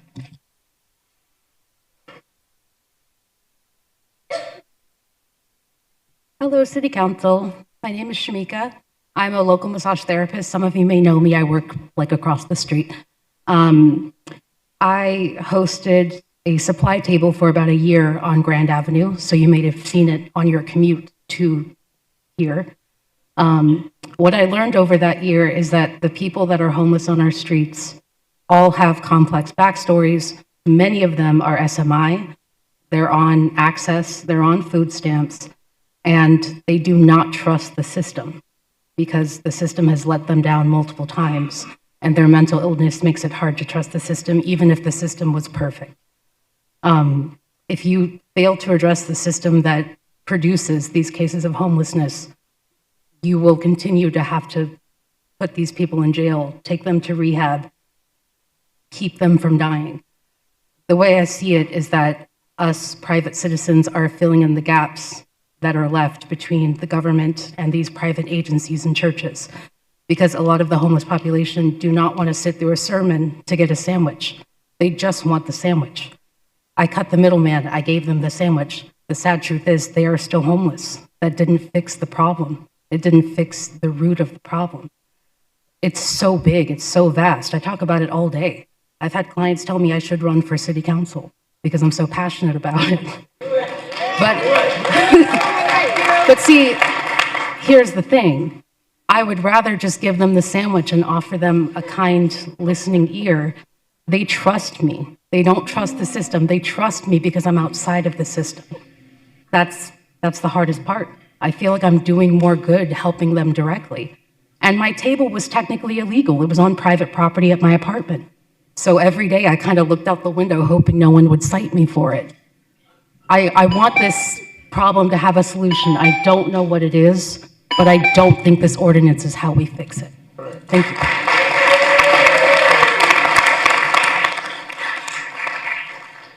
David is next, followed by Kylie Nugas.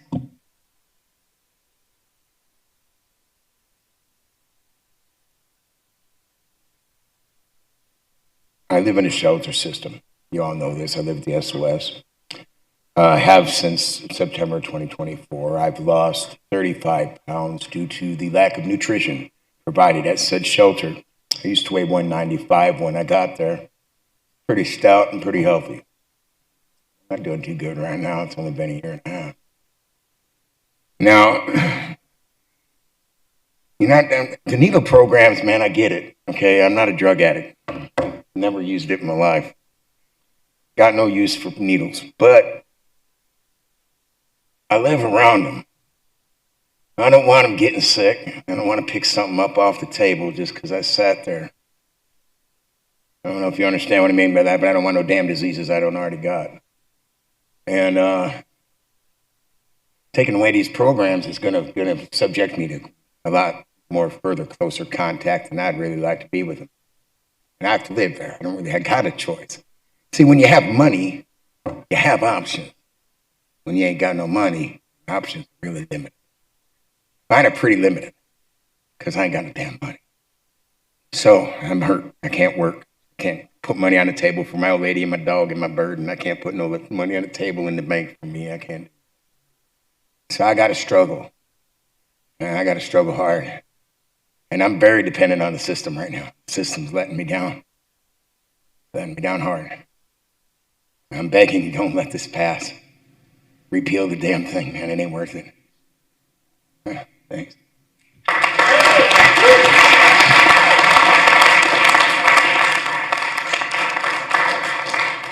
My name is Kylie Newgast. I'm a mother, harm reductionist, daughter, drug user activist, community member. Whatever boxes are needed for my words to be heard and valued.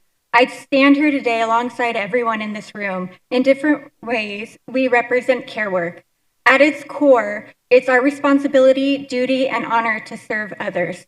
Let me be clear. Harm reduction, mutual aid, feeding one another, community care did not appear out of nowhere. They were born out of urgent needs. They came from watching people we love suffer, go without, and too often die. These networks exist because we refuse to accept that reality. They exist to sustain our communities where other systems fail. Every day we show up against insurmountable odds, we choose people. We push back against harmful systems, restrictive policies, constant funding crises, and sometimes we're fighting against the world itself. And still, we show up. Every time we do, we choose love, we choose humanity, we choose each other. We also understand the very real consequences of these policies, like the ones before you. Policies that restrict our ability to respond to a growing and urgent need. These are matters of basic human rights, compassion, dignity, and care, and are real devastating and irreversible damage. We carry those losses with us every day. It is part of our commitment and our grief that we remember and honor those we have lost. So today I am asking you to find compassion, to recognize your humanity, to look around this room and see our humanity. Please reject this ordinance. Do it to honor every life we have lost and in support of the work we continue to do to keep people alive. We believe in a better world is possible. We're asking you to believe in that too. Thank you.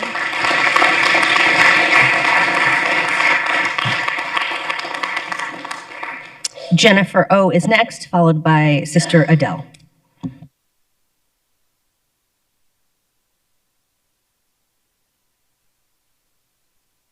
Hello, Mayor and Council. Hope you guys are having a wonderful day. So I ask of you guys to, vote against this ordinance because, again, it is harming a lot of people. I'm with Lance with the outreach that we go and feed people. We are not providing them with syringes or anything like that.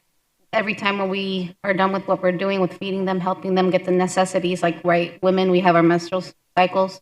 Okay, we're helping them with that. What are you guys doing when it comes to that, right? So I want to make sure that we're able to continue doing what we're doing every time that we clean up after our, helping the people. We have not found any syringes. And again, the other person that spoke before me, he said that they didn't find syringes at the parks that they had cleaned. I know you guys said that there wasn't any in any of them, I just want to make sure you got that. But I want to make sure too that, again, when did we have to start monitoring people that want to do what's right for others, especially when our city is making it hard for us to help the ones in need? And with the ordinance providing only 2 permits, that's limiting a lot of people. And there's so many, again, homeless people out here. There are brothers and sisters. And as a Christian, God literally calls us to feed the needy. Again, every time that you see Christ, he is in all of us. Okay, again, if you're denying food and shelter to others, you're denying that to Christ. Okay, so instead of limiting us, why not help us? You say it's a burden for you, it's not a burden for us, because why? We have compassion, we have humility, and we're here to help them, the ones in need. And also, one last thing here.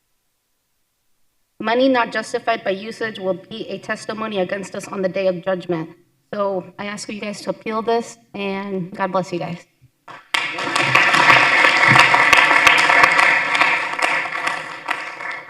Sister Adele O'Sullivan is next, followed by Lance Vallow.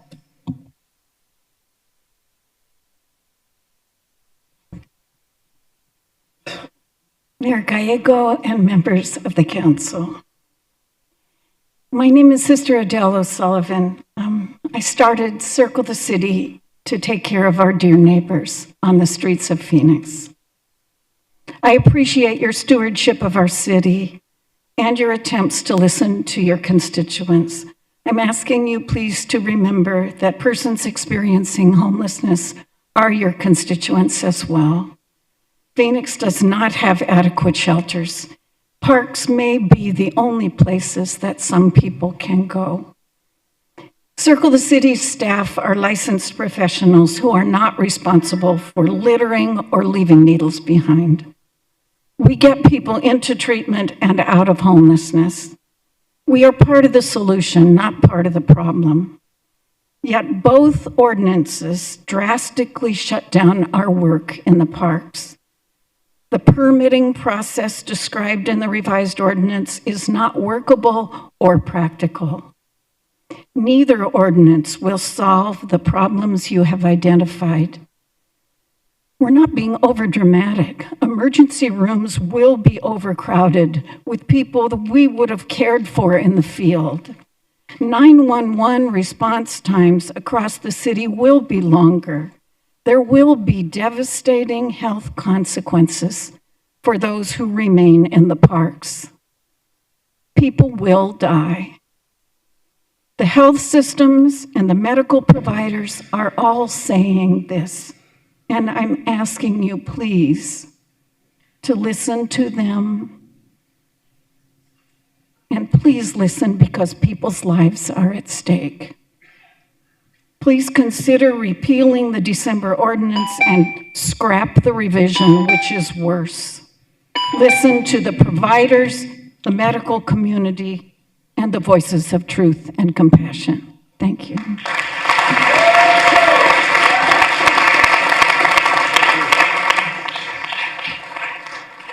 Lance is next, followed by Guadalupe Galaviz. Thank you, Mayor and City Council members. We live in the Washington Park neighborhood in the historic Santa Rosa barrio since 1999. It took a lot of time to get our park back from homeless encampments that took over and with a lot of illegal drugs taking place in that park. We don't want to go back to that experience. We oppose mobile medical care organizations randomly coming into our park without any accountability for potential health and safety risks with their exchange program it creates. We have a sense of humanity in helping others in need, but that humanity is diminished when homeless individuals refuse services, continually trespass into private property in our neighborhoods, litter our streets, parks, take up bus stops for personal shelter, and openly engage in illegal drug activity. These are violations of the city's camping ordinance. Medical mobile care and food distributions is not a cure for homelessness and only enables homelessness to continue engage in drug activity and criminal activity, knowing that they face very little consequences for their actions. Medical care and food distributions provide little or no incentive for homeless individuals to get the help and treatment they really need. We have a right to protect the quality of life in our parks and our community. If these mobile medical care organizations are allowed to conduct their activity in our parks without regulatory health and safety standards that protect our community, We will consider exercising our First Amendment right to protest against the careless activity by these organizations and the potential health risks they create. Jeopardizing the health and safety of our family and our children by discarded needles in our parks is not acceptable. We strongly support and urge the Mayor and City Council to approve and adopt the Safe Medical Care and Food Distribution Ordinance and Homeless Plan. Thank you. Thank you. Guadalupe is next, followed by Elizabeth Aguilar.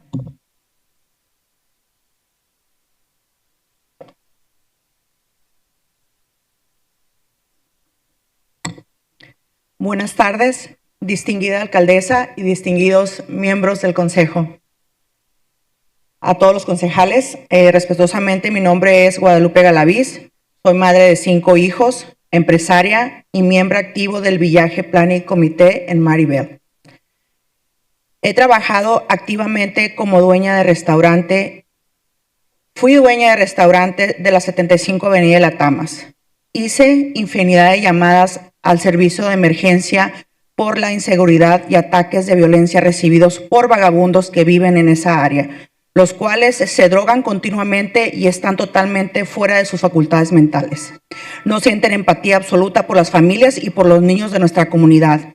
Es por eso que me opongo rotundamente a que se apruebe la distribución de comida y especialmente de jeringas en los parques, ya que se han convertido en lugares infestados de vagabundos drogándose continuamente. Nuestra comunidad merece parques seguros, donde nuestros niños y toda nuestra comunidad pueda usar los parques como lo que son centros y lugares de recreación. Hace años las familias solían hacer fiestas y celebraciones en los parques. Hoy, desgraciadamente, es imposible, ya que las familias están viviendo en miedo continuo. Entiendo que hay mucha necesidad de alimentos y muchas personas con hambre en las calles, pero la entrega de agujas en parques públicos representa un riesgo importante para la seguridad de las familias, niños, mascotas que frecuentemente están en esos espacios hechos para convivir y jugar y participar en actividades comunitarias. La presencia de agujas tiradas pueden provocar accidentes, lesiones y exposición de sustancias peligrosas, además de generar preocupación e inseguridad entre vecinos. Aunque apoyar a las personas sin hogar y aquellos enfrentan probablemente adicciones es fundamental, estos servicios deben ofrecerse en lugares adecuados, controlados y con supervisión responsable. Es importante establecer regulaciones claras que se permitan brindar ayuda de manera segura, protegiendo la salud pública como el bienestar de toda nuestra comunidad y sobre todo de nuestras nuevas generaciones. Gracias. Gracias.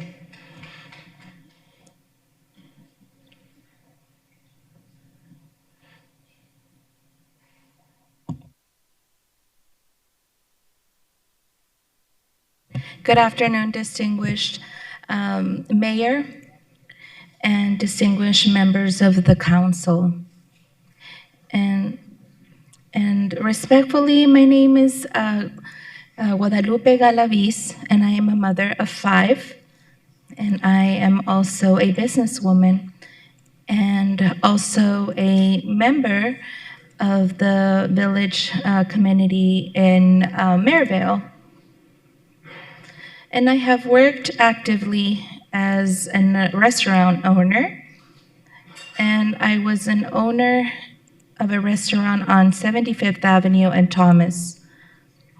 I did an infinite amount of calls to the emergency line because of the insecurity that has been experienced because of the homeless in that area, which many of them are continuously drugging themselves, and for the most part, they're out of their mind.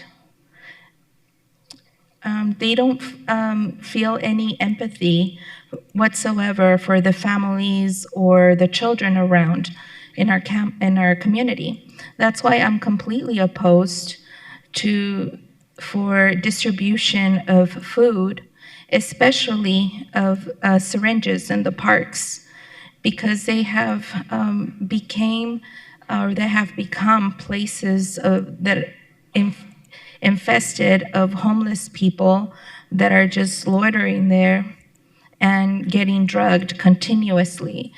And the community deserves safe parks where children and all of our community can use the parks for what they're for.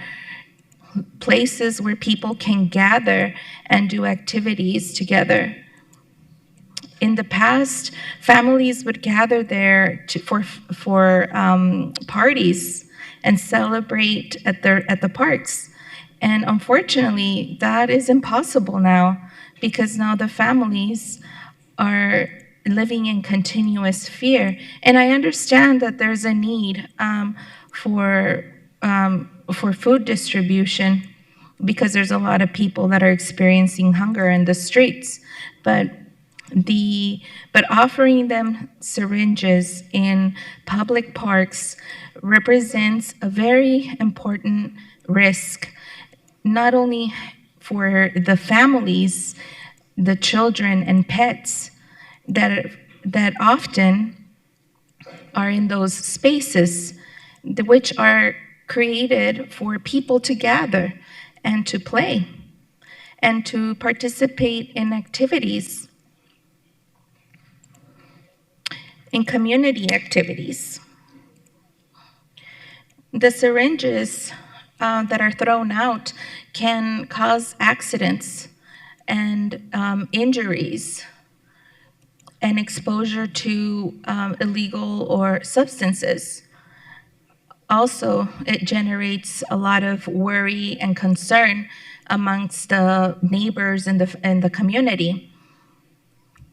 Even if by supporting the people that have no homes or the homeless, and they're constantly facing these situations, it's still fundamental that those services are offered in appropriate places that are controlled and with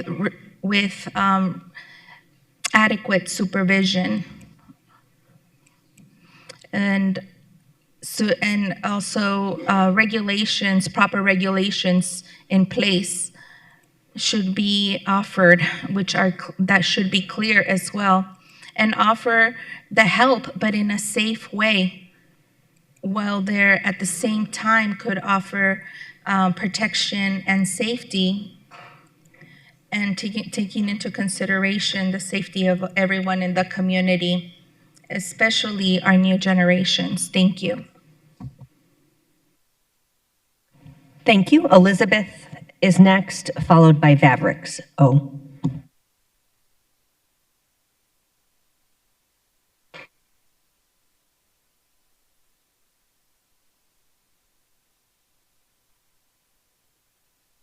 Hello, Mayor and City Council. I'm here today to, as far as I live in District 5, I'm involved in the Camelback Neighborhood Association. I'm a resident that sees a lot. I live in Maryville, and I do live across from a park. I do see a lot of drug activity. I also bike ride. I've a lot that most people haven't. If someone that knows me knows I'm a person that gives water, gives people in the streets, at a stop sign, if they need water, I help people. But as far as this ordinance, I am for it. Like I said, I've seen a lot where I live. It's better, thanks to Betty Gerardo and the residents and bringing it up the neighborhood. But I don't believe that we should continue having them disperse food and so forth. If there is syringes that they give them. But I do notice that there's exceptions. I know they mentioned a lot about medical. If something is happening to them, as what I understand, don't we call 911 and so forth, and they would get help, right? Correct. So it's not like they're not going to get help at all. So I'm just, all I know is that this is an extra preventative measure that we need to take in our neighborhoods, our parks. Our parks are for the children, our parks are for the families. And it's, I am for the ordinance. Thank you. Thank you. Vavrix is next, followed by David P.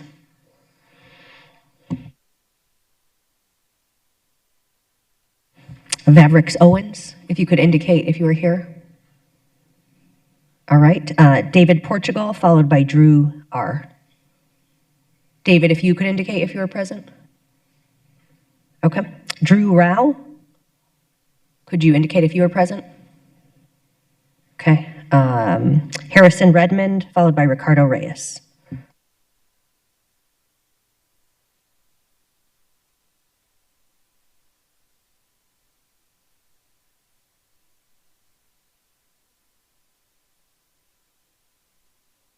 Followed by Victoria Reyes, and then Travis Seidman.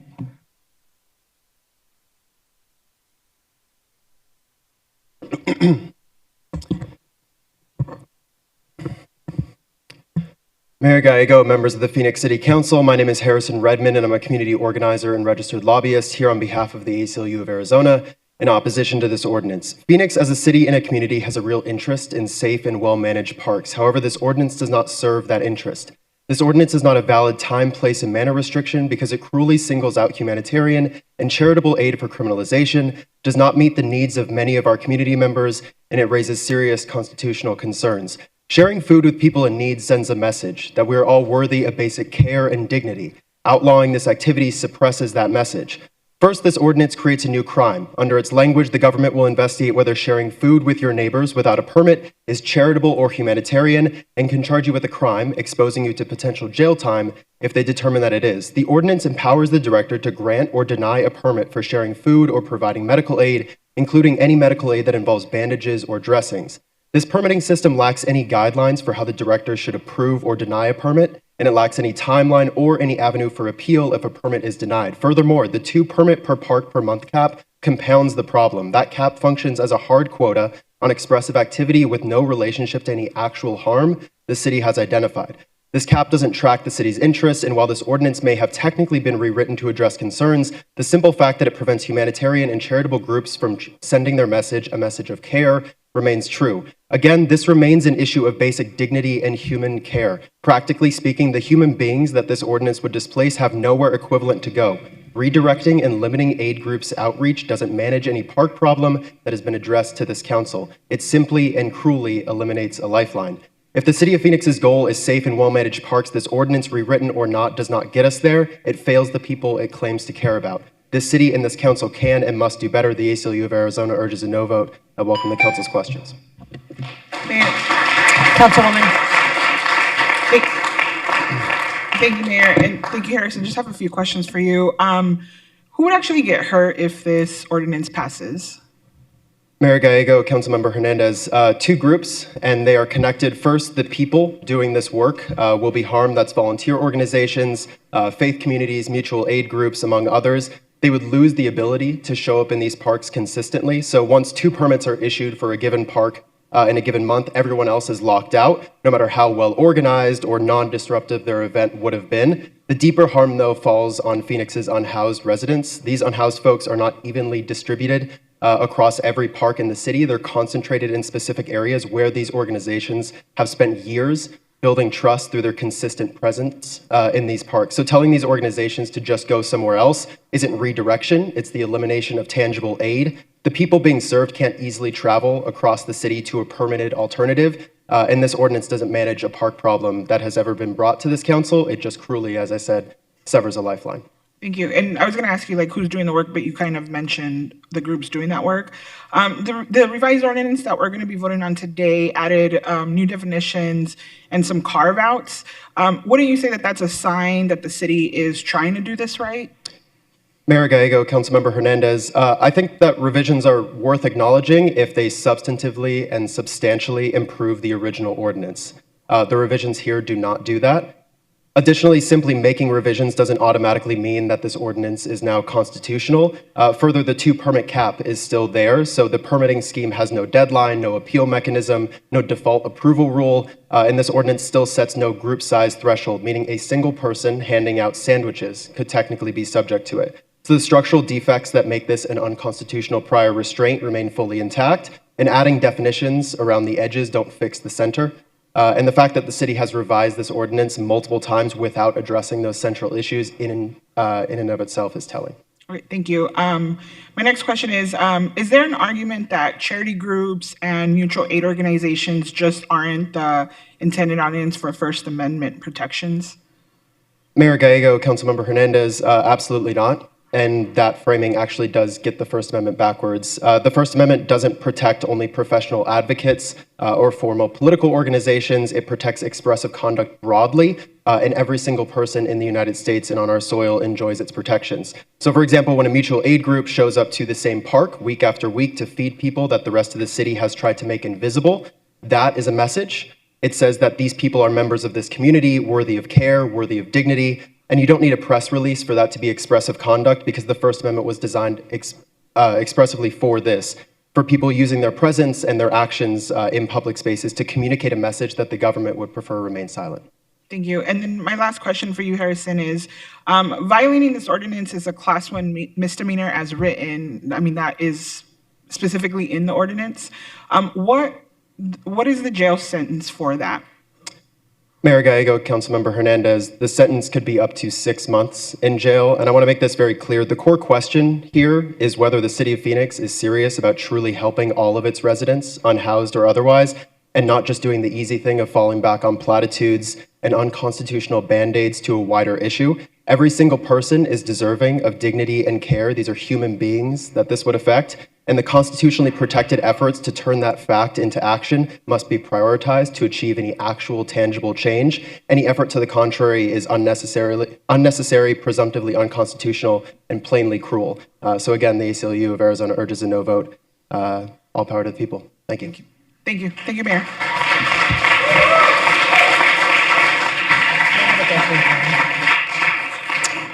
Vice Mayor. Thank you so much, Mayor. Thank you for your testimony. I just have a couple questions.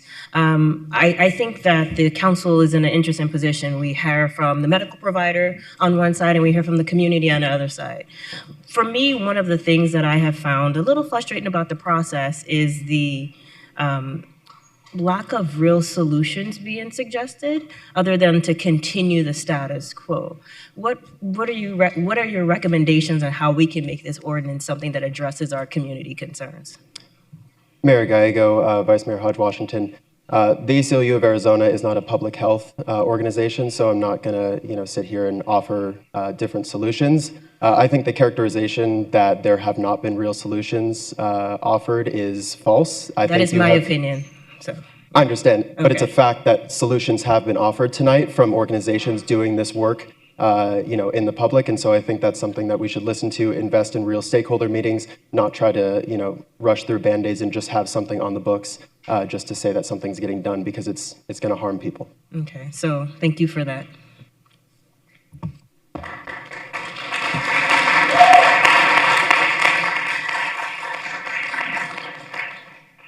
Ricardo is next, followed by Victoria Reyes. Hello, Mayor, council members. My name is Ricardo Reyes. I am the Executive Director of Vets Forward. We represent veterans from all across the state, but our biggest memberships are here in Phoenix and in Tucson. And I am here in strong opposition to this ordinance for one simple reason.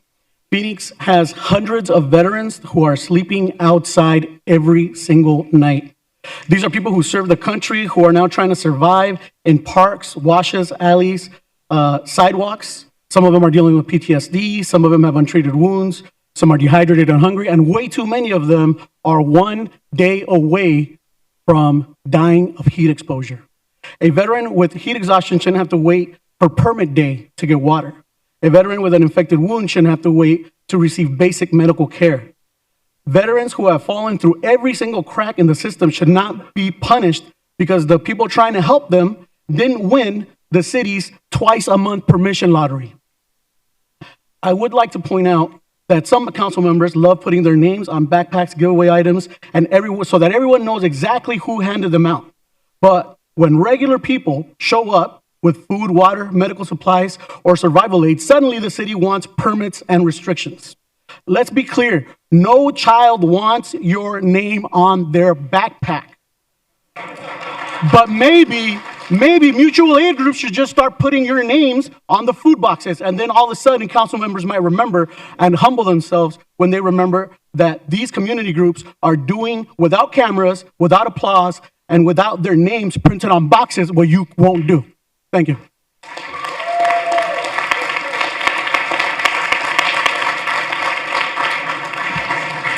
Victoria Reyes is next, followed by Travis. All right. I just want to start by clarifying that you heard medical professionals from both sides. And I want to say that I agree that something has to be done in terms of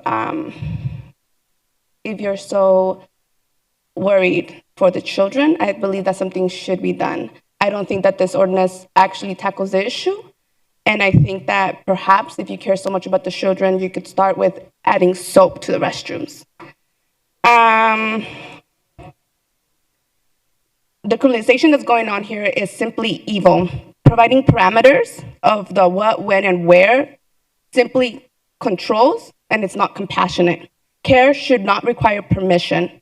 You are simply rationing care for daily survival needs. Seems to me that the park recreational staff has already been trained to deal with biohazards. So we have that covered. When care is restricted, suffering increases. Limiting care to twice a month is inhumane. While many of the arguments presented here, it sounds to me like I should trust the city and I should trust the Phoenix Police Department. And I speak for myself and my community, we do not.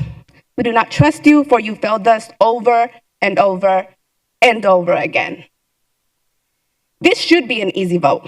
So let me offer some words that might make this vote easier for you. If you don't veto this upcoming ordinance and get rid of the previous one passed in December, let's all be clear that you are condemning Phoenix residents to death. You are okay with that. Our city council is signing off on killing Phoenix residents.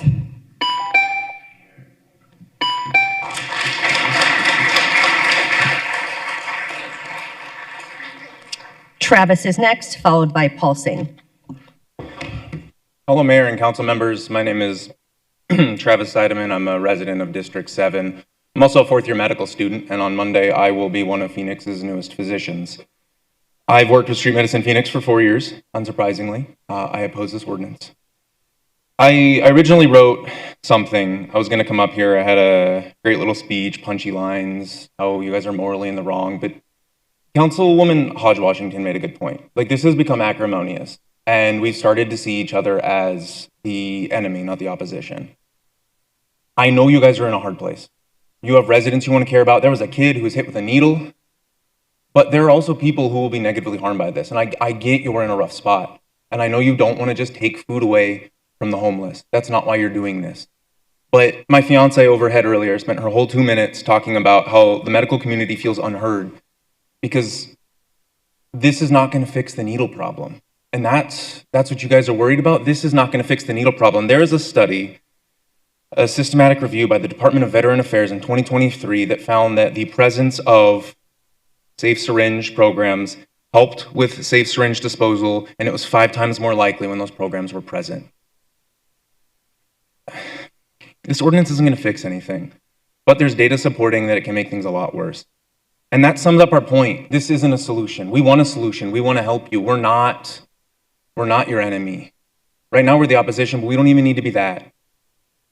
If you work with us, we can actually help you find something that works. It will take time. It will take engaging with stakeholders for longer. Yeah, I get we want a solution now, but this isn't a real solution. It feels good, but it's like when I give my patient a placebo and send them out because I want them to be happier when they go home. I won't do that. That's unethical. You sit, you talk longer, and you find an actual medication to give them. Thank you for your time.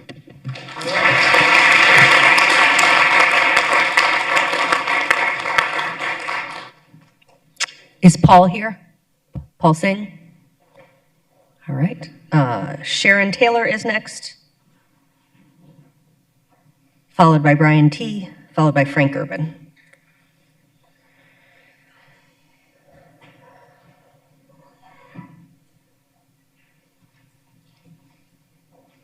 My name is Sharon Taylor of Circle the City. From an earlier inquiry, I believe we can all agree that there are a lot more individuals experiencing homelessness than there are available beds in places like shelters. For many people experiencing homelessness, parks are places of rest, refuge, and survival. If the goal is safer city parks, the path forward must include compassion and evidence-based policy, not policies that push the most vulnerable further to the margins. This ordinance creates a deeper crisis rather than solving one. Prohibiting our ability to provide much-needed medical care to the unhoused individuals at the parks would lead to deaths at the parks. Multiple times tonight, Circle the City's name was said. Our collaboration, our partnership, and the hard work we're doing in the community. We do not want to be limited to not being able to care for those that are in the parks. If this ordinance is not repealed, I would like to ask that in addition to tracking of permit applications, approvals, and/or denials of such permit, I ask that the City Parks Director to also include tracking of deaths of the unhoused at the parks because of this ordinance.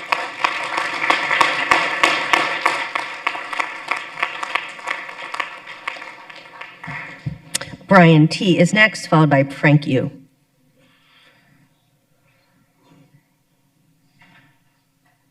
Oh, let's restart that really quick. Why don't we? You start it when I just stand up here. You all don't start when I talk. That's new. Okay, so my name is Brian Toy. I'm with Shot in the Dark. We are Maricopa County and Phoenix's longest running syringe services program. What a syringe services program is what's commonly known as a needle exchange or as a needle distribution, as a lot of us have been saying this evening. And one thing that I just really need to hammer home for everybody is that you are getting the cause and effect relationship wrong with regards to needles, litter, and syringe services programs. The fact of the matter is, and maybe you don't believe me, maybe you don't believe that I care about kids, but I'm going to read from the 2024-2027 report on the Committee on Infectious Diseases from the American Academy of Pediatrics, which I think we can all agree has a pretty vested interest in children. They say needle stick injuries can be minimized by implementing public health programs on safe needle disposal and comprehensive syringe services programs, including sterile needle access or exchange for used syringes and needles from people who inject drugs. Nearly 30 years of research has shown that comprehensive syringe service programs are safe, effective, and cost-saving, do not increase illegal drug use or crime, and play an important role in reducing the transmission of viral hepatitis, HIV, and other infections. On that basis, the American Academy of Pediatrics supports syringe service programs. So maybe you won't take my word for it, maybe you won't take these doctors' words for it, but maybe you can take a national healthcare organization who's comprised of pediatricians and their sole focus is the health of children, because they are disagreeing with your analysis that ending syringe services will prevent needle sticks from happening to children.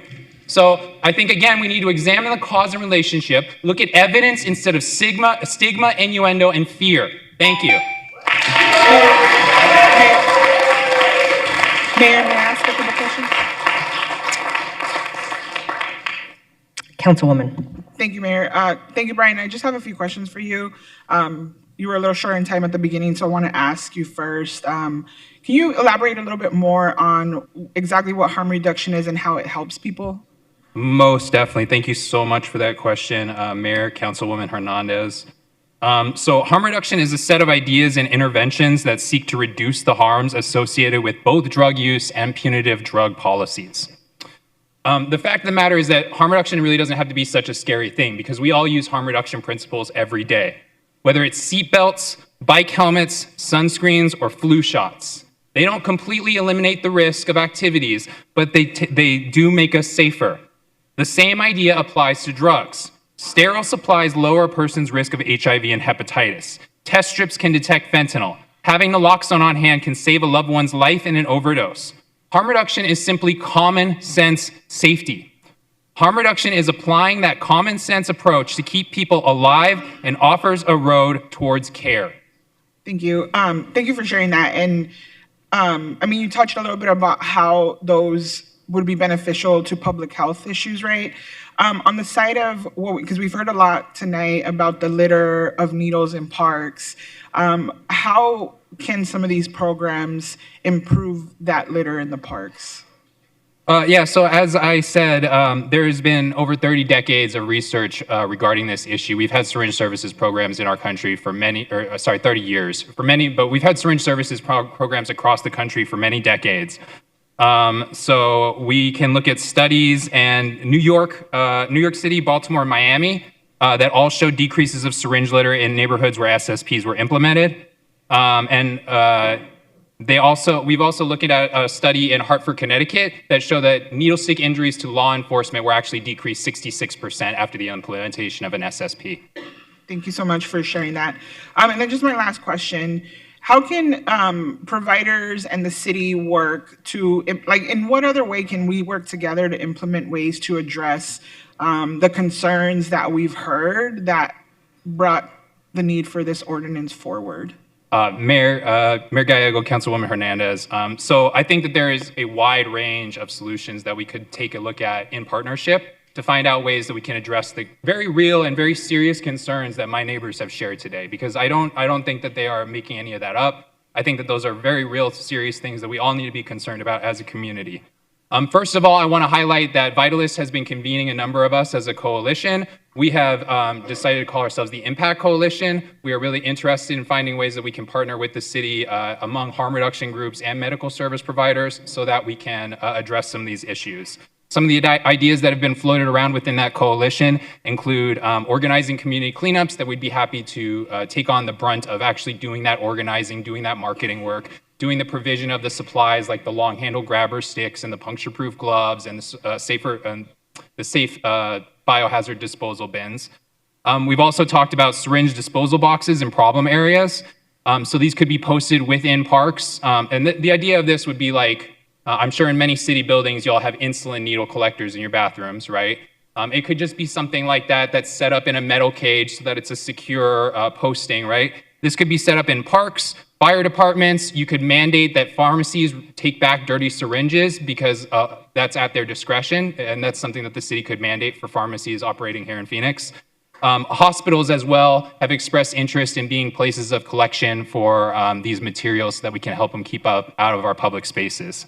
Some other options that we've looked at would be syringe buyback or incentivization. So there have been some pilot programs in a number of different places across the country that looked at the impact of offering a small monetary reward for bringing back each syringe. And that's been a very successful and very innovative and forward-thinking thing to implement in those areas. And a final and probably the most single number one way that you could decrease syringe litter in Phoenix is by giving people a safe place to use drugs. Overdose prevention centers, and also known as safer consumption sites, are the gold standard intervention for these issues. They have been wildly successful in New York City and other cities across the country, and we would do very well as a city to look into that to address specifically many of the issues that my neighbors have raised, such as public drug use, syringe litter, concerns about things like fights. Of course, when you have a staffed location where people are using their drugs, there's a way to have security. There's a way to have mediation for folks when they are in conflict. So this is really a holistic way that we could approach that issue. Okay. Thank you so much, Brian. You're welcome. Thank you.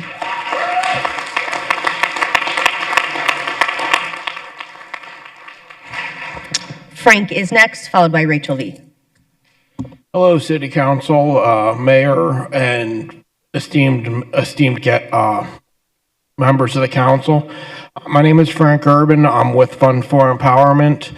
Now, I understand what you guys are getting at with the syringe problem.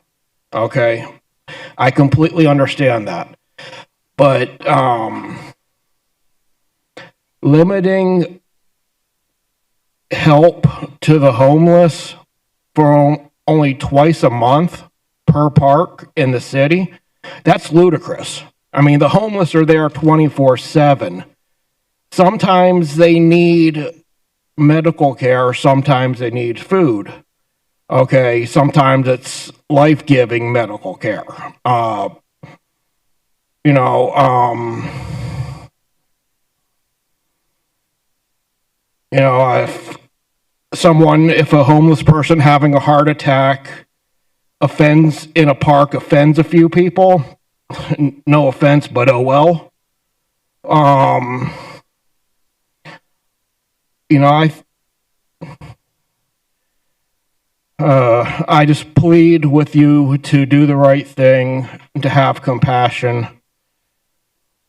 Repeal this ludicrous proposition and reject the one that was passed in December. And with that, I'll close.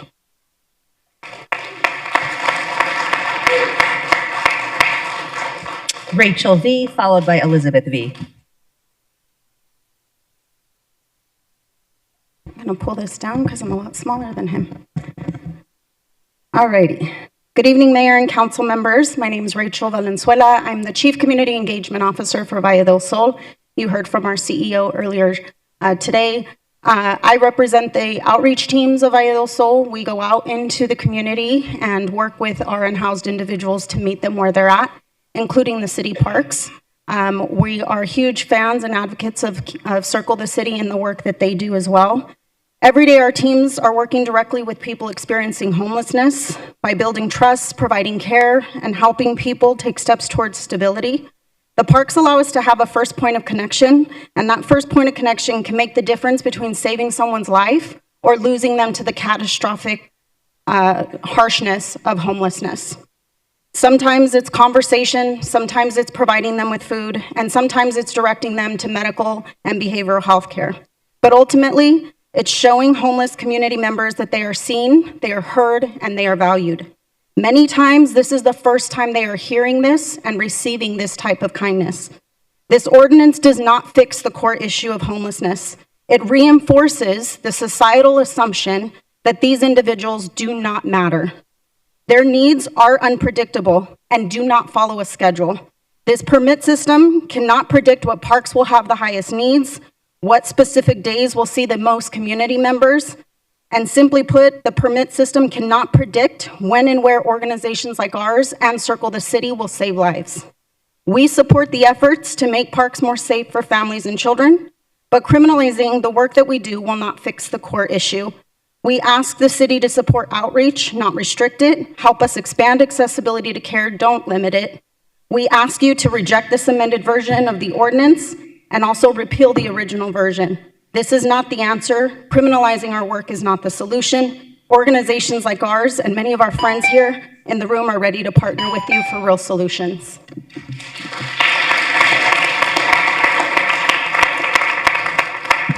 Elizabeth is next, followed by Katie Delgado.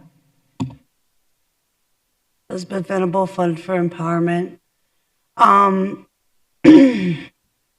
I gotta wonder, when we were doing our food giveaways, did we leave a bunch of syringes or something I didn't know about out in the plaza? I'm glad it's not a park though. Just FYI, this is not a park, and if you want to give out food, fair game.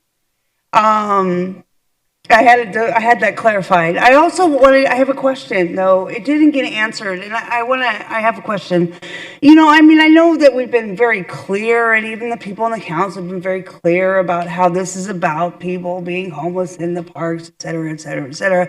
But you're not supposed to be criminalizing or targeting a certain minority group, right? That's partly why the ordinance is targeting the providers as opposed to the people in the parks explicitly. Although you've done that in other ways. I think that, it's difficult to see you guys do this because I don't think that it will have the intended effect. I think that nobody's going to stop doing drugs in the park if you don't have syringe service programs. If you don't have boxes to put in needle stick waste, then you're going to have needle stick injuries. If you feed someone in the park that's already in the park, that's a conduit towards services. It's a conduit towards building a relationship. And those relationships are what create success and what helped people get out of homelessness. And I just don't think it's right to cut off that first access point into that relationship. And I don't know. It feels personal, but I can't take it that way.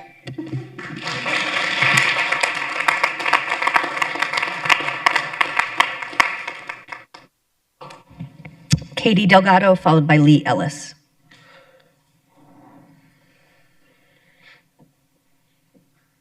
Katie, could you indicate you're here? All right, Lee Ellis is next.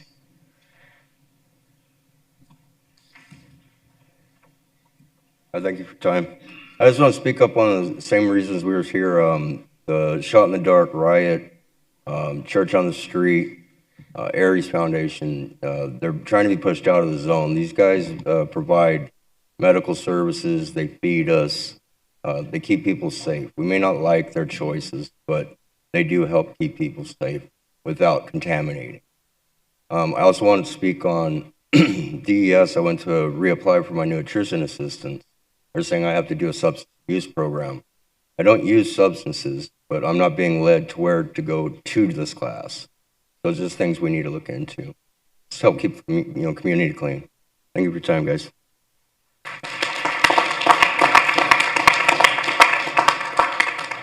Thank you. We'll go now to Lorena Gutierrez, followed by Rafael.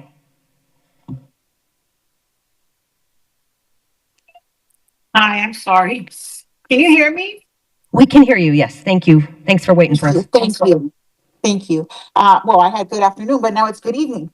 Madam Mayor and esteemed City Council members, my name is Lorena Gutierrez, and I live in District 5. I'm a Block Watch leader and support this ordinance. Our parks represent so much more than just green spaces. They are vibrant places filled with laughter, kids playing, and cherished memories for families and our community as a whole. Reflecting on my own childhood, I remember the days when my family faced financial challenges and our local park provided the only grassy areas where we could play, celebrate birthdays, and enjoy family time. I know that many parents today share similar experiences, and my heart genuinely goes out to them. I stand here today to advocate for those who may feel unheard in this discussion. I want to acknowledge that with an approved permit, we can still offer vital medical treatments and food distribution in our parks. These services show the compassion we have as a community. As a parent, I find it difficult to imagine feeling unsure about the safety of letting my child play in a park where they may be harmed by a syringe or other drug paraphernalia. Every family deserves to feel secure in spaces that are meant for relaxation and joy. This ordinance is not intended to overlook the needs of those who are struggling. It is about achieving a delicate balance. We all have a role to play in extending care and support, but this must be coupled with the structure necessary to uphold the safety of our parks. We cannot compromise the well-being of these spaces for anyone. Let's protect our parks so they can remain the safe havens we need now and for generations to come. In closing, I need to add that although not the perfect solution, it is a step in the right direction. Thank you for your time. Thank you. Rafael is next, and then Rebecca. Buenas tardes, alcaldesa Kate Gallego, miembros del consejo y miembros de la comunidad. Mi nombre es Rafael y estoy aquí porque creo que nuestros parques públicos deben seguir siendo espacios seguros para familias, niños, adultos y adultos mayores. Creciendo aquí en Phoenix, mis hermanos y yo pasamos mucho tiempo jugando béisbol en East Lake Park y también en Oso Park. Estos parques fueron una parte muy importante de nuestra infancia y de nuestra comunidad. Desafortunadamente, nuestras experiencias ahí no siempre fueron agradables debido al desorden recurrente, las condiciones inseguras y los objetos peligrosos dejados en áreas destinadas para familias y niños. También entiendo por qué muchas personas sienten una gran preocupación por ayudar a quienes enfrentan la falta de viviendo a la adicción. Como cristiano y como miembro de esta comunidad, creo que todas personas merecen dignidad, compasión y apoyo. Y he escuchado bastante gente decir que ya no les van a dar de comer, no les van a apoyar. Yo sé que usted, Kate Gallego, y todos los concejales van a seguir ayudando y apoyando pues a la población que no tiene dónde vivir. Yo sé que van a ayudar. Yo no estoy preocupado de eso. La preocupación de muchos residentes no es la compasión, sino la manera y el lugar donde se están ofreciendo estos servicios. Los parques públicos son espacios compartidos para niños y familias y actividades recreativas. Cuando los servicios se ofrecen sin suficiente estructura, supervisión y limpieza, se generan problemas recurrentes de seguridad y sanidad que afectan a toda la comunidad. Respetuosamente, no estoy de acuerdo con la idea de que esta ordenanza vaya en contra de los valores cristianos y de la caridad. En mi opinión, la verdadera compasión significa ayudar a las personas de una manera segura, responsable y enfocada en su recuperación y dignidad. Creo que la mejor solución es ampliar programas supervisados de tratamiento, refugios, recursos de salud mental y centros organizados de apoyo para poder ayudar. Gracias, señor.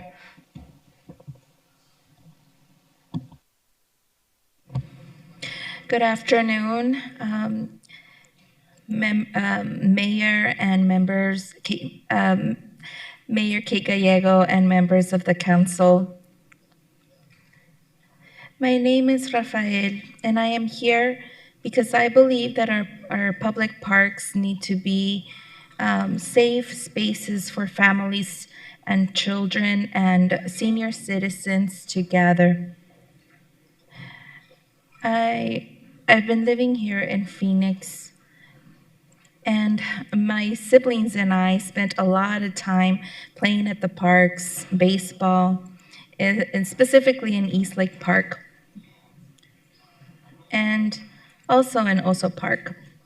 And these parks were a very important part of our childhood and of our community.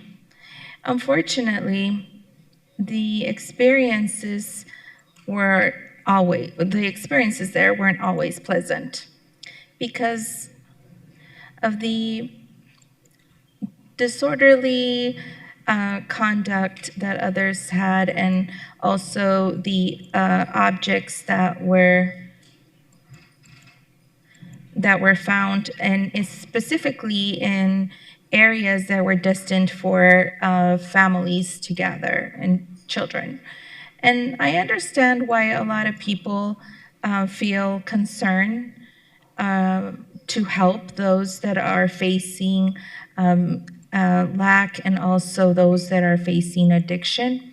And as a Christian and member of this community, I believe that everybody deserves to be treated with dignity, and also for them to be provided with support.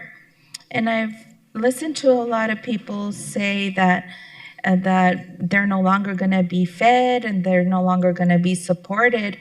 But I know that you, members of the council, Kate Gallego and council members, you will continue to support and help the population that doesn't have a place to live. I know that you're going to help, and that doesn't worry me. The issue here is not the compassion, but it's the way where and place where these services are being offered. Public parks are places for children and families for recreational activities. When the services are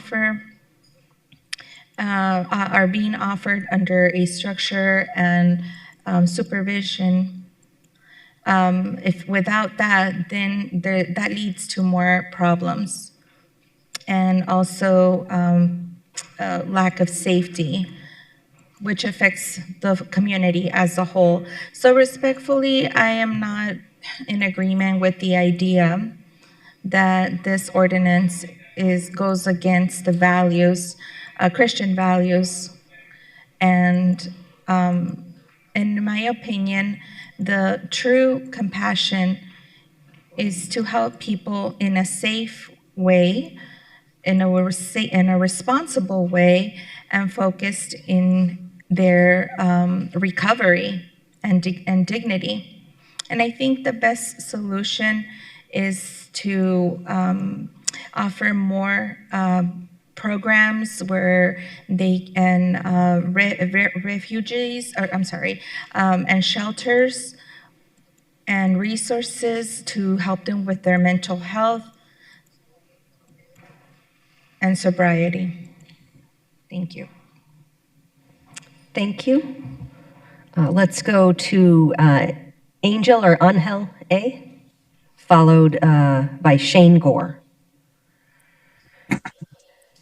Hello, Phoenix City Council. My name is Angel Algarin, and I'm a Phoenix resident and a public health research professional. I'm here today because this ordinance will not make our parks safer, cleaner, or healthier. My colleagues and I from the Fast Track City Ad Hoc Committee have already voted to provide scientific evidence that increasing access to medical treatment services and syringe service programs reduces harm, improves engagement and care, and decreases improperly discarded medical waste. By restricting these services, the city is acting against decades of public health evidence. This ordinance will not stop people from using needles.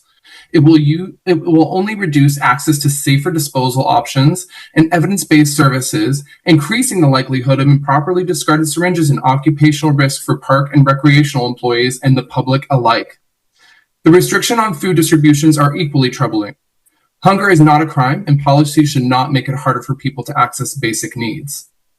What is especially concerning is that the city currently does not even have a permit system for those activities. Yet this proposal begins with one of the most restrictive approaches possible. Why not implement a reasonable permit process first, evaluate how it works, and then adjust it if legitimate issues arise?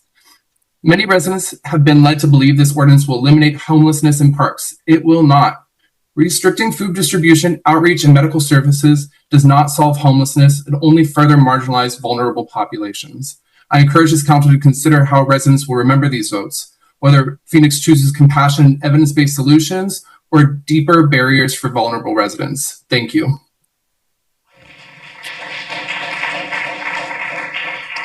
Shane Gore is next, and then followed by Nathan O.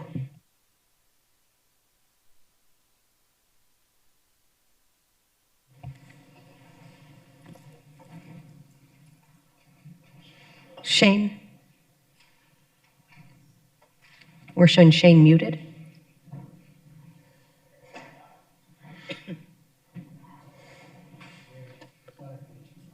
Okay, Shane, oh, there we go. Can you hear us, Shane? Yes, can you hear me? Perfect. If you said anything before now, that we couldn't hear you, so thank you. Perfect. Good evening, Mayor Gallego and Council. I fully support the revised ordinance concerning certain activities in city parks. It represents very reasonable, limited regulation and oversight of activities that often have negative impacts on park facilities and create situations where other members of the community don't feel safe or comfortable using these shared public spaces. While established organizations like Circle the City utilize licensed medical professionals, the same cannot be said for every, quote, mutual aid group setting up shop in our parks. Street medicine by its very nature is a creative adaptation. The constant refrain from advocates and providers that this ordinance will somehow disappear all medical treatment options for certain populations is fundamentally dishonest. Common sense management of parks is a genuine matter of equity. As Councilwoman Guardado mentioned in her comments, neighborhood residents without the financial resources to take advantage of paid recreational opportunities depend on having safe, comfortable access to shared public spaces like city parks. Allowing our parks to become de facto clinics, shelters, or soup kitchens further disenfranchises these residents. Councilwoman O'Brien mentioned unintended consequences.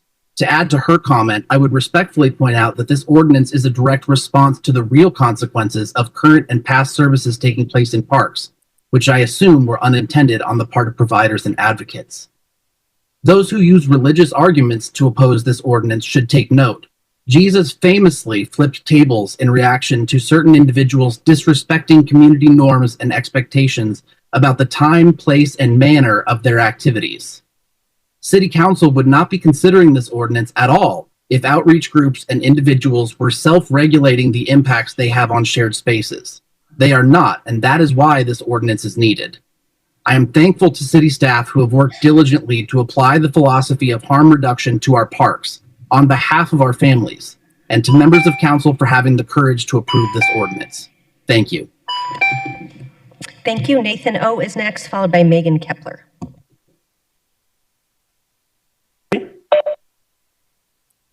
Hello, can you hear me? Yes, we can. Good evening, Mayor and council members. My name is Nathan O'Shaughnessy, and I'm here tonight because I love my city. Phoenix has always been a city built by ordinary people surviving hard conditions together. This is a desert city. People here understand what it means to rely on your neighbor, to give somebody water when they need it, to help somebody whose car broke down in the heat, to step up when times get hard.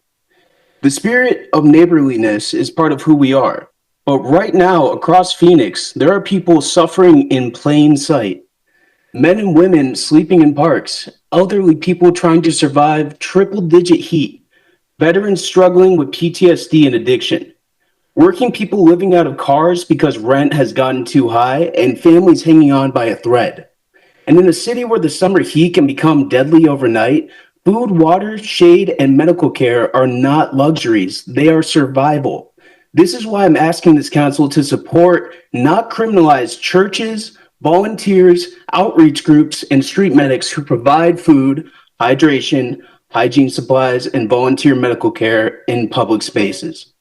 Because the people helping on the ground are often doing the work that keeps someone alive long enough to get real help. Now, I know the concerns people raise. They worry about the trash, they worry about the needles, they worry about public safety. Those concerns are real, but abandoning people does not solve those problems. If we want cleaner parks, then we need more trash pickup, public restrooms, and sanitation access. If we want fewer needles in public spaces, then we need sharps containers, addiction outreach, and medical services, not policies that scatter vulnerable people deeper into neighborhoods, washes, and alleyways. And if we want safer communities, we should remember this. People who are connected to food, medical care, churches, and outreach workers are more stable than people left isolated and desperate. Phoenix families understand this. Megan Kepler is next, followed by Andrea Wren. Good evening, Mayor and Council. My name is Megan Kepler. I was born in Phoenix. I'm also a mom of 3 amazing kids, and I'm the co-founder of the Urban Front. I know many who spoke here today discussed real and valid problems in parks, including bathrooms and litter. The issue is that none of these examples will be solved by an ordinance that will charge medical providers, volunteers, and church members with the same penalties as DUI and domestic violence.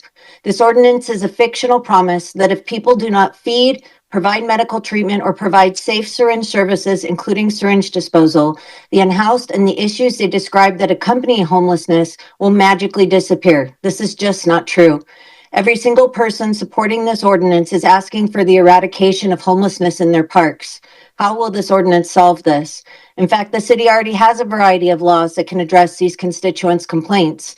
Your staff stated today that you have 2 caseworkers for all of the parks, with 2 possible caseworkers being added. 4 caseworkers that are serving all parks to replace countless professionals and volunteers who connect people to shelters, services, and rehab while providing food and medical care with no cost to the taxpayer. Not to mention the extremely high likelihood that this will end up costing taxpayers much more due to the inevitable lawsuits, 911 calls, and police calls. These providers are how people get connected to the services Phoenix invests in because the city is understaffed and unable to reach many. We already work in partnership with city departments. Lastly, I'd like to remind council that children and families are experiencing food insecurity and homelessness as well. Families with children are currently homeless on the streets of Phoenix while waiting on wait lists for shelter. They get food and care from organizations, events, and mobile outreach as well. These children and families matter too. To solve the problems speakers are speaking about, I again urge you to come up with real solutions for all people, housed and unhoused. Work with the coalition of medical providers, organizations, and individuals that have attempted to bring you real solutions over many private and public meetings that will resolve far more concerns than this ordinance will. Thank you.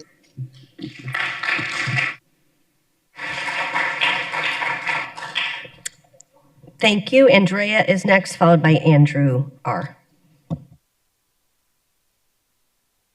So Andrea. Hi, and thank you so much. I've been here since 2:30, so I wasn't sure if I was going to talk, but anywho, I'm very grateful for my council members and my council board. I think you guys are doing incredible work. I do, however, oppose this problem. And a solution I want to give to you is, let's say you guys pass it tonight. That doesn't change what's going on. It's going to move. It's going to move somewhere else, and there'll be other ordinances and other time and other money spent, and it's not going to actually work. So have you guys ever read the book Divergent?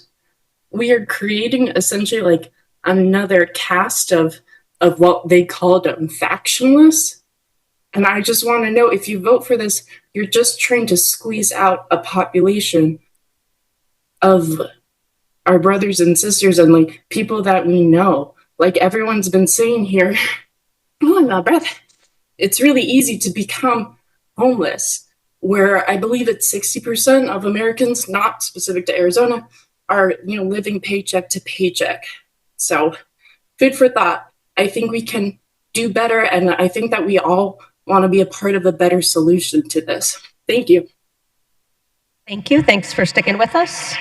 Andrew R. is next. Hi there, can you hear me? We can.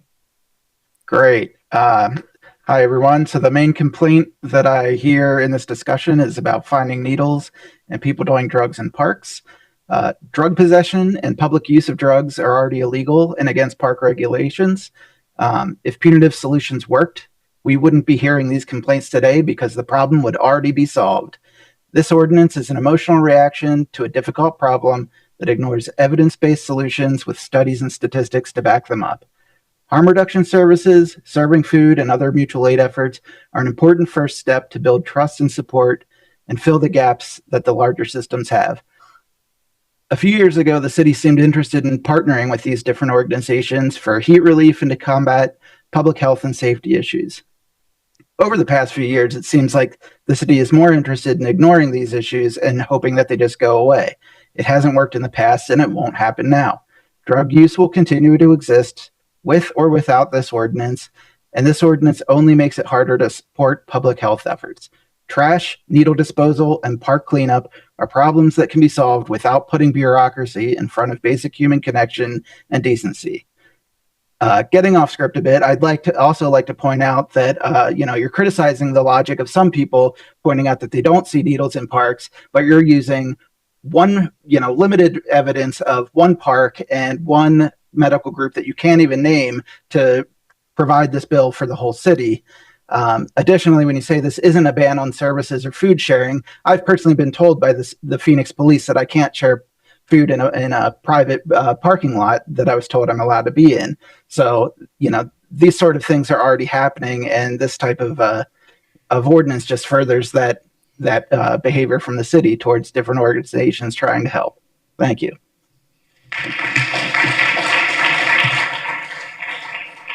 Thank you. Our last speaker, I believe, will be Kendra.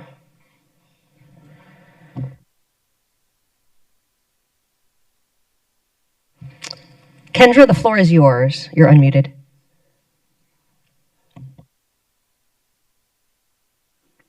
Sorry. My name is Kendra Homsher, and thank you, Mayor and the esteemed council members, for hearing me. I wanted to speak. I'm a neighborhood association president of North Glen Square Neighborhood Association, and I support this ordinance. And as being a neighborhood association president and being active in my community, and we do have a park in our neighborhood, we've been dealing with trying to clean up the park and get it back to the residents and families so that they can enjoy the park as they're intended to be enjoyed, with sports activities, the splash pad, movie nights in the park, all the good things, birthday parties. And this ordinance won't restrict those entities that are wanting to provide care to the homeless, as I feel they still need those services for sure. I will tell you that I do feel that the homeless will find the path of least resistance, right? If they're in the park and the food and water comes to them and medical care comes to them, no need to seek services elsewhere. However, if we restrict it to twice a month, they can still get those services, but you can also provide those services in other areas where they might be more able to provide them in a safer environment. So I strongly support this ordinance and having those restrictions, because you're also looking at the unintended consequences that come from drawing the homeless people experiencing homeless into residential neighborhoods. We've had break-ins, we've had elderly get beaten up, things stolen, defecation happening in our alleyways, and just overall trash left everywhere that the neighborhood has had to clean up after. So again, like I said, I strongly support it, and I thank you for hearing me out. Thank you so much. Thank you to everyone who participated in public comment. We will close that portion of our meeting and turn to the council. Shall we begin with a motion? Thank you, Mayor. I have a few questions before I go to the motion, if you don't mind. Thank you. I want to start off by asking,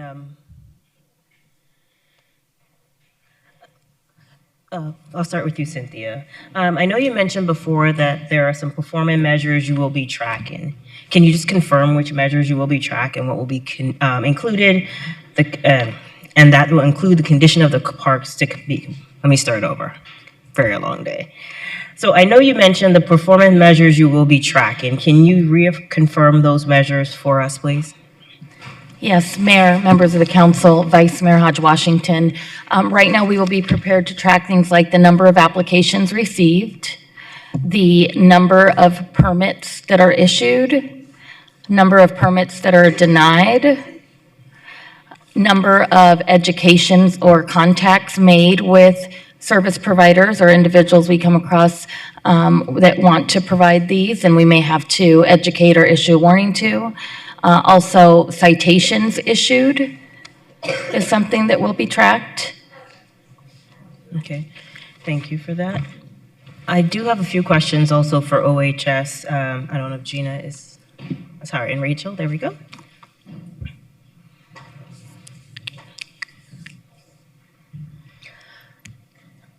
Can you provide some more additional information on how, can you provide some information on how OHS will support the implementation of this ordinance if adopted?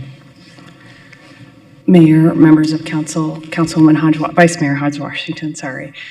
Yes, so in addition to the work that we are currently doing, which consists of all of our outreach workers, 2 liaisons in parks, 2 in streets, 2 in alleys, 4 assigned to districts, and a casework team, we have suggested that we also add an additional 2 caseworker 3 positions that would also work a shifting schedule so that they would be available on the weekends as well, to go out and be present when a permit is issued so that our teams could offer all of the resources that OHS has at its disposal.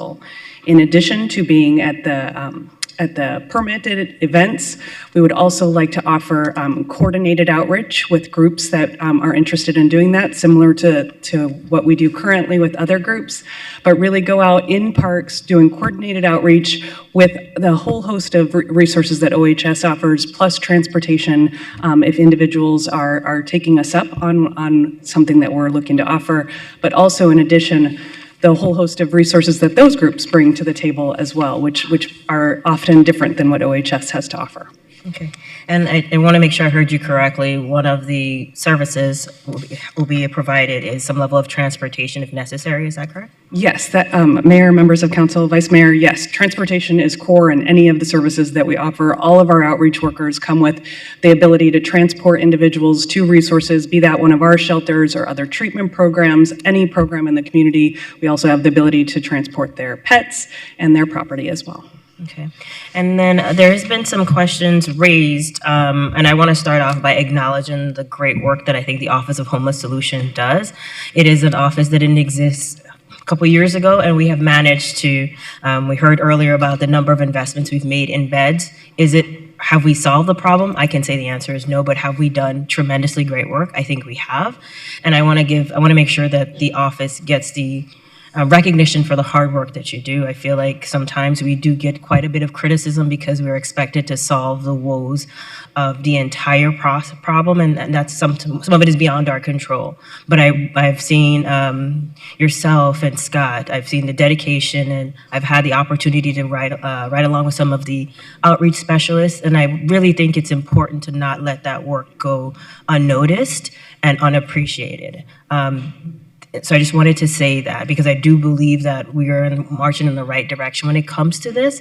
And this is definitely a community need, and we can, I think, how can potential partners provide, how could they partner with the Office of Homeless Solutions? Sure.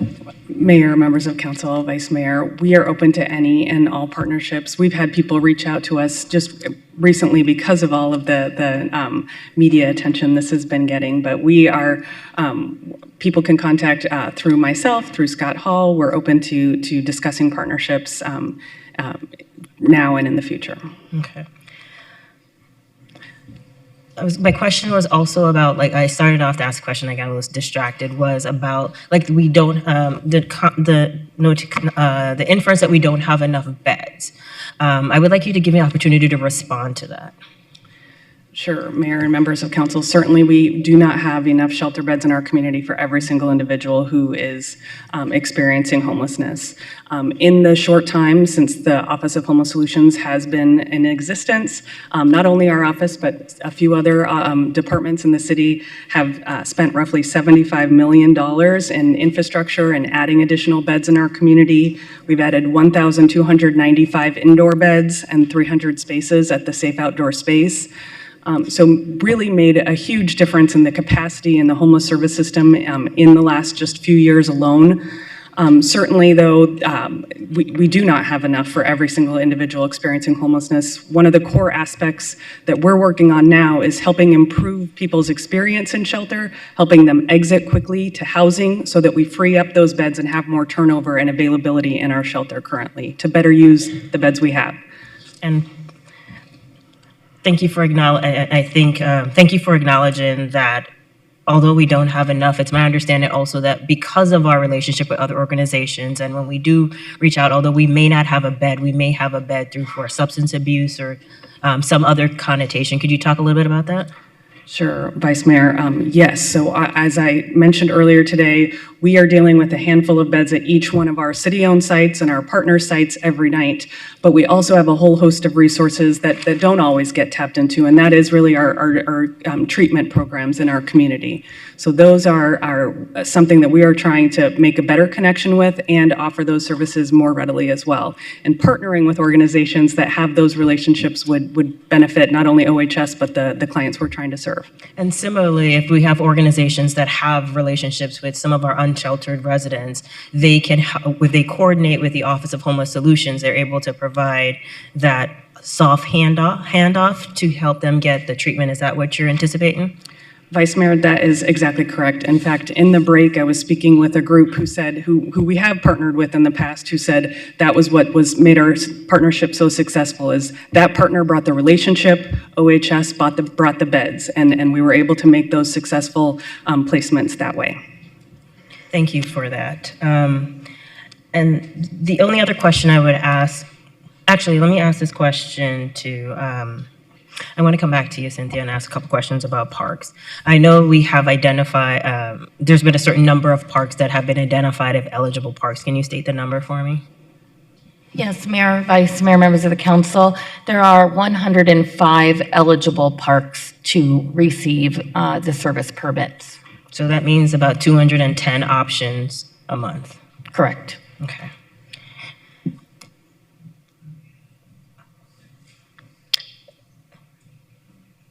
Sorry, my notes are a little disorganized because I was trying to coordinate from the residents' comments as well. Can you talk a little bit about why we have included, or do you feel comfortable explaining why indemnification and/or insurance is required? Yes, Mayor, Vice Mayor, members of the City Council. There are other types of permits as well that require insurance and indemnification. And usually those are associated with the level of risk and the impact that we're seeing in the parks.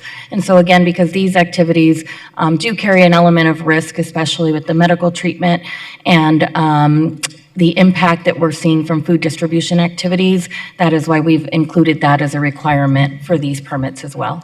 And you indicate some level of risk because when these instances go, indemnification and/or insurance, because when something goes awry, whether or not it's a kid that gets pricked by a needle or some other cause, they normally file a litigation against the city of Phoenix, and we are the one usually left holding the bag. I see you nodding the head, but I'll give you an opportunity to answer that.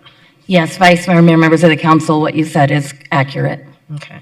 And similarly, if someone is distributing food that is unsafe in the parks and we are unable to identify who is the individual or the vendor of this item, again, the liability comes back to us as a city, and we are tasked with then making a decision on how much taxpayer funds we use to resolve that litigation, correct? Yes, Vice Mayor, members of the council, that is correct.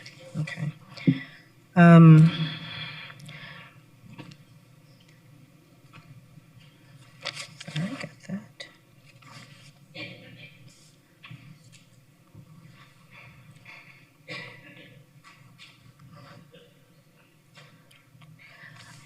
This is a question maybe best for law. Sorry, I think I got through all of it. Thank you. Hi, Julie. Thank you so much. Can you provide a high-level background of recent actions as it relates to the city's obligation to address nuisances, including but not limited to Prop 312? Not legal definition, but just... Right, yeah. Mayor, Vice Mayor. So high level, Prop 3112 refers to a statute that allows property owners to ask for reimbursement of their city property taxes related to expenses that they have on their property that relate to nuisances that, they allege affect their property, and that the city has not addressed in a proper fashion. So we have received several of those over the last year that we have responded to. And this ordinance, is just another tool that we would have to address some potential nuisances. Okay, thank you. And to ensure any residents that think that this may have been crafted without any legal review, I'm not asking you to give us a legal opinion, but we have this ordinance vetted by our legal team, correct?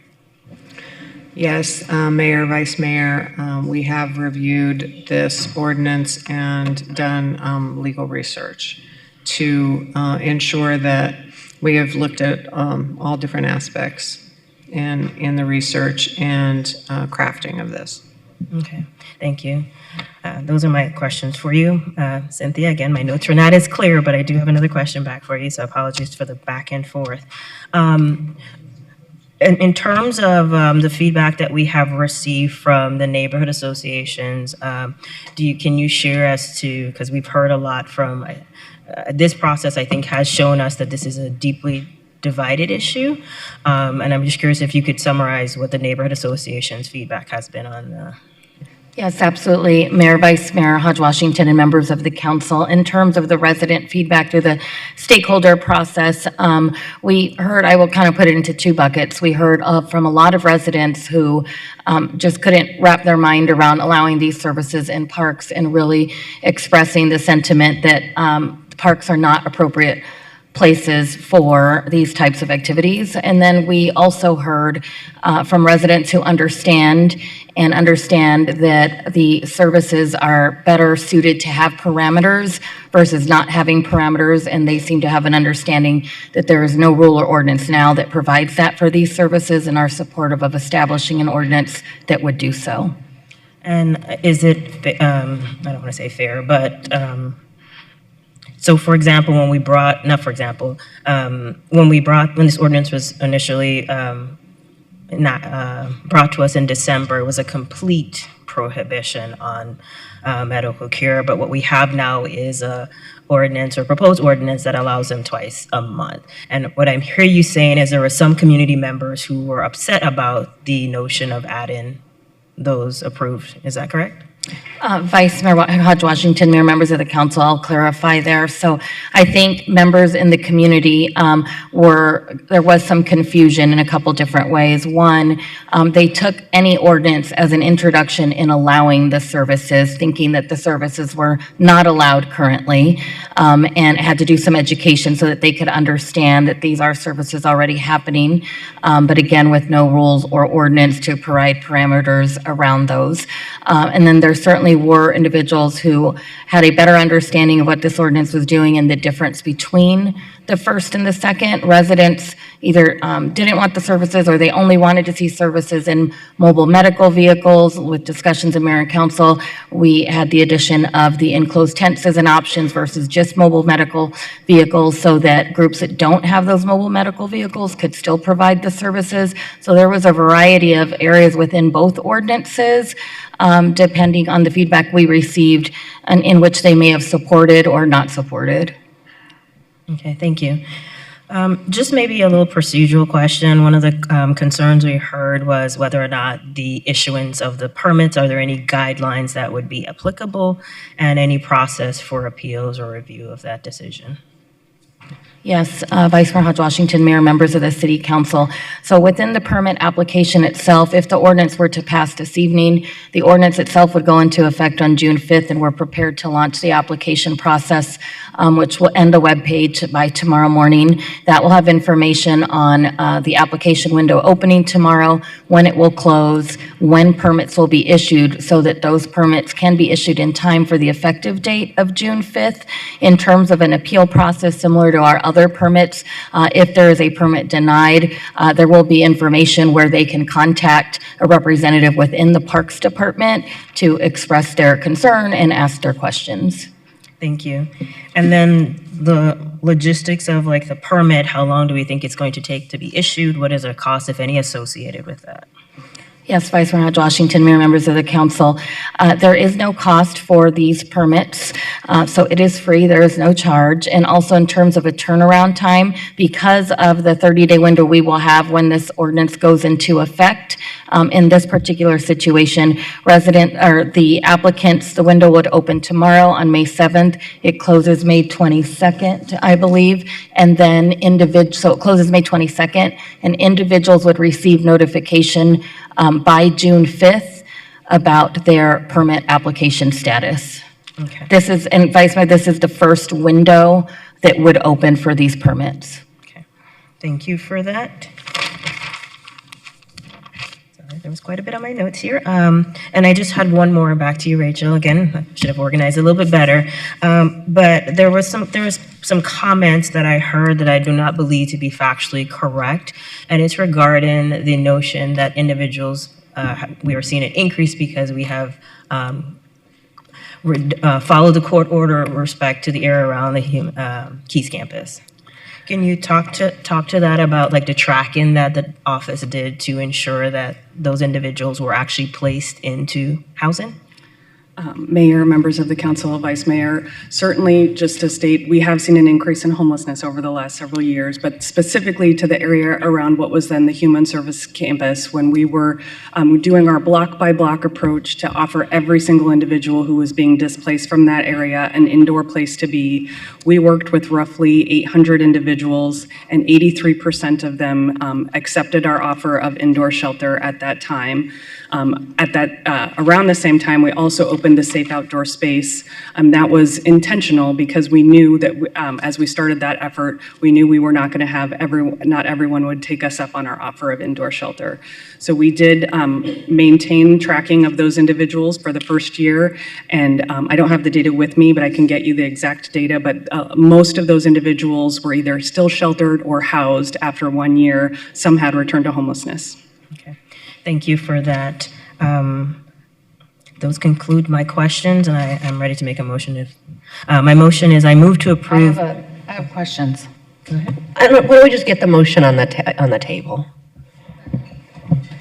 So I move to approve ordinance number G7514, amended City Code Section 24-45 relating to certain services in parks, and repealing ordinance number G-7467, and direct staff to conduct an implementation review with the appropriate subcommittee in 6 months. Second. Thank you. Councilwoman Pastor. Thank you. This question is for Rachel. Rachel, what organizations does OHS partner with? Oh, goodness. Mayor, members of council, Councilwoman Pastor, we work with a variety of organizations, specifically medical organizations. I can tell you that our closest partner is Circle the City. Street Medicine Phoenix also comes twice a month to our safe outdoor space. Previously, we partnered with Taros at our heat relief sites. They are not a partner this year. ASU nursing students came to our 24-hour site for 12 weeks out of our heat last year, I believe. So we're open to any and all partnerships, but certainly as it relates to medical groups, our closest partner is Circle the City. Okay. And my second question is, when the city partners with these organizations, is it voluntary? Councilwoman Pastor, absolutely, yes. And do they get paid? Councilwoman Pastor, no. We do not pay Circle the City, Taros, or Street Medicine Phoenix for the partnerships that we've had with them. No. No. If I can clarify, the City of Phoenix does not pay them. I don't know if they receive grant funding or other sources for this work. Okay.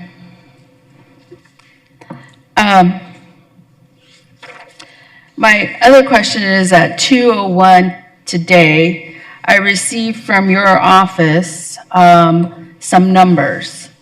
And the numbers state time period, total care cases in the parks, percentage. And as I was studying it up here, month of April 2026, total care cases are 1,003. Then it breaks down to care cases in the parks, and it says 101.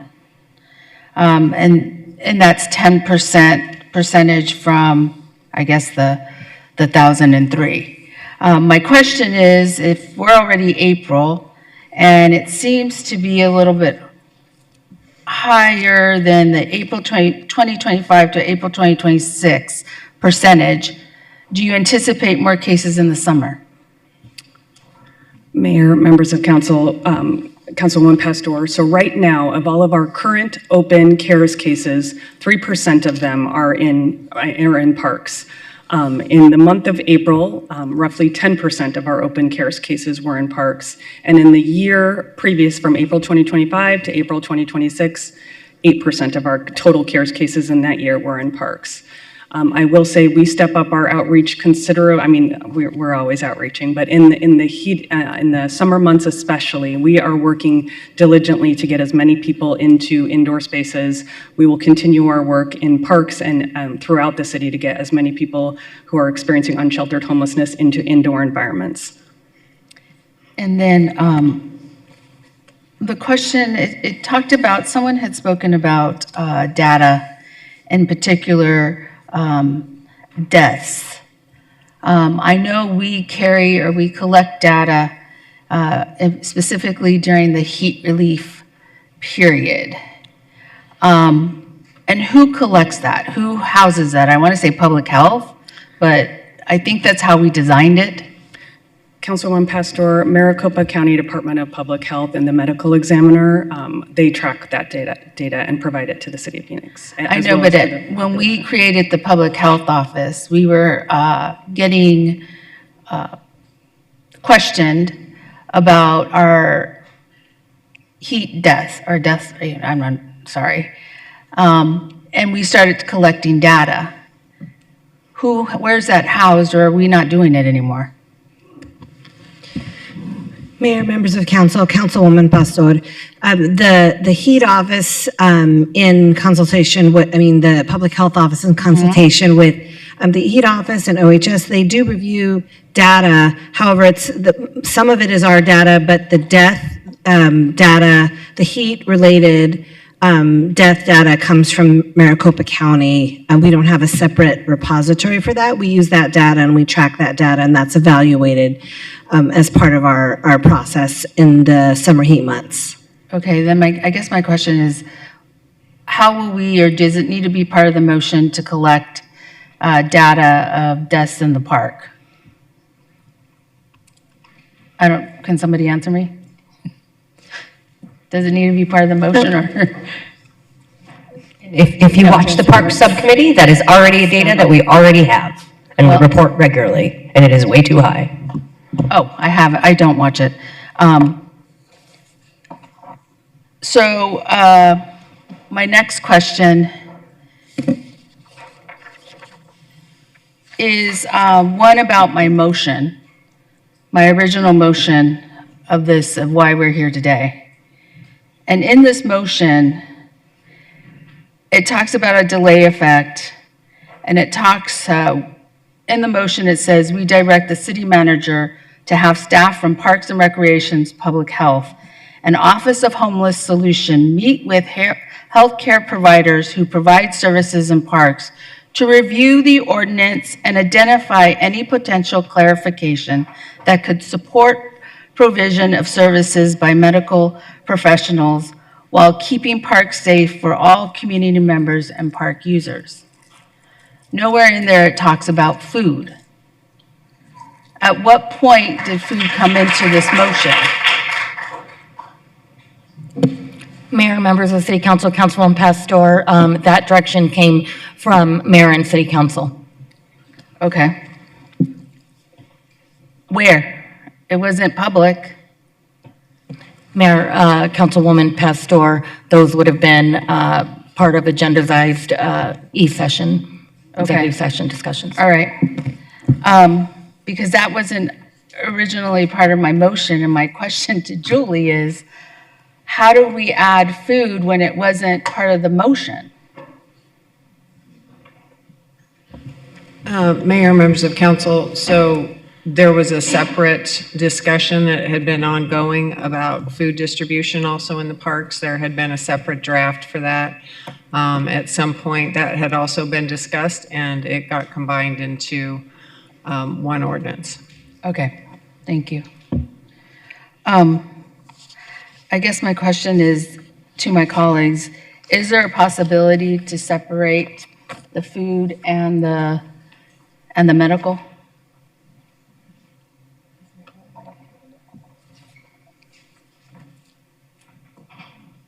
I guess not. All right.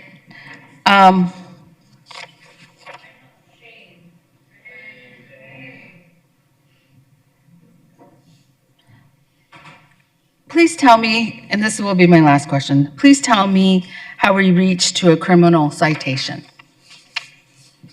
How that was determined.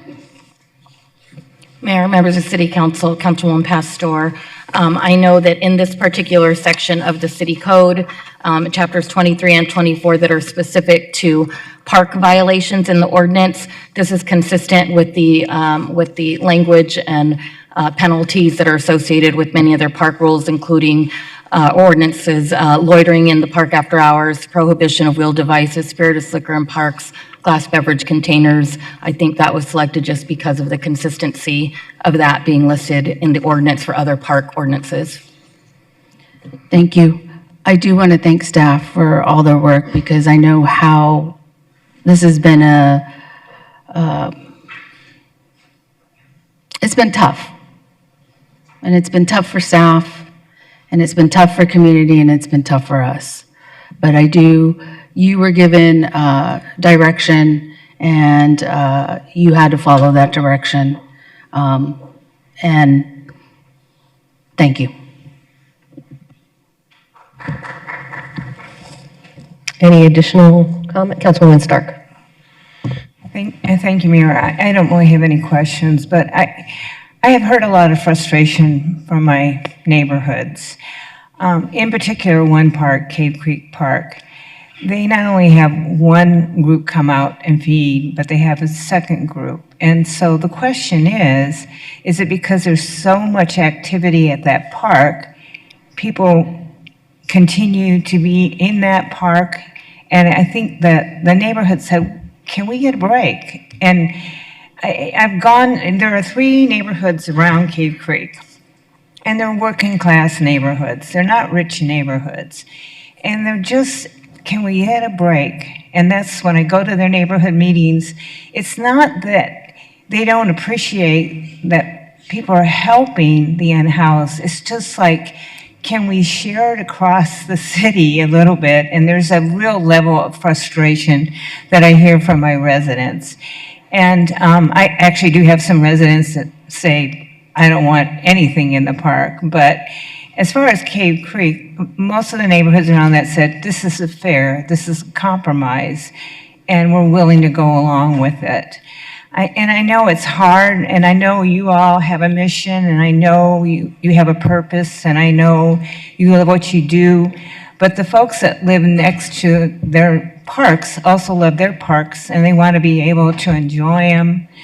And when they feel like they can't even get out and put their child in the stroller and take them over to the playground and swing on a swing, we hear it. We hear the frustration, we hear the anger. And so I think what we've really tried to do on this council is strike a balance and a compromise. And I know it's tough. I do believe that you all, I'm glad to hear that you are going out in the washes and that you're going to the underpasses. And I know I've seen Circle the City parked at Cowden Center on Hatcher Road, which has significant population of the unhoused. But I do hope that more of you look at helping in other parts besides our parks. I mean, again, the underpasses, the washes, the canals, some of our streets. So I know you're frustrated, I know you're angry, but I represent a lot of constituents that have said, please, give us our parks back. We're willing, they say, excuse me, I've listened to you all night, and I'm just trying to reiterate some of the things that I hear when I go to my community meetings, and I go to my neighborhood meetings.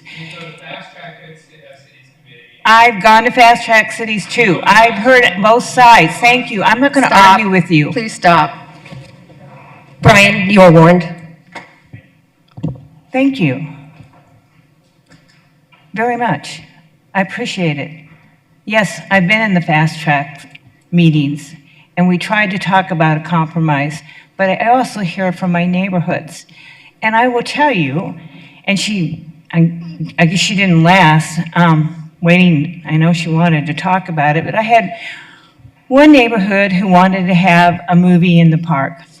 They were so excited. They were going to have families there. It was a big event. And they cleaned the park in the morning. 2 hours before the event, here comes the church. And the leader of the neighborhood said, can you do it another day? We're getting ready for a big event. They said no. They walked around the park, and 30 minutes later, the neighborhood was cleaning up the trash, picking up the Bibles, trying to get the park ready for the families to enjoy a movie in a park. And that's their frustration. That's their frustration. They actually tried to talk to the church and say, please, not today. So it's hard because I know we all represent constituents, and as our councilwoman sitting next to me said, some of her constituents, they solely rely on the parks. They can't afford to go to private gyms or get private swimming lessons. So we really did try to strike a compromise, and I know a lot of you are angry and frustrated with us, but I'm going to support this motion because I think we got to see if it's going to work. If we do a 6-month review, let's see how it goes. Thank you, Mayor. Thank you, and for all my colleagues, if you could provide your comments now and not during the roll call. Thank you. Mayor. Councilwoman Guardado. Thank you, Mayor. First, just want to start by thanking staff. I know Cynthia and everyone else, you guys have done such good work, good work on this ordinance and just being directed by this body. I know we've been talking about this not for 6 months, but for over a year, given the issues that we see in our parks. Rachel, thank you to you and your team. I know you guys work very hard every single day to do the work of the whole state. Because that is true, what was said earlier, that we are the only city in the state of Arizona that has this type of programming and doing everything that we do for our homeless population. I think it's good work. I think it's important work. I think it's compassionate, right? All the work that you guys do every single day. I think that is very important to the residents of District 5. I attend all of the neighborhood association meetings, all the block watches, everywhere where we're invited. And we know that for them, it wasn't easy to accept this ordinance. They also wanted this banned completely, but getting them to understand that we needed to strike that balance was important. To the children that spoke today, sorry for all of the inconvenience that they saw this evening, but hoping that that will not stop them from coming back and continuing to speak. To the parents, I want to say that as a mom, I support these parents, I support our families. It is about equity and making sure that everyone is able to use the parks. To the mom that still doesn't take her children to the parks, I hope that she can see all the work that we have done in our parks. Just in D5, we spent over $14 million in the last 7 years to redo our parks, to add the splash pads, to add the new playgrounds, pathways, trees, everything that we have done in our parks. And I think that's probably one of the reasons, because of all the work that has gone in the parks throughout the city, is the reason we're seeing less of cases in our parks. So thank you, Rachel, for all of the hard work, and thank you to all of our neighborhood associations that spoke tonight and that gave their feedback to all of us. And with that, I will be supporting this motion. Thank you, Mayor. Thank you, Councilwoman Pastor. Yes, I do want to make a comment regarding Fast Track Cities. Fast Track City's original meeting was supposed to be held on a Wednesday, and with consultation with my co-chair, Councilwoman Stark, we moved it to Monday. Councilwoman Stark also notified my office, and I stated that Councilwoman Stark had a family obligation. She was not able to attend that meeting. And so there's no reason to start attacking Councilwoman Stark for not attending a meeting. Regardless, and I'm not going to argue with you. I'm just saying it was disrespectful and rude.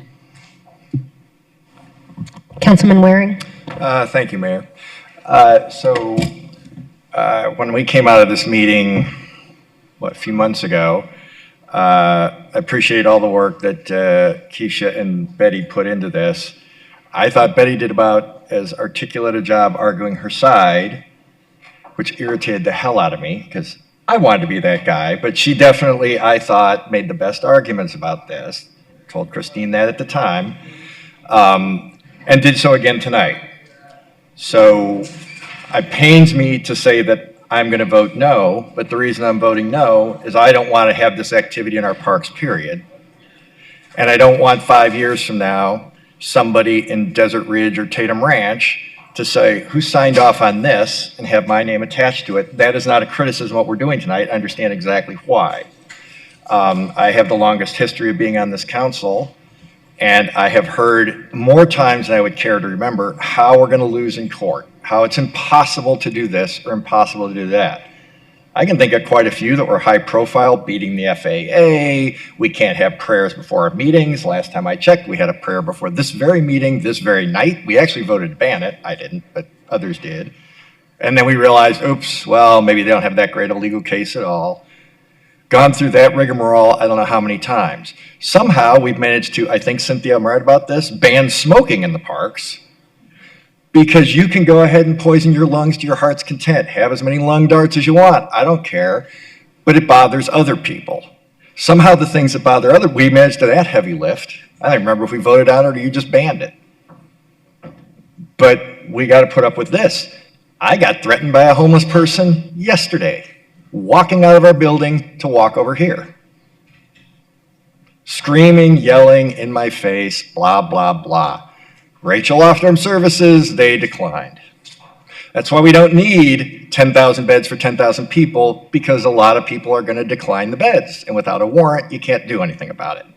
So the fiction that we need all these beds for all these people, well, if they're not going to accept it, we're building beds, they're going to sit empty. So that's also a little bit of a fiction. I didn't like being screamed at when I was about 10 feet from our front door. Didn't care for it at all. Wasn't the first time it's happened. But then I think I can take care of myself.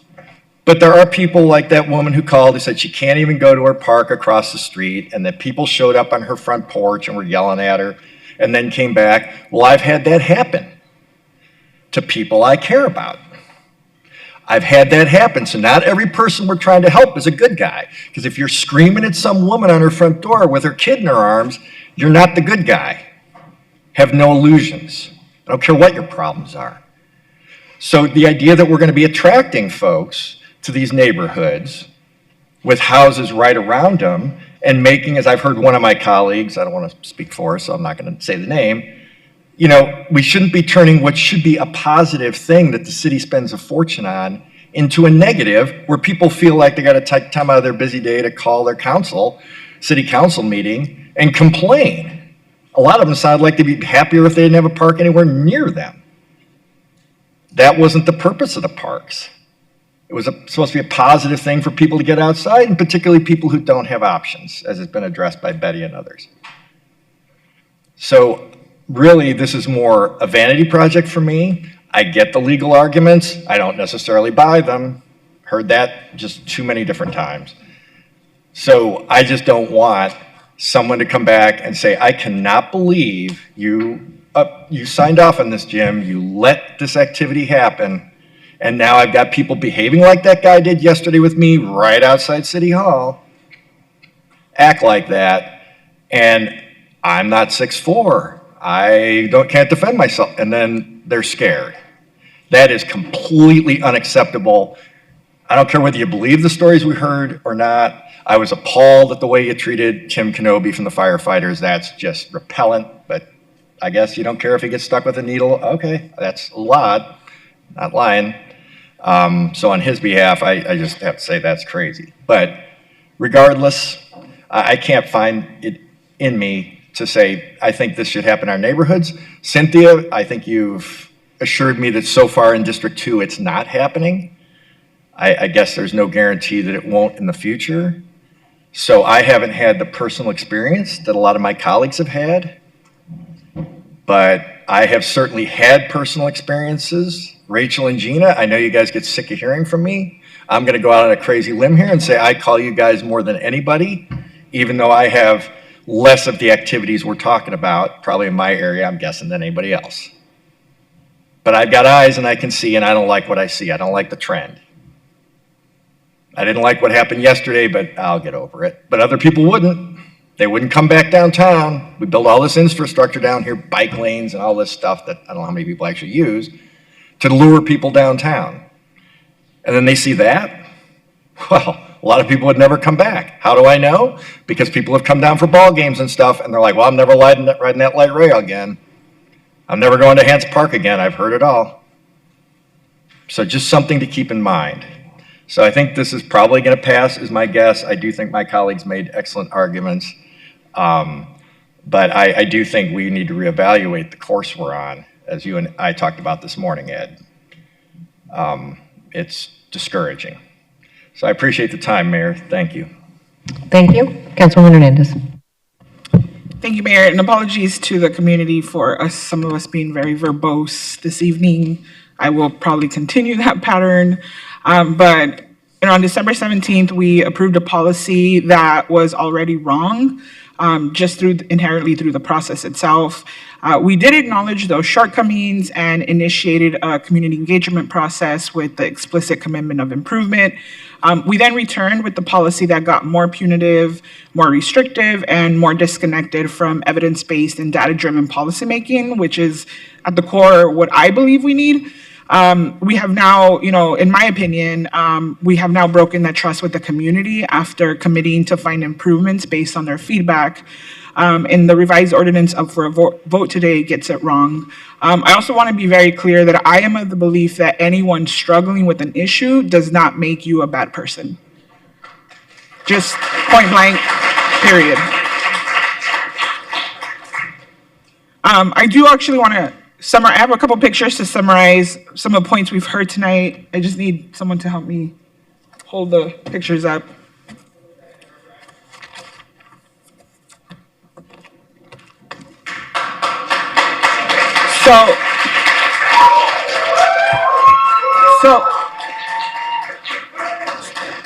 So my first question was like, where's the data? We're being asked to adopt a policy absent foundational data. I didn't hear that we did a needs assessment demonstrating that this ordinance is necessary. Where's the impact analysis on service disruption? Where's the fiscal analysis outlining and enforcement costs? What do we know has worked in other cities? What is the workload impact on our departments? I still feel that we're missing that data. To date, council has not been provided with any empirical evidence that restricting and prohibiting care providers reduces harm, increases safety, or resolves the concerns raised by residents across the city, right? I want to be clear that those concerns are valid. We're not dismissing those concerns. We're just in disagreement of how we get to solutions. Policy without data is reckless and irresponsible, and our recklessness and irresponsibility here will cost people's lives. The other point, I want to summarize is that our residents are already hurting, and that context really matters when we're talking about this ordinance, because we already know that in Arizona, over 400,000 of our residents have been cut from SNAP benefits, with over 180,000 of those being children. Medicaid cuts are also on the rise, with 300,000 Arizonans losing health care coverage due to federal cuts. We are legislating in a context of a broader humanitarian crisis at a time when the federal social safety nets are under attack by the Trump administration. Local governments must act with heightened ethical responsibility, not increased restrictions.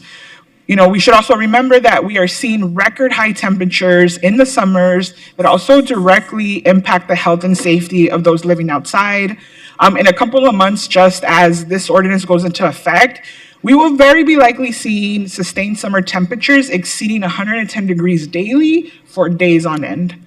I think the record is well over 20 days straight. I don't even know, I lost track because every day seems to be over 110 degrees. Overnight temperatures will remain dangerously high. Every year, our heat-related deaths go up. Our parks really offer a cooler place for these residents to rest. In the streets and in our alleys where it is hotter, they will be at higher risk. Unsheltered people already die disproportionately when it comes to heat-related deaths. So this ordinance will also increase the workload of our hospitals and our clinics. Care that was being provided by the groups that go out and meet folks where they're at will be gone. Our EMTs will not have to take those residents to the hospital. In my opinion, we are needlessly taking work off of those who voluntarily do this work and putting it on the city workers and the hospitals who already are over capacity to meet that need. And that really means that care for all of us will be decreased. Criminalizing food sharing and care provision under these conditions is not only ill-advised, it is inhumane. Now is not the time to attack support for any of our residents, let alone those who already pour so much into the most vulnerable and those that care for them. My next point is, around the punitive piece of it. We have increased the punishment for medical and harm reduction treatment and are now adding food distribution in our parks, which will carry a class 1 misdemeanor, and that carries a maximum per punishment of 3 months probation, a $2,000 fine, and up to 6 months in jail. We have to be transparent that this does mean criminalization when one of our ordinances has a punitive measure at any level of misdemeanor or felony. That is criminalization. This is not only overly punitive, it is counterproductive, and in my opinion, it is fiscally irresponsible. It imposes criminal liability on care providers who are compensating for gaps in our own municipal capacity. We should be finding ways to uplift and support our community health providers, not criminalizing them. This is governance rooted in ignorance and in optics. And the last point I really want to make is around the fiscal irresponsibility of this ordinance. When we arrest someone for serving food or providing harm reduction care or medical treatment, or send someone to jail for having a needle, our taxpayers pay roughly $600 for that night in jail. So instead of wasting this money, we could provide about $50 meals to our residents, or 30 hours of work at $20 an hour for a youth or a senior resident to do this work, or $30 trash cans, or 10 $60 needle disposal boxes. All of which will actually reduce the problem that we've heard throughout, the December meeting and now. Or we could just throw away taxpayer money, which to me is fiscally irresponsible. So based on those 4 points alone, we should not approve the revised ordinance, and we should repeal the original we passed in December. I think that's all my thanks, helper. And I want to be very transparent that I have heard all of the voices that have expressed a desire to have safe and clean parks. I echo that with all of you. We are all in agreement that we want safe, healthy, thriving parks and public spaces. That is not up for debate. That is not what any of us disagree on. But we also must be real that doing drugs in the parks is already illegal. Leaving trash in the parks is already illegal, and specifically cited in Section 24-52 of the Phoenix City Code. Littering is illegal. So adding more criminalization, specifically around medical care, harm reduction, and food sharing, providers won't make a difference because providers aren't the ones that are leaving this in the parks. They are cleaning up the parks, yet here we are talking about criminalizing them. I vehemently believe that we will not punish our way to a safer and healthier city. The issue at its core is a public health issue, and we need to solve it through a public health approach and not a criminal approach. We have already seen success with harm reduction strategies such as coordinated sharps, collection efforts. There is data that shows that and proves that harm reduction organizations in our community actually reduce the amount of waste in those communities. And now when overdoses are on the rise in response, our response cannot be to criminalize those who offer help. Instead, we need more community education, safe use and distribution sites, and more solutions focused on the root cause of this public health crisis. Criminalization does not eliminate the need. It will simply displace it. And as it always does, it is going to be people of color and poor people that are going to be the most impacted by this criminalization.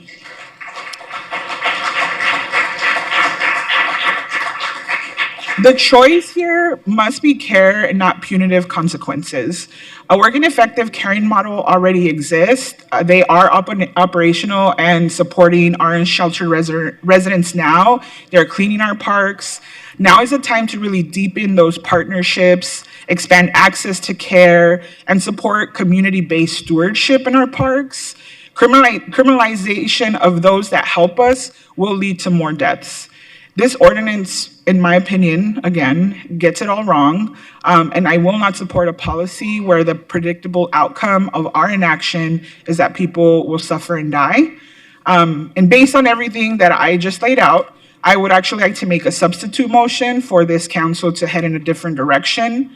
I would motion to reject the amended ordinance tonight, repeal the original ordinance that passed on December 17th, and begin a new process with medical and food distribution providers and community members to identify root cause solutions for our parks that are rooted in community care, not criminalization.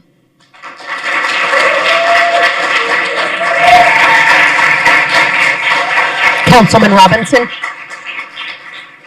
Councilman Robinson. Thank you, Mayor. I want to take the opportunity to thank our staff.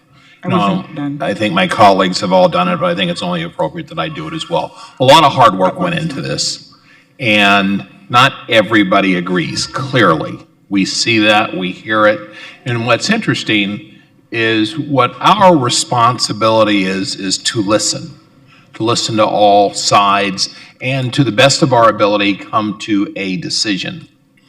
The constituents that I have been hearing from for the last several months have said, and no exaggeration on my part, have said you need to vote no on this because we don't want anything happening in our parks at all.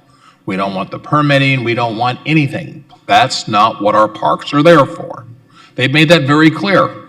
So I've listened to them. I've listened to everything this evening, and I understand, or I like to think I understand, the importance of compromise. And compromise is not everybody gets what they want. And they may get a little bit of what they want, but they're not going to get everything that they want. And I think that's what this particular ordinance does for us. I think it is a compromise as far as I am concerned, and I think it gives a little bit to everybody. Not everything everybody wants, and again, that's life, that's how things work. I truly take my hat off to the Office of Homeless Solutions.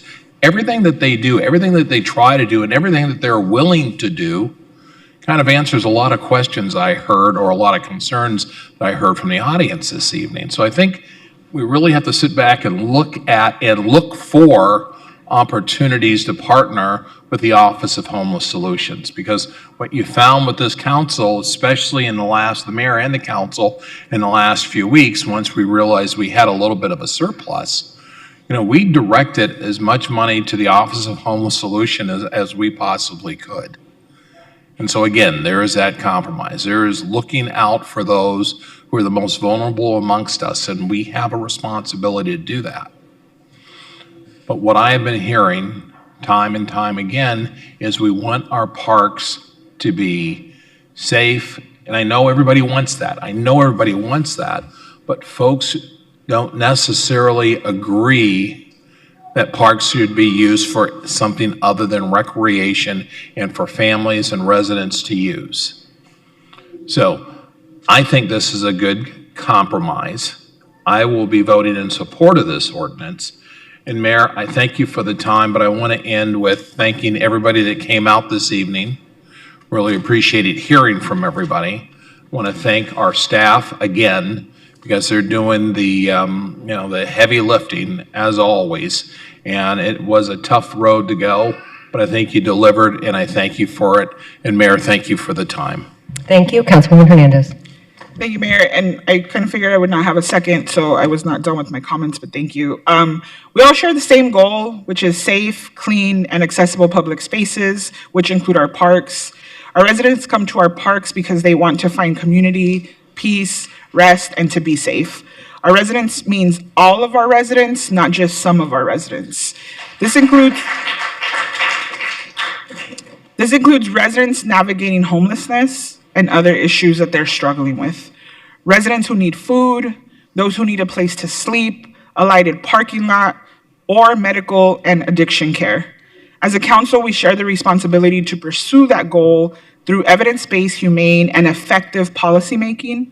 This ordinance does not meet that standard. It lacks data, it lacks proportionality, it lacks a public health framework.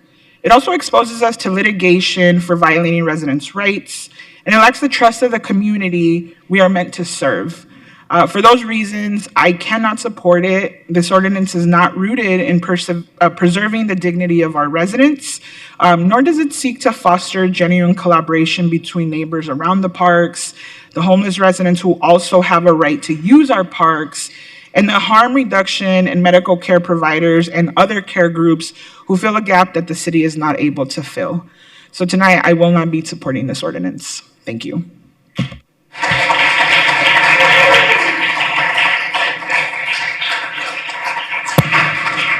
Vice Mayor? Thank you, Mayor.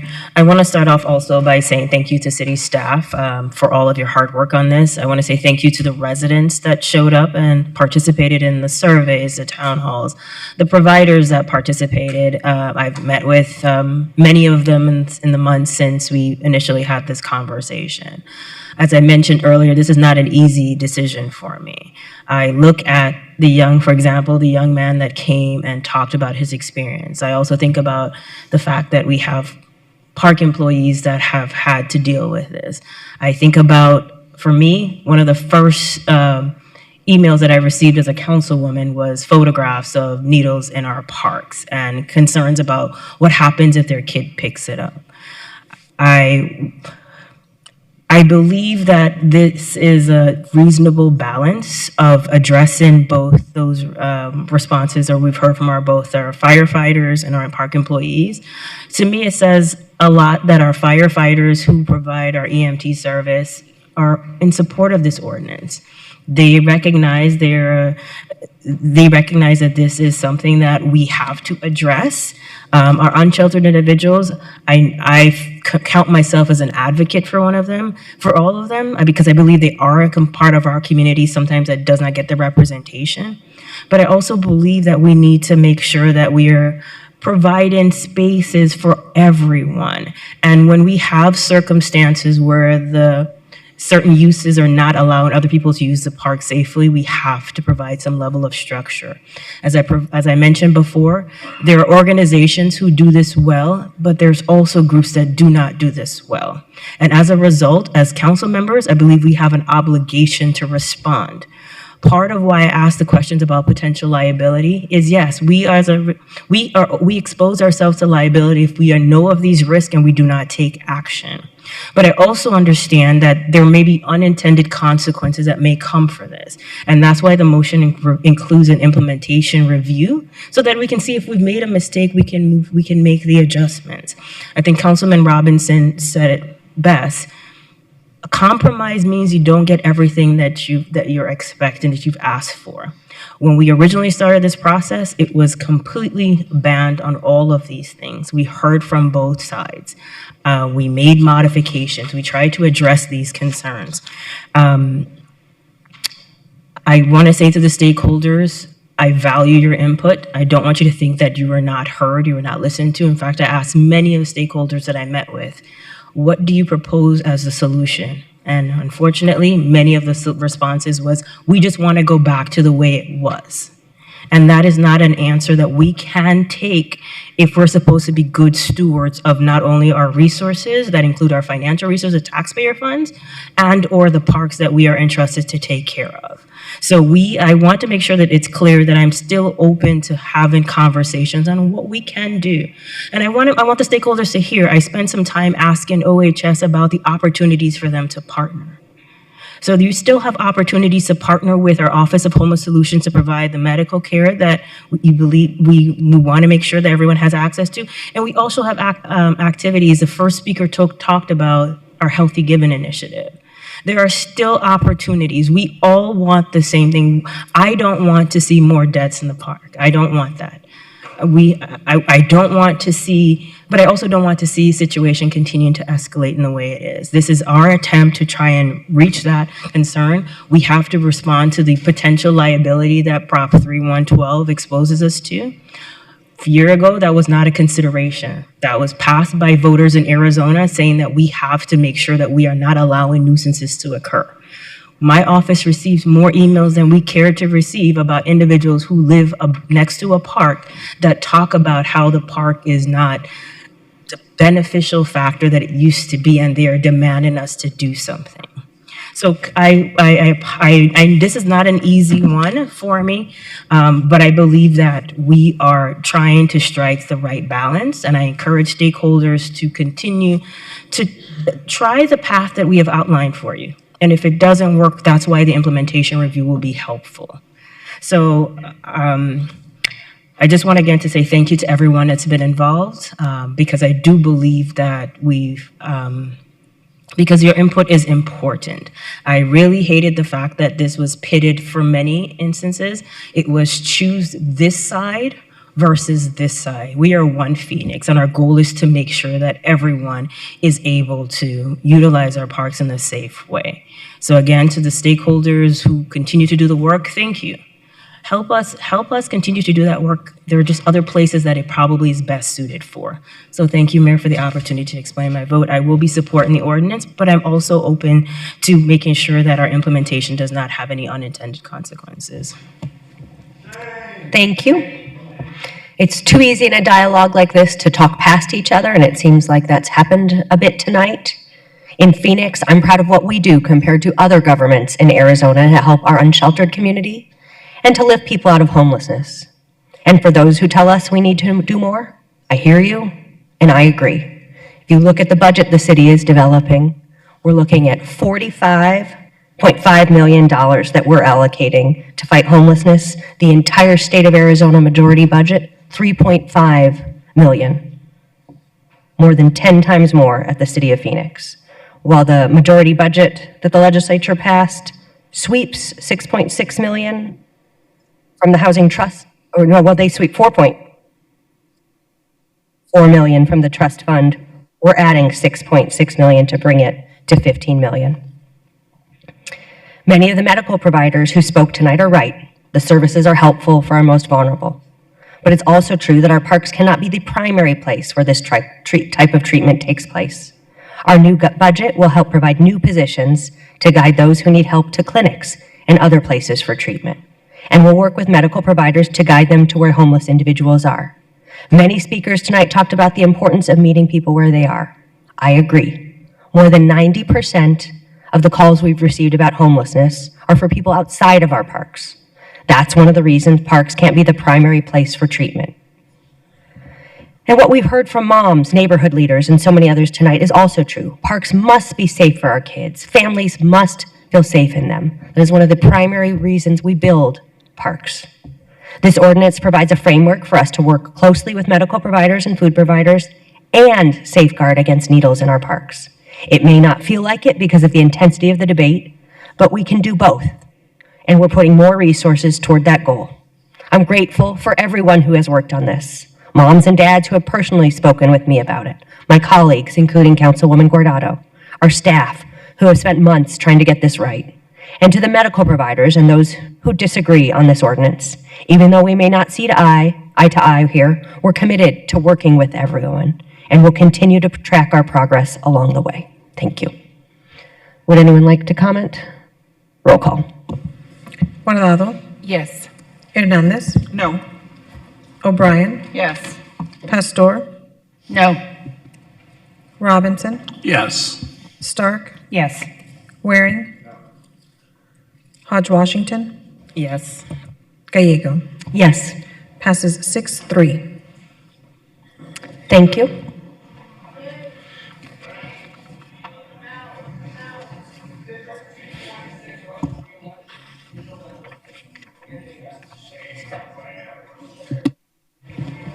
We will next move to item 57, Opportunity Zones Guidance.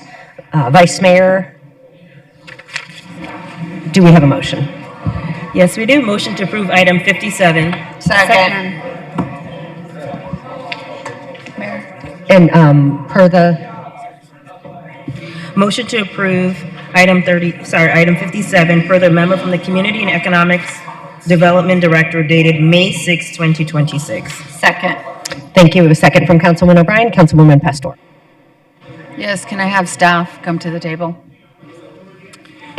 Mayor and members of the council and Councilman Pastor, we do have Ryan Toohill coming to the table, our Community and Economic Development Director, as well as Jasmine from his team as well, who's worked on the opportunity zones. And we're happy to answer any questions you have. Could you please explain what an opportunity zone is?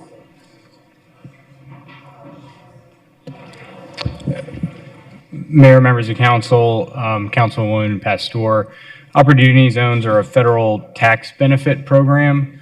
The program provides tax incentives to investors who reinvest their capital gains into what are called qualified opportunity funds within specific census tracts that are designated as opportunity or qualified census tracts. Essentially, this is a tool to invest capital gains into economically distressed census tracts.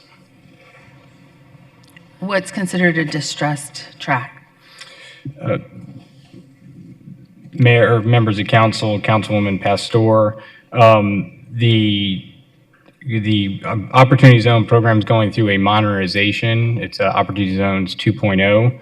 And so to become eligible based on federal criteria, I'm going to read my notes here. It's the median family income and poverty rate criteria is that median family income has to be less than 70% of the surrounding metropolitan area, statistical area or MSA, or state median family income required. So there's required MFI thresholds of, for the MSA, it's greater than $69,611. For the state, it's greater than or equal to $64,470, and or there is a poverty rate above 20%. So those are federal criteria. So basically, it's areas that are, when you say distress, I say poverty. Areas of poverty, of areas where there's probably some affordable housing, but I understand why we would want to apply for federal dollars and be blessed by the state to do it. When we first started in my office talking about opportunity zones, I was given a map that staff chose to give to me and asked me to bless it. And me knowing about opportunity zones from the past, I had asked, no, there's more than these opportunity zones. There are more than the ones you have given me.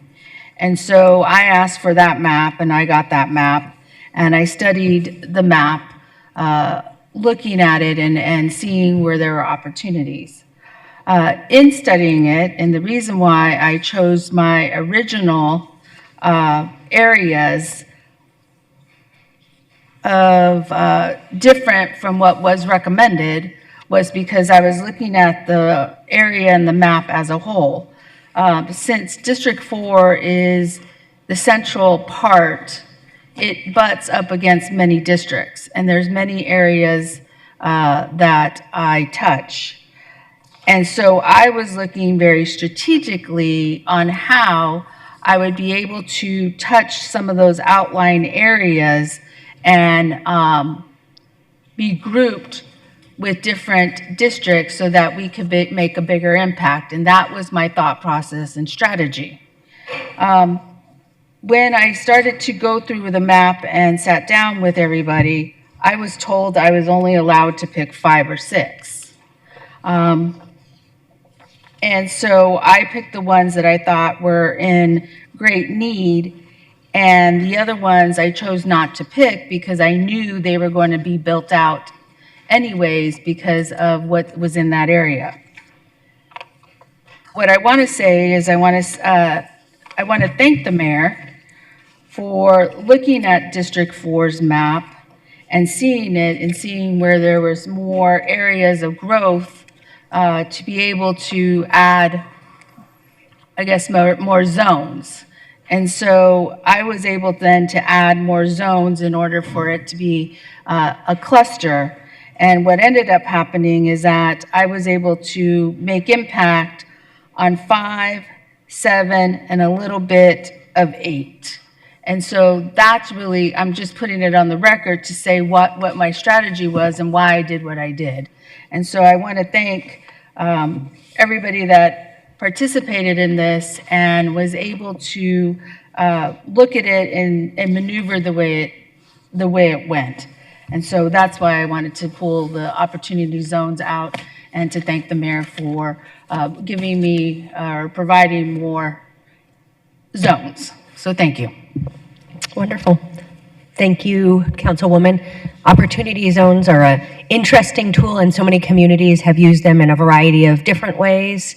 Ryan's focused on economic development, job creation. Some communities have looked at could they layer it with their housing trust fund or other housing incentives to get more of the type of the housing they want in the areas where they want it. So I'd love to have a dialogue about that and have talked about it with the vice mayor. Other communities have looked at, are there areas where we need more healthcare? And clearly that's something we want in Phoenix.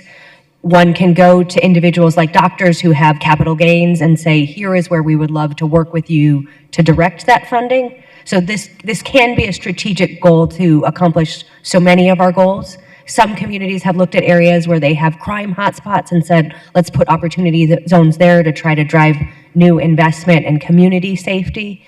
And so we got to look at many different things we can accomplish and be intentional.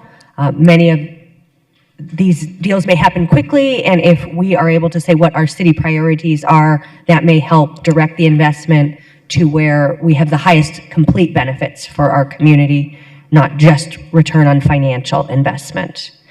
Vice Mayor? Thank you, Mayor. I was also going to mention the similar about the housing as a prioritization and how could we layer our available needs. For example, housing continues to be one. As mentioned, healthcare is also access to healthcare. And I also would like us to consider healthy food options. That is one thing we do here in those communities. Sometimes they feel like they're in a food desert. And if we think there's an opportunity to bring in the type of resources or social needs of our community, I definitely would like us to consider that. I guess the best way to ask is to ask a question. As to my understanding of, although we submitted, we have presented our priorities by district. Can you talk a little bit about how the process will go for determining the allocation of those actually being issued? Yes. Mayor, members of council, vice mayor, thank you for the question. What we will do, should this be approved tonight, is we are been asked by the state to submit our census tracts with our rankings and justification sometime at near the end of May. We have not been given a specific date, and when the state will open their portal, we'll then have some time to put those census tracts in. We are limited to 33 tracts, which is 25% of our total tracts across the city. And then from there, the state will submit Arizona's submission or allocations to the federal government. The federal government is expected to approve census tracts sometime in the fall, but we don't know exactly when. So there's a few more steps in the process in order for us to understand which census tracts will get approved. But it starts with us later this month submitting our 33 tracts to the state of Arizona. Thank you for that explanation or for that clarification. I really think that opportunity zones gives us an opportunity to look or to turn overlooked areas into thriving communities by addressing and aligning private investment with public priorities. So I just wanted to reiterate definitely my support for opportunity zone and how could we use that to help bring in, as mentioned, grocery stores, affordable housing, healthcare access, small business growth, and quality jobs into communities that have been historically underinvested in. The true value of the opportunity zone is not simply in new development. It's because it creates pathways for residents to build, access opportunity, and remain rooted in their neighborhoods as well. So if we could possibly also integrate or consider the integration with existing community and those community members that are existing as well. Thank you, Mayor, for the opportunity to speak. Thank you. Councilwoman Stark, and then Councilwoman Hernandez. And I promise I'll be brief. First, I'm a big fan of the opportunity zones because that's how we got PV reimagined. But I really like the way you're thinking, Mayor and Vice Mayor. I have an opportunity zone very close to light rail. I think that would be an ideal location for affordable housing. So I echo their comments. I think it's a good direction to go in with our opportunity zones. So kudos to the two of you. Thank you, Mayor. Thank you, Councilwoman Hernandez. Thank you, Mayor. Yeah, I actually also agree with the intentionality and just making sure that there's a complete benefit to the community, right? A lot of these opportunity zones, I just want to echo what Vice Mayor shared, like a lot of the opportunity zones are in historically underinvested areas.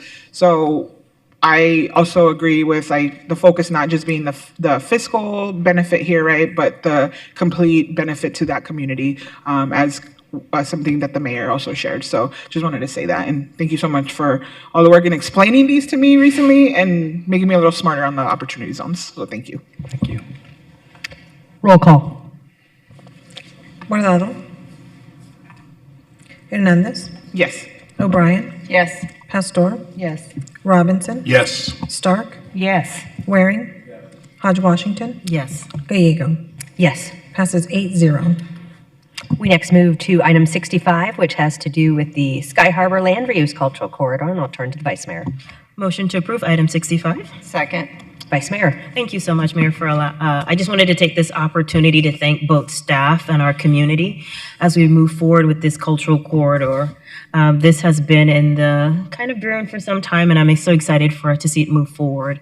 As a recipient of the Rebuilding American Infrastructure with Sustainability and Equity, or RAISE grant, we are planning a new cultural corridor along Buckeye Road between 7th Street and 16th Street.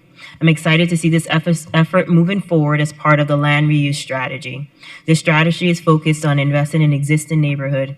In support of this effort, getting a little tired, I worked with neighborhood leaders to establish a land reuse strategy advisory board for our district to help guide this process.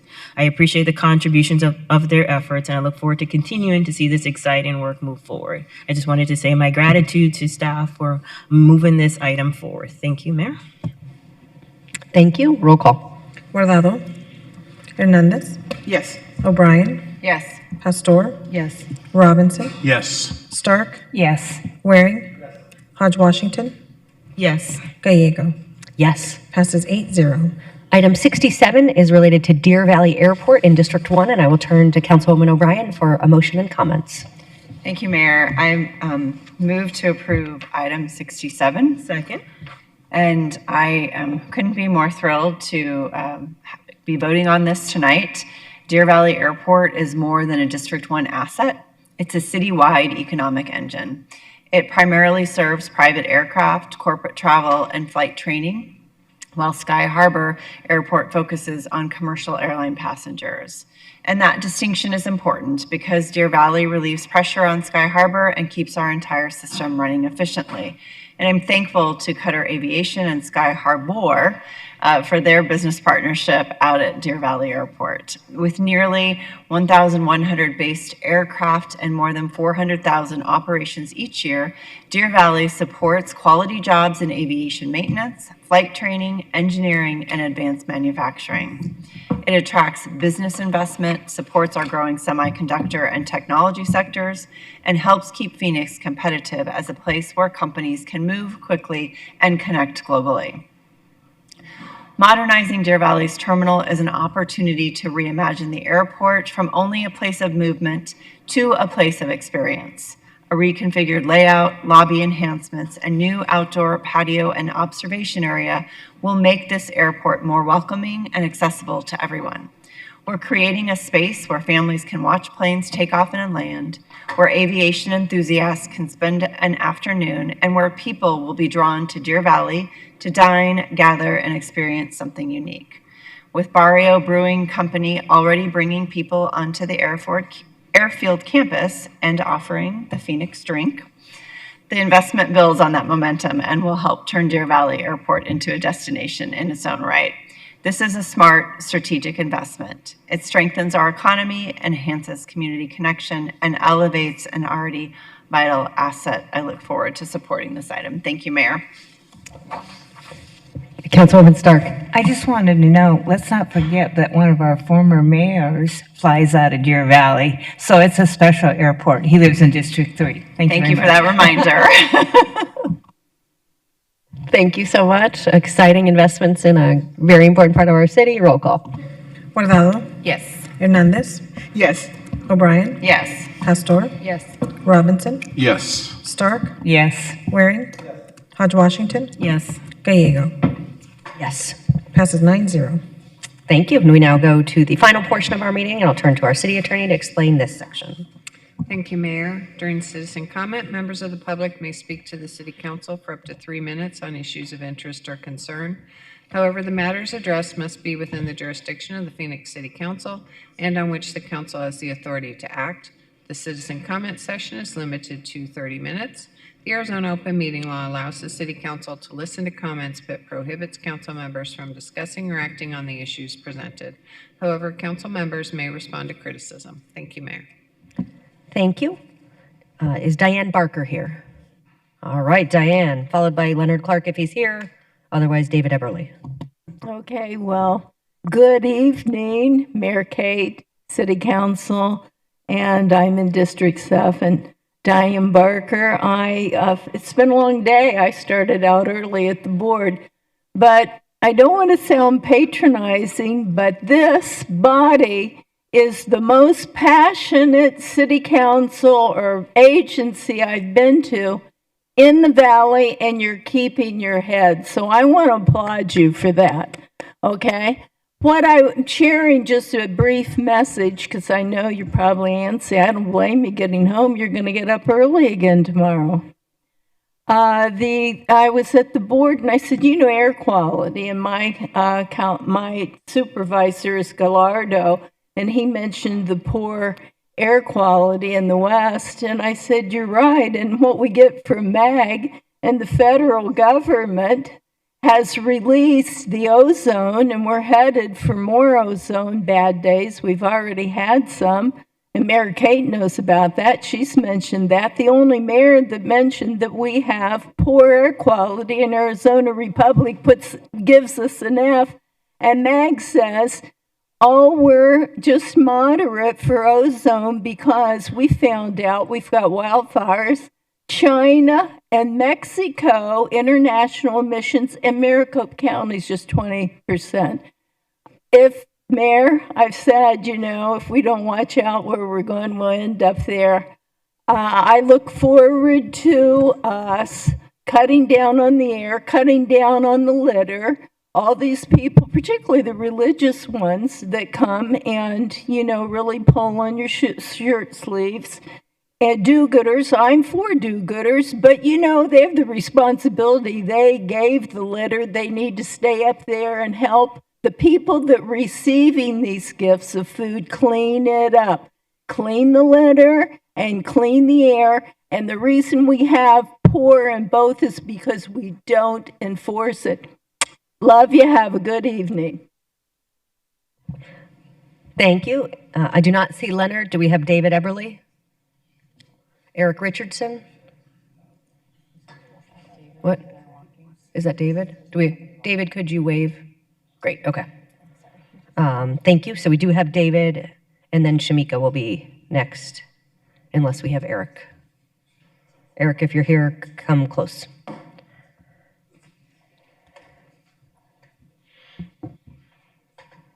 Wow, wow, wow, wow. Ms. Hernandez, I'm very sorry for your loss. Your brother would be very, very, very proud.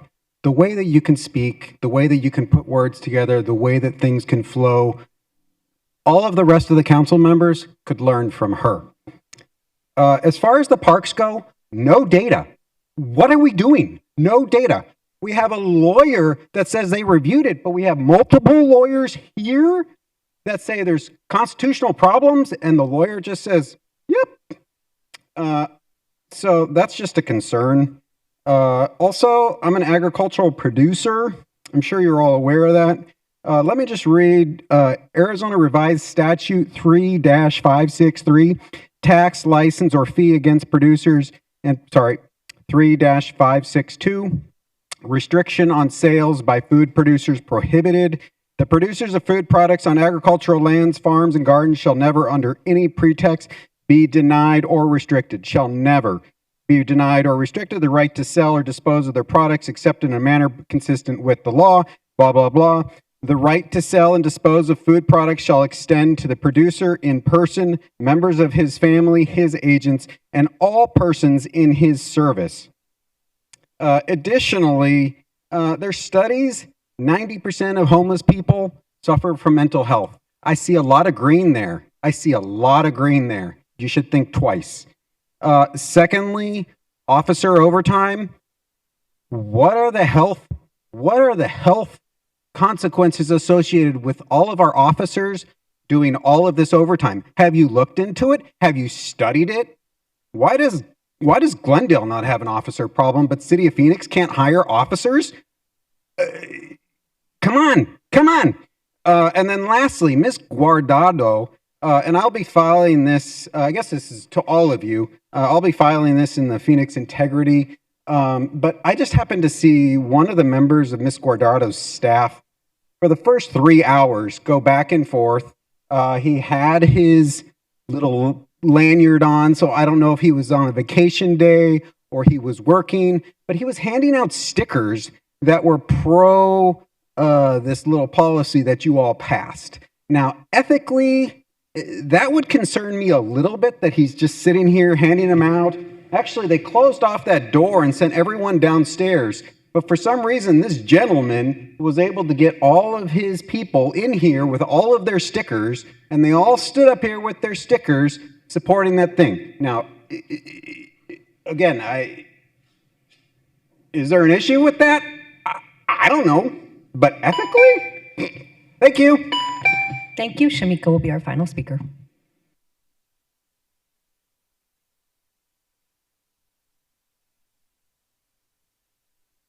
Hello again.